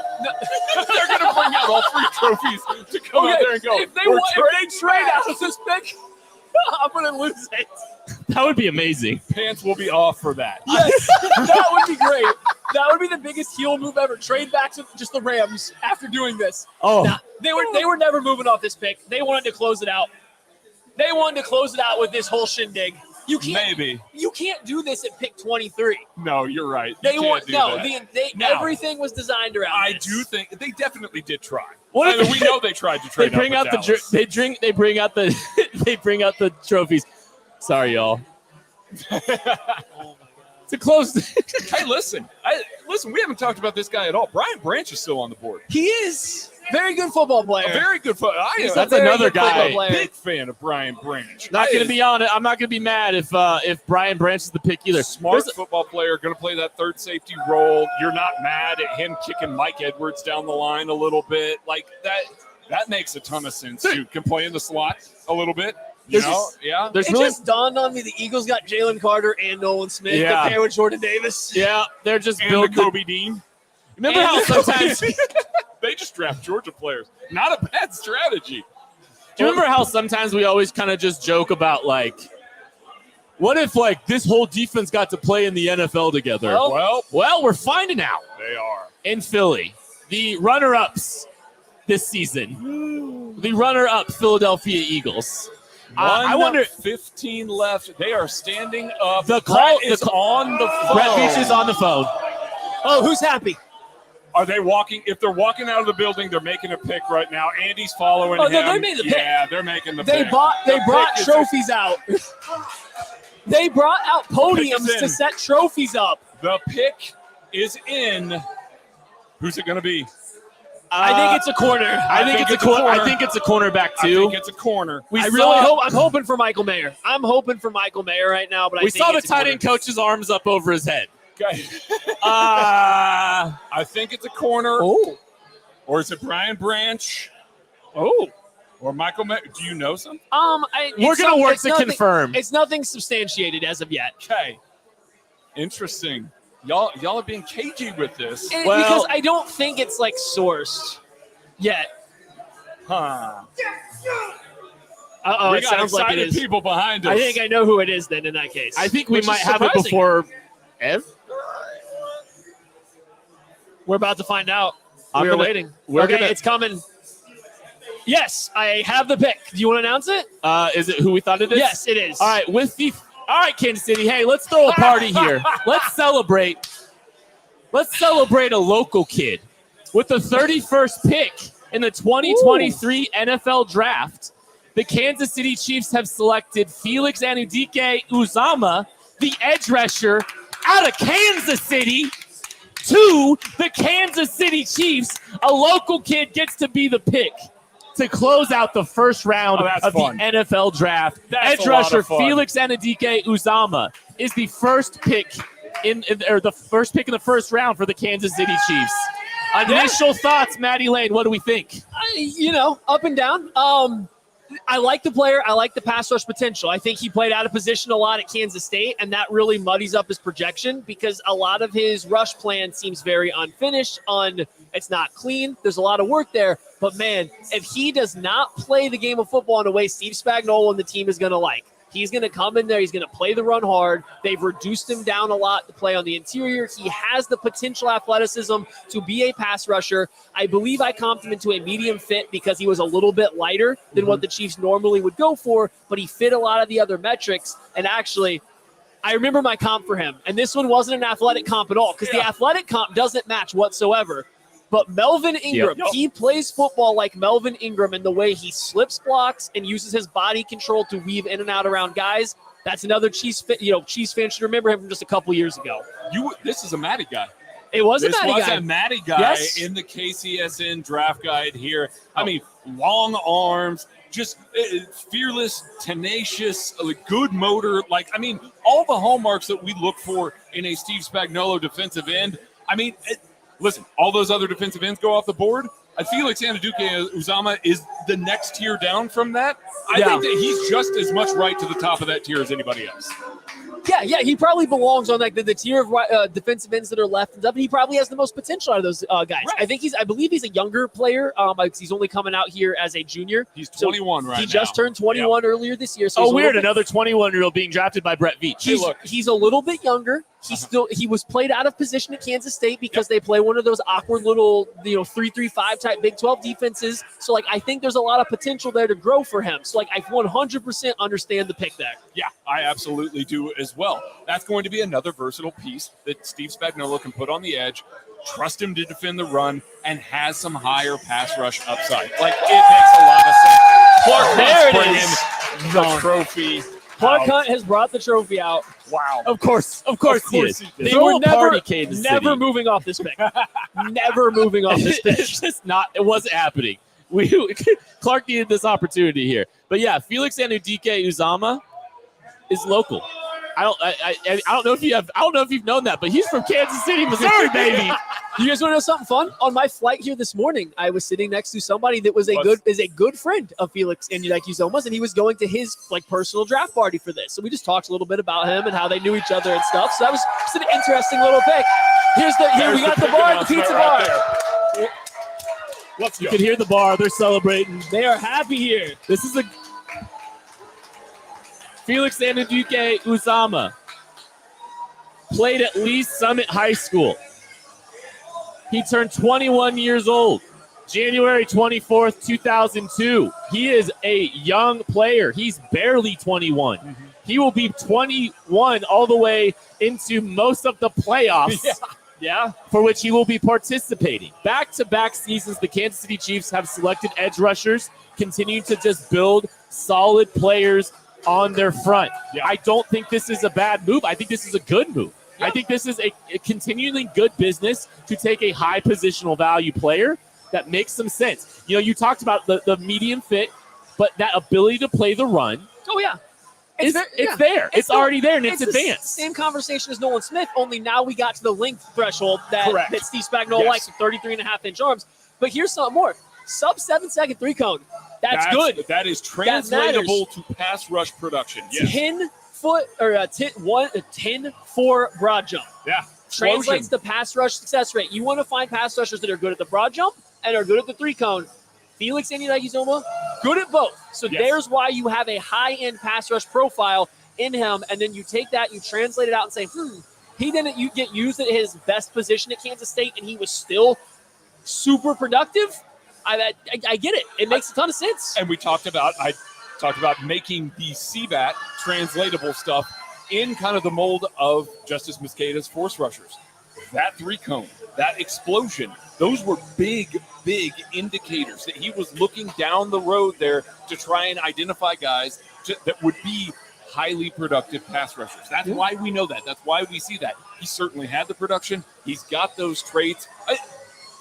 ceiling's high for this guy. Yeah. It really is. No, it is. I just wish I do wish we had a little bit more tape to see him rushing out wide, because it's still a little questionable, right? We don't know what it looks like. The traits should transition, but when we're talking about 5 snaps a game where he's getting to rush from out wide, and when 2 of those, are dealing with a chipping tight end or a running back, there's such a little sample size to see his true high side rush. Well, and with all that considered, we still put him in the top 30 of the KCSN draft guide rankings. He was the 27th rated player for us in the KCSN draft guide.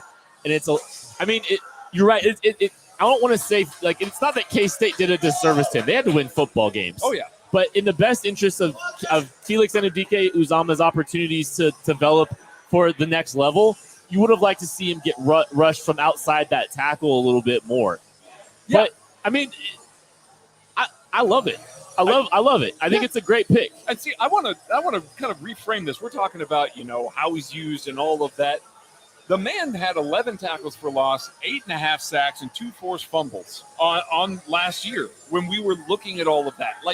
That still matters. So you're trying to look at an upside guy. You were trying to look at production. You're trying to look at how that translates. Worst case scenario, he can do some of the things that you are expecting out of him, even from that kind of interior alignment a little bit more. Now you move him outside. You give him to same reason that we loved, a guy like Miles Murphy. Oh, look I'm seeing the draft party right now for Felix, the local stuff in That Kansas is City going awesome. wild. That is nice. That is awesome. You want me to blow your mind real quick? You read off his stats, so you know what he did last year? 11 sacks, 14.5 tackles for loss, and 6 forced fumbles. I believe he was the Big 12 Defensive Player of the Year in 2021. Yes, he was. Well, and he was this year, was he not? No, he was not this year, I don't believe. I believe he beat Tyree Wilson out. We are going to talk about Felix Anudike-Uzoma, break down the Chiefs' first-round pick right after this. Thanks for listening to KC Sports Network. Make sure you download our new app. Find it on the App Store or Google Play.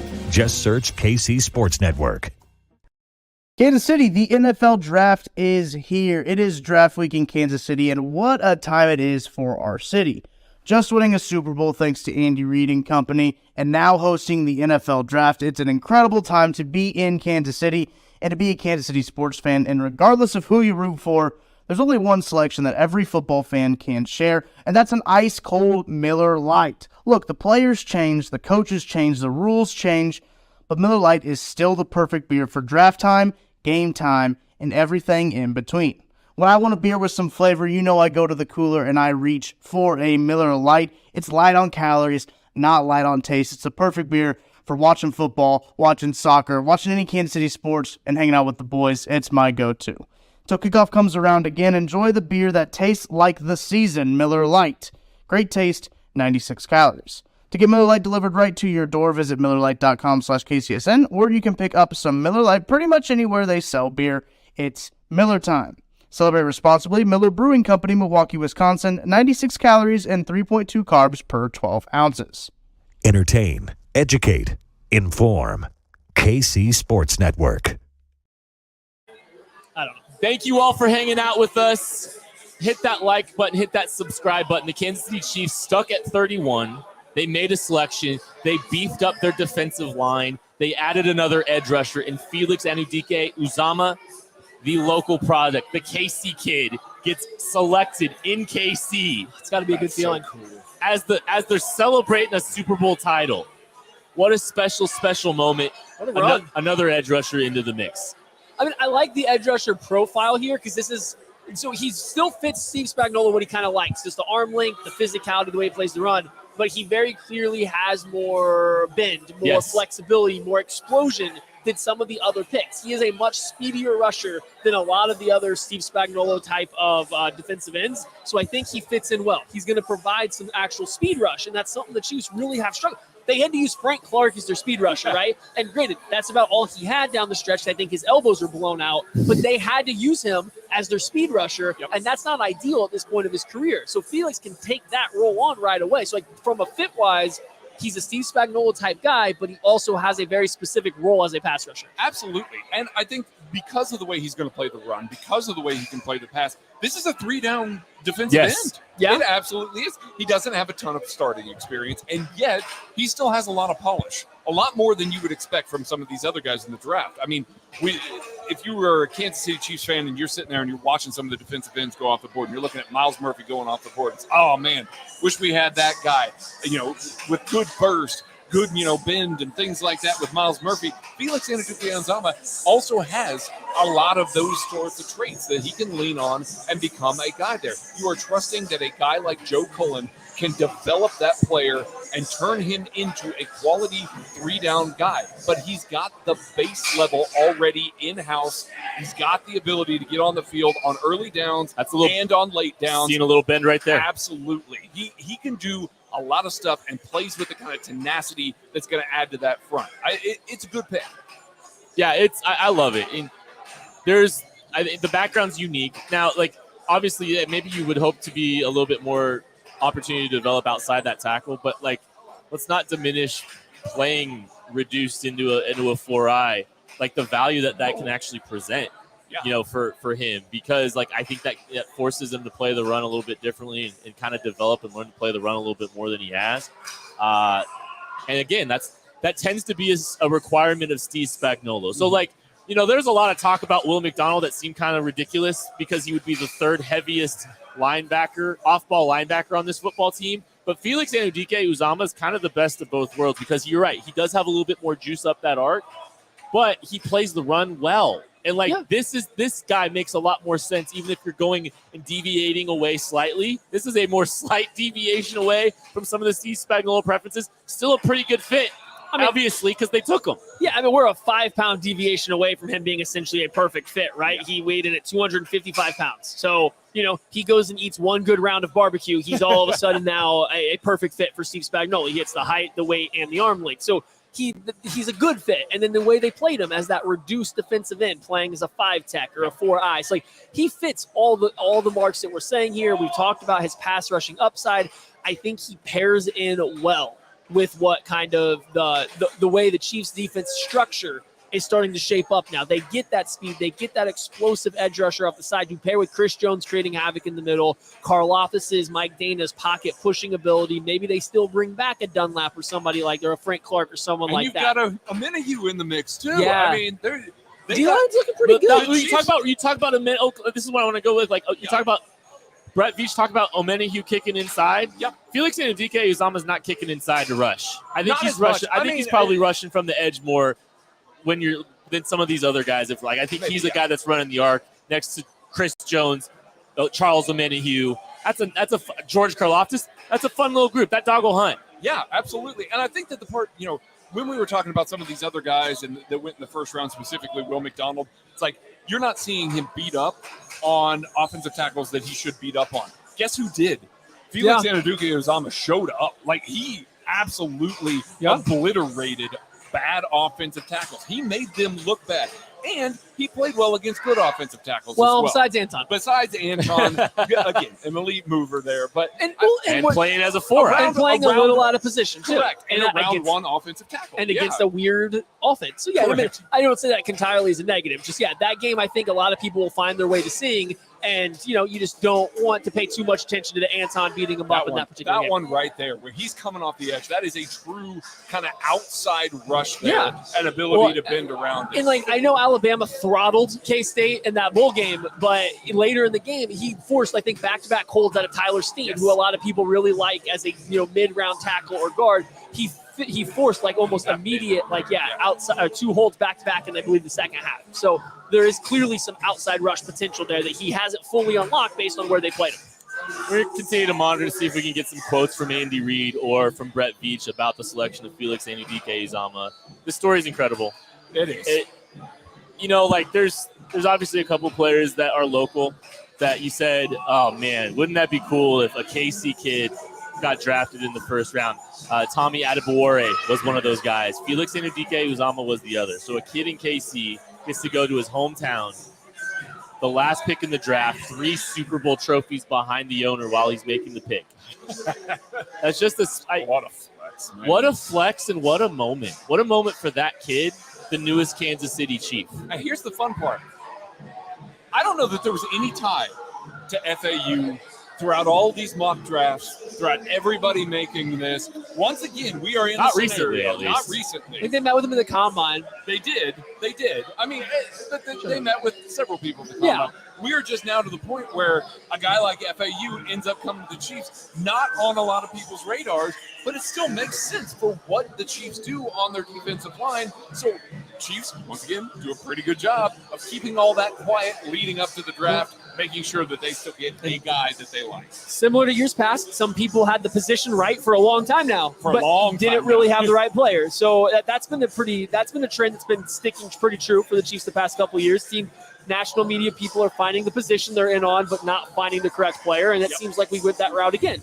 Yeah, there was a lot of connection to the edge position. Will McDonald. Will McDonald was getting like Keon White was getting some Miles Murphy. Yep.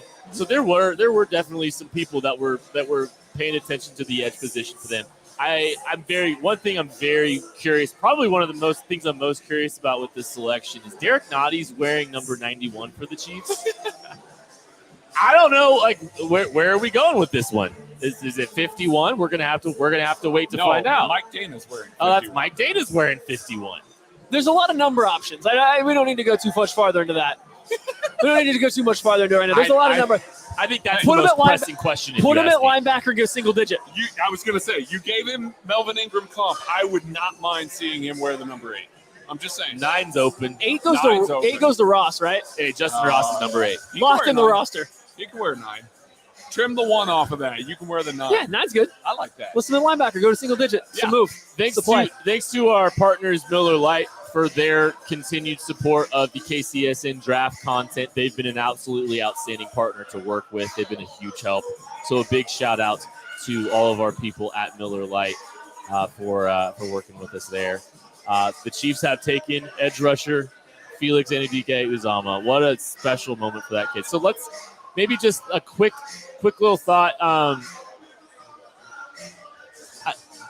Grade it. Let's kind of grade it here, I guess. I was going to ask like what your feelings are about just the overall pick. Like, I like the player a lot. Let's compare it to maybe what was on the board for you, your preferences. We'll start with Craig. Okay. Because Maddie looks like he's thinking too hard. I mean, I would look at this pick. I was on board with taking a corner. I think that the best player available in my mind was still at the cornerback position. So I would have been on board with taking a corner there, making a strength a strength. But to Maddie's point, you got 7th round guys that are contributing. You've got guys that you are relying on that are a little bit cheaper asset wise. So maybe not making that quarterback pick makes some sense. So you move down the line. Next guy on there, you're maybe looking at Michael Mayer, maybe looking at Brian Branch, or you're maybe looking at an FAU. All of those, if I'm looking at those positions, edge is clearly, from a positional value standpoint, the most important of all of those. And the most expensive of all of those when they hit. So from that perspective, I give it a strong, let's call it a B+ for that, because I do feel like positional value is good with there. I like the ceiling of it. It's just, B+.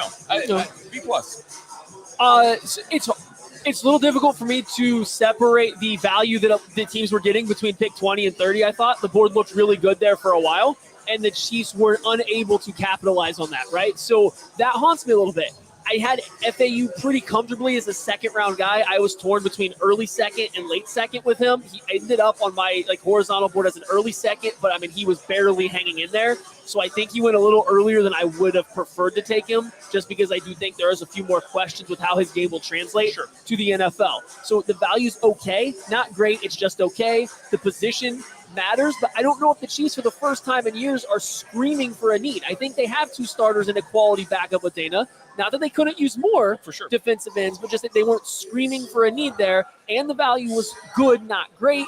And then you cut away some of the better values at corner or that were had under the draft. I'm going with a B- with it, and I grade harshly. I think a C is a perfectly valued grade. Yeah. So this is a little plus value because of the position of need and the upside, but I definitely think they could have done a lot better had they moved around a little bit more, or even probably gone with one of those corners. Yeah, the move up, maybe. Who knows? Yeah, you don't know how it played out. You don't have great visibility on what was actually available to them to move up and when they would have been willing to move up and all that stuff. I'm going to give it a solid B+ as well. B+. I'm going to go to a B+ though.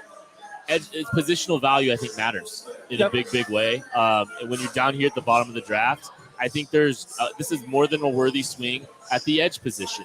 So I like the addition of Felix Anudike-Uzoma. We're gonna have plenty more time to be breaking this down over the next couple weeks. I'm sure you'll be getting some breakdowns on the KCSN Substack. But Felix Anudike-Uzoma, pick 31, a KC kid to the KC Chiefs. Ema. Thank you, everybody, for hanging out with us today. It's been a lot of fun. We are having a great time here at Pizza Bar in KC at Power and Light, having an absolute blast. Where can they find us tomorrow, Kent? They can find us on Friday and Saturday at No Other Pub. And shout out to we're in 0. Hey, if he puts on 0, Matty, does that bump it to an A-? Yeah, that's a B+. Okay, it goes up to a B+ if he wears 0. Thank you, everybody, for donating.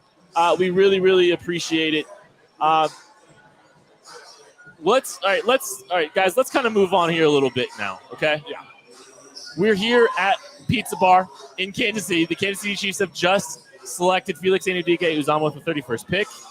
Let's kind of take a step back now and look at the first round, kind of look at some of the stuff that was interesting to us in the first round, and let's also look a little bit ahead to the second and third round, the day 2 of the draft. There's some interesting things. What was the most surprising thing to you in round 1 of this draft, Craig? 2 running backs going as early as they did. Listen, I don't think that anybody had any question that Bijan Robinson was going to go round 1. I think that everybody just was pretty locked into that. And then as the Jahmyr Gibbs, hype started to build a little bit more, it became evident, okay, maybe Bijan's going to go early enough to where Jahmyr Gibbs was going to fall in at the end of the round. Instead, he goes in the top 15. Matty. Yeah. You had 2 running backs go before a single pass catcher. We can count Gibbs as a pass catcher, but a wide receiver or a tight end come off the board. That was the most surprising to me. I know that they're good, but man, yeah. I think it was just the way some of the runs happened. Like the running back run, but 2 isn't really a run, but still 2 running backs kind of that close together in a draft is this early is kind of wild. 12. The offensive tackles went pretty quick back to back to back. Once they started going, they started going. The wide receivers, 4 in a row. I think you got a late round 1 run on defensive linemen with the Myles Murphy, Brian Brzee, Myles Murphy, Nolan Smith, and then Felix Anudike-Uzoma. So just the way the runs worked in this draft, it seemed like teams were being very reactive to what other teams were doing around them to make sure they were catching guys before cliffs in what's a rather weak draft class, especially in the depth. And I think that kind of makes sense a little bit when you think about it, because what was the whole theme of this draft is no one knows chaos. No one knows what, where, when, how. So when positions started flying, teams started panicking. They were not going to wait. They were not going to let the board, let things dictate. They were gonna start dictating. And that was kind of interesting to me when you think about it, just because, because of the chaos, you saw a lot more order in the pockets in which some of these guys were flying off the board.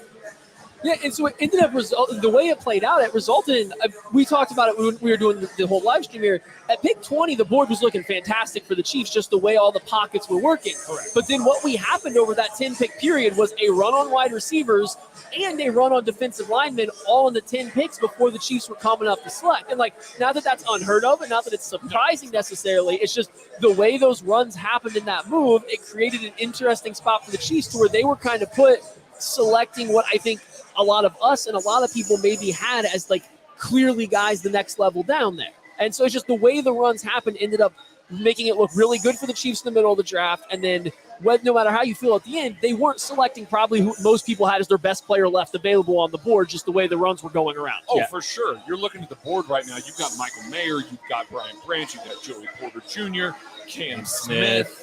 Will Levis is still on the board, fell completely out of the first round there.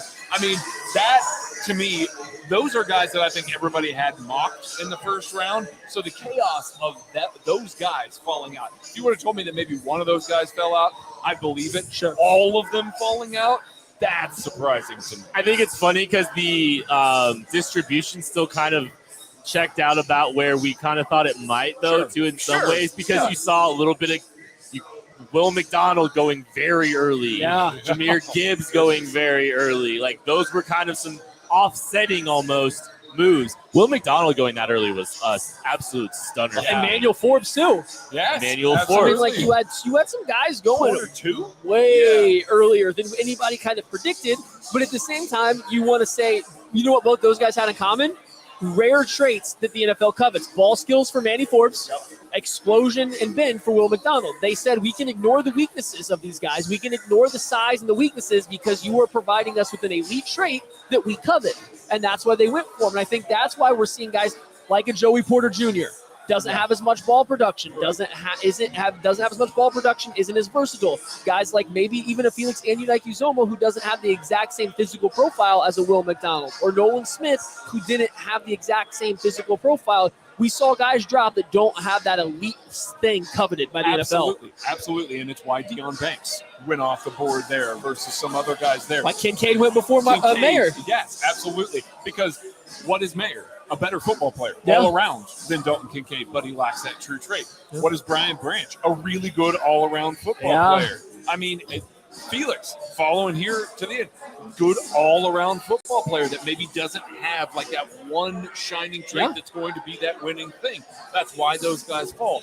And I think we say this a lot when we're talking about these teams that consistently draft at the end of the first round. It's like, man, how did they get all these good football players to fall? Because teams will take the Will McDonalds. They will take the Manny Forbeses over maybe those guys that are more well-rounded, good football players. Well, and it's the swing versus the just continue to hit steady doubles. Correct. And the Chiefs have kind of been in the business of hitting steady doubles, and they just catch value and catch quality players and good players down at the bottom of the first round. Yeah. This was Christian Gonzalez. Another surprise in the first round. You talk about, hey, like you're hanging your hat on a trait. Yeah, he's got traits. He's got elite athleticism. A lot of traits. But does he have the trump card outside of the athleticism? I mean, like, he's a really good cover player, but you know what he doesn't have? Ball production. I mean, like, he got some at Oregon, but that was his question. He had almost no ball production coming out of Colorado. So, and didn't tackle very well, right? So, like, which is why Devin Witherspoon goes before him. Yeah, I can even transition this to going to wide receiver. Look at the wide receivers and the way they come out. JSN's a little bit of an outlier, but it's production. But then Zay Flowers has the speed, the quickness, the dynamic ability. Quentin Johnson, yak ability, the overall athleticism and size. Yep. Jordan Addison was the last one to come off the board. The least of the just like coveted NFL traits that you can't really coach. Well-rounded football and a well-rounded good football player. Yeah. The only position that didn't seem to parlay across as well was probably offensive tackle because Broderick Jones was the last one off. But it seems like all the others, the NFL was chasing the elite trait over the solid, steady football player. And I just wonder if that's a mindset of the NFL right now, or if they're just looking at a draft class that gets a little weak on day two pretty quickly. And they're like, well, give us the guys that have the traits. We can maybe find role players or well-rounded players later on because it's getting a lot thin real fast. And to the credit of the offensive lineman, that's been an NFL trend for a little while. Just taking the best all-around guy and dealing with it versus trying to take a trait sort of guy. So I'm looking at this board, and I'm just like looking at what's happened. First 10 picks, kind of logical. We all kind of said, yeah, that makes sense. Yeah, that makes sense. Like, sure, that 10, that's the players you about expected. Darnell Wright, a little bit of surprise. I'm gonna read 12 through 19, buddy. I'm gonna read 11 through 19 for you. Peter Skoronski, okay. Yeah. Detroit Lions at 12, Jahmyr Gibbs. Yeah, that's a surprise. Green Bay Packers, Lucas Van Ness. That's a good Pittsburgh one. Steelers trade up for Broderick Jones. Also fun. New York Jets, Will McDonald. Surprise. Washington Commanders, Emmanuel Forbes. Surprise. New England Patriots, kind of a surprise at Christian Gonzalez. Well, surprise that he fell. Detroit Lions, Jack Campbell. Yeah. Tampa Bay Bucks, Kalijah Kancey. It's half the picks you just named are just weird, wild outliers, but guys that have a specific trait that you can't coach. I mean, it's just that seemed to be the theme of the draft. It's a draft of outliers, but we were all looking at it on the outside from a negative standpoint. Yes. We were saying it's the draft of outliers. Maybe we should have been looking at it saying it's a draft of guys that are maybe the island of misfit toys, but they all have an elite trait, and those are the guys the NFL wanted. Yeah. I look at the wide receiver run. Don't make me sad. Well, couple thoughts. people warned us of 20 to 23, 20 to 20, 20 to 25 really as the receiver run. Yeah, probably not a lot of movement for trading up for the Chiefs because they're probably trading out of a receiver if they're doing it. And receivers went the first 4 picks that you kind of thought might go receiver, all went receiver. Back to back to back to back. Wonder what they think of the day 2 wide receivers. Exactly. And no trades. It was 4 guys across the board, no trades. The four. 4 clear-cut receivers across the board, no trades. And the teams that probably need wide receiver the most out of, the teams that were most current or commonly mocked wide receivers or that had wide receivers their top need. Yes, a lot of people had JSN higher, but you started looking through, it was a lot more hit or miss. It was just finding a spot for him. Right. When you got to the Chargers, the Ravens, the Vikings, the Seahawks are the only one that maybe didn't have to go wide receiver, but they're the ones that caught the JSN value. Right. Yeah. But those other 3 teams there were almost always mocked wide receivers, so it was no surprise they went there. Correct. And I get every single one of those. Now, we look at that. For the Chiefs to get up to that point, they're probably having to come off of their 2 or come off of their 3 and a future 3, maybe, or a future 2. You would have at that once point? you got to Addison, yeah. Yeah. The Vikings only have 5 picks. Listen, I don't know what the offer was. I don't know how much they loved him, but they only have 5 picks. They're an analytically driven team. I feel like they would have liked, if they didn't love Addison, they would have been a team that would have been willing to trade back. But maybe they loved Addison. Or maybe the Chiefs didn't love Addison. Yeah. So we don't know. But that's what I'm saying. Yeah. If all 4 of those teams really, truly loved that set of wide receivers, now you're coming up to 19. Yeah. Oh, yeah. That is a steep price to pay. You can't get there if these teams don't want to wait and take Marvin Mims on day 2. Correct. That is a steep price to pay to move up to that standpoint. So I know that we're going to look back on this a lot, probably look at the wide receiver group a lot, I'm sure. But it's not just as simple as trade up to 24 to get the last guy. Right. You're probably having to go up all the way to 19. And at that point, what is the cost to value ratio of trading up for that wide receiver in this specific wide receiver class? I do find it interesting. We had KC Sports Network's Michaela Bennett working, and she said, hey, per sources, the Chiefs' realistic trade range starts at about 22. Well, that was right in the middle of that receiver. Those teams did not want to trade out. Those teams didn't trade out. Maybe they had some conversations with some of those teams in that range. Yeah. But it was kind of fruitless if that's the case. I mean, the position we thought the Chiefs might target got targeted in a run. And that was a steep – that was still a steep price to pay if they were going to get all the way up. Yeah, it's weird. Yeah, we were just talking about that.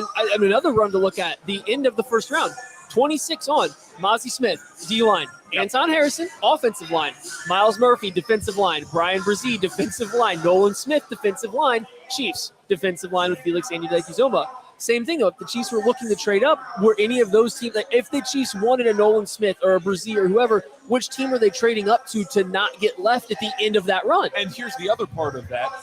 Are the Chiefs viewing those guys as mostly in the same tier? Right. Are they looking at that and saying, okay, well, we've got maybe not Anton Harrison, but speaking of the defensive linemen. All stacked together. Yeah, all stacked together. And maybe they're looking at that going, hey, listen, we're staying put now.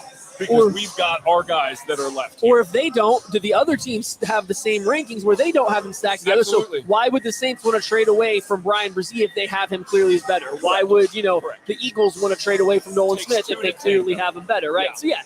So, it's, you were in this spot where I don't know if there was a realistic trade-up spot for the Chiefs, even though I think we all probably would have liked them to potentially consider it. Yeah, I don't know. And the Buffalo Bills might have made the last trade up of the day, moving up to 25. Yeah. That might have been the last one. They paid a price for that. They used pick 130 to move all the way. Well, yeah, we all talked about how in this class it might be cheaper to move up because it's a bad class. But the problem is, eventually there's a cliff. Teams don't want to move behind your cliff, so they're like, well, hey, I don't want to drop away from this guy that I like that I'm currently about to pick because the next guy I'm getting your pick's not as good. Hence why you won up here. So and the Jags had already traded back twice. Well, they hadn't traded that back twice quite yet, but they had already traded back, and that always that makes it tricky too.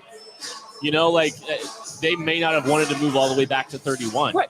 And again, I think those are the things you got to kind of think about when you're looking at it. It's not always just The draft simulators are great. The draft simulators doesn't mean you get to trade up whenever you No. want. I don't think we were talking through the runs. I don't think there was an option to trade up for a wide receiver unless you were jumping all the receiver teams tonight. And if you wanted to move forward for a defensive lineman, you had to get ahead of 26, which puts you right on the heels of the Bills who last traded up. Correct. So I don't know if there was a trade up partner available. Yeah, I genuinely don't think they might have just been locked out, like literally locked out entirely. Yeah, no, I mean, it's and possible. again, the value has to matter. Like, you can love that group, but if the tier is what it is and you're having to pay a first and a second to go get a guy that you're in a group that you're like, let's stay here a little bit. We like guys that we're going to pick at 63. That's how that works. So we ready to move on to talking about day 2? Yeah, let's do it. We'll get there in a second.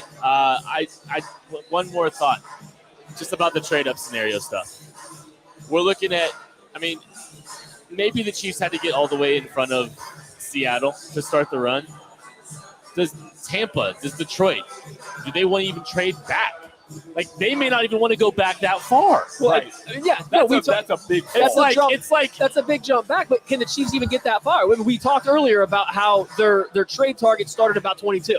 I mean, that's what Michaela Bennett was reporting that she was hearing while we were down there. So it doesn't sound like the Chiefs were even involved with trading up that far. Yep. We're going to take a break, and we'll be back right after this. Thanks for listening to KC Sports Network. Make sure you download our new app. Find it on the App Store or Google Play. Just search KC Sports Network. Kansas City, the NFL draft is here. It is draft week in Kansas City, and what a time it is for our city. Just winning a Super Bowl thanks to Andy Reid and company, and now hosting the NFL draft. It's an incredible time to be in Kansas City and to be a Kansas City sports fan, and regardless of who you root for, there's only one selection that every football fan can share, and that's an ice-cold Miller Lite. Look, the players change, the coaches change, the rules change, but Miller Lite is still the perfect beer for draft time, game time, and everything in between.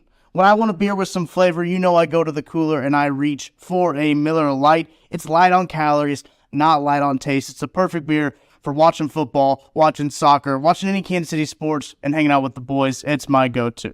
Till kickoff comes around again, enjoy the beer that tastes like the season, Miller Lite. Great taste, 96 calories. To get Miller Lite delivered right to your door, visit MillerLite.com/KCSN, or you can pick up some Miller Lite pretty much anywhere they sell beer. It's Miller time. Celebrate responsibly. Miller Brewing Company, Milwaukee, Wisconsin. 96 calories and 3.2 carbs per 12 ounces. Entertain, educate, inform. KC Sports Network. Hanging out here at Pizza Bar in Power and Light. We will be at no other pub in Power and Light on Friday and Saturday as the Chiefs make the rest of their selections in the 2023 NFL Draft. They have selected Felix Anudike-Uzoma with the 31st pick and the final pick in the first round. Now it's time to kind of look ahead to day 2. Let's kind of go. just look at the pockets. Let's look at what we think the Chiefs might be looking at doing. Best players on the board.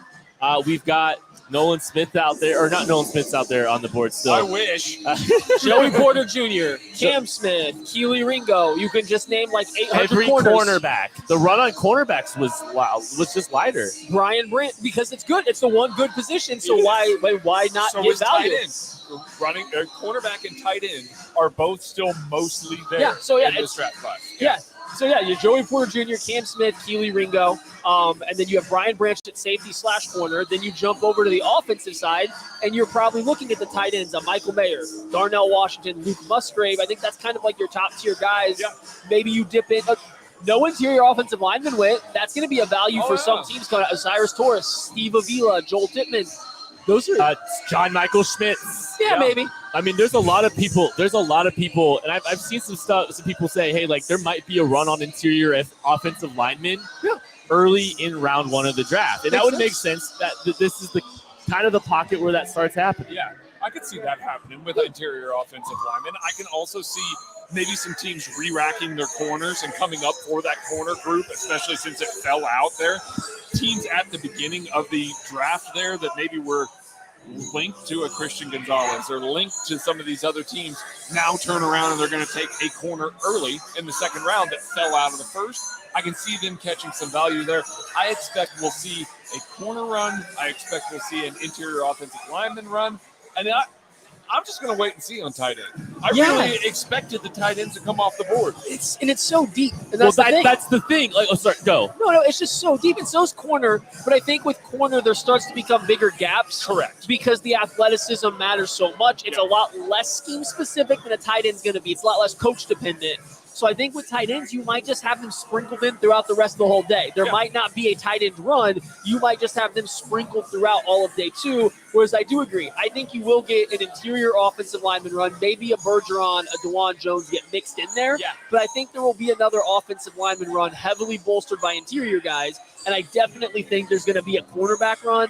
And that cornerback run's going to happen. The cornerback run didn't happen at the beginning of the first round, right? Well, you know, the teams that pick at the beginning of the second round skipped on them at the beginning of the first round, right? So maybe they're coming right back up, and now you're getting Joey Porter Jr., now you're getting DJ Turner, now you're getting Cam Smith. You have these guys that are almost as good as the players that you were being mocked this entire time in the top 10. Hey, thanks for everybody that's been hanging out with us. Hit that like button, hit that subscribe button. We are going to be covering every single pick of the 2023 NFL Draft this season. A big shout out to Miller Lite, their sponsorship of all of the KCSN draft content. It's been great. It's been so much fun hanging out here at Pizza Bar for the first night of the 2023 NFL Draft. If we're looking at the Chiefs, and, I mean, you're rooting for an interior offensive line run for sure. Sure. You can root for that corner run, too. You can root for the corner run. And quarterbacks. Get Hendon Hooker in and Will Levis out of here. You can start adding some pockets and start adding some players together and feel kind of good about, you know, maybe getting to 50 even and considering making a move. You know, there might be an opportunity for them to move up in the draft. You know, I've talked about Jalen Hyatt, not being a big fan of Jalen Hyatt in round 1. 50? He's there at 50? Oh, I'm over the moon with Jalen Hyatt at 50. I'd start looking to consider trading up for Jalen Hyatt. Jonathan Mingo. I was going to say, or Jonathan Mingo. 55 for Jonathan Mingo there. Because of that corner group, that interior offensive line group, maybe quarterbacks, that's very feasible at this point. I'm going to toss a little Luke Musgrave action into that same group. Little different position, but kind of same thing. Creates a little bit more stretch down the seams, gives you another tight end that can block and run some routes. So more fluidity through his hips. I would put a Tucker Kraft and a Sam Laporte in there. I think they're a little bit lower, but still, there's offensive weapon options that might be available in round 2 if the runs happen the way we're kind of thinking there to start with the quarterbacks, and the interior offensive linemen. I think if you kept it with a broad perspective and just said, hey, let's try to get Pat a weapon. Yeah, let's just try to get Pat a weapon and be aggressive and intentional about trying to go get it. I'm not going to be opposed to them making a move up if they're trying to just make sure that they're going to go get one of those guys. How high do you move up for Michael Mayer? I'd have to look at the trade chart and see what I'm giving away, but I move up higher for him than anybody else we've said so far. Got it. I mean, Michael Mayer. I think Michael Mayer is going to hear his name called very quickly I tomorrow. think so. He might, he could be I'm running through the teams in my head, so I'm trying to figure it out. He might be a Steeler. Him and Frymouth. That would be fun. Be a fun set of 12 personnel. I think pick 63 and 95 gets you all the way up to pick 48. Okay. Well, so if you want to sacrifice the rest of day 2 for Michael Mayer, I consider it to go to 48. I would consider it as well. I think we're looking a little bit too much there, probably. Yeah, I think what's more likely is the Chiefs dip into their round 4 capital. I think so. I think you're looking at a smaller move up, and that's the Chiefs could get up to about 53. There we go. That sounds better. With pick 122. I like that. I actually like that quite a bit. I think that gives you the flexibility. Brett Veach has done a pretty good job, especially there in round 3, of targeting guys with upside at positions of need. You want to tell me that that's when they're targeting maybe Nick Salisbury? Oh, my Lord, please. I mean, maybe even Carter Warren. Well, that's what I wanted to ask. What other some offensive weapon types that we think the Chiefs would be just targeting in this year? What other positions or even specific players are some guys that you guys feel should be definitely on fans' radar going into this day? Saldivari, Carter Warren, I think as round 3 guys make a ton of sense, would fit really well in there. I think depending on how the defensive line shakes out, I know they just added FAU, but a Gervon Dexter would make some sense. Entirely different position, so yeah. Keanu Benton makes a ton of sense. I mean, I think you can look at some of those guys and slot them in because they still need a nose tackle. A Siaki Ika, like just a guy, a run defender you just drop into the middle of it. And that's the group I'm interested to watch is the defensive tackle. We had 3 in the first round. We were stuck on running backs and like the linebacker stuff. 3 defensive tackles is pretty big. Now, they're a little different. Jalen Carter's a stud. Kalijah Cansey's tiny, and Brian Brzee has the medicals, but still 3 defensive tackles. What if in a class? Mozzie Smith. Oh yeah, 4. There was a 4th. So what if you're going into this next day? What if it's like they're like the draft class isn't great? What if we just add the biggest bodies we can because it's a little bit safer to say, well, the worst case scenario, you're 320 pounds. Well, that's what I'm saying. So It's there's like a safety net. Some of these guys, it's like in a chaotic draft where you don't love it, and maybe it's not the best draft. Build the trenches. Add dudes, and and you look at the back end of the defensive tackle or of round 2. Some of those teams just took a defensive tackle. Dallas just took a defensive tackle. Cincinnati, maybe they could take an interior defensive lineman, but Philly just took a defensive tackle. So there might be a point where you actually just catch a DT. If you sit at 63, you might catch one. Or there's the run that lets an offensive weapon slide a little bit. For sure. There's definitely a push and pull there. So I'm intrigued to see how it starts out. Is there one player above all else that you guys would stake your claim on right now who's going to be a Chief on day 2? Just give me one player. Best guess. I'm going to go Marvin Mims, the wide receiver out of Oklahoma. I think, there's a lot of connection to Jalen Hyatt. But hey, adding that speed element, if that's the line of thinking to why they wanted, like they were hearing, hey, look, we're going to try to get a vertical stretch guy. That's why everybody and their mom was adding Jalen Hyatt at pick 31. Marvin Mims is your discount. Well, I guess they're both round 2 players now potentially. Jalen Hyatt, I think Marvin Mims at 63 could be a guy that will be there probably the way the wide receiver board's sitting, I would anticipate. And as a vertical stretch player. Yeah. That's the guy. And I think he's actually a little bit more than a vertical stretch player than Jalen Hyatt is, but maybe not as good of a vertical stretch player. Just a tick down. Yeah. I'm going to go Nick Saldivari.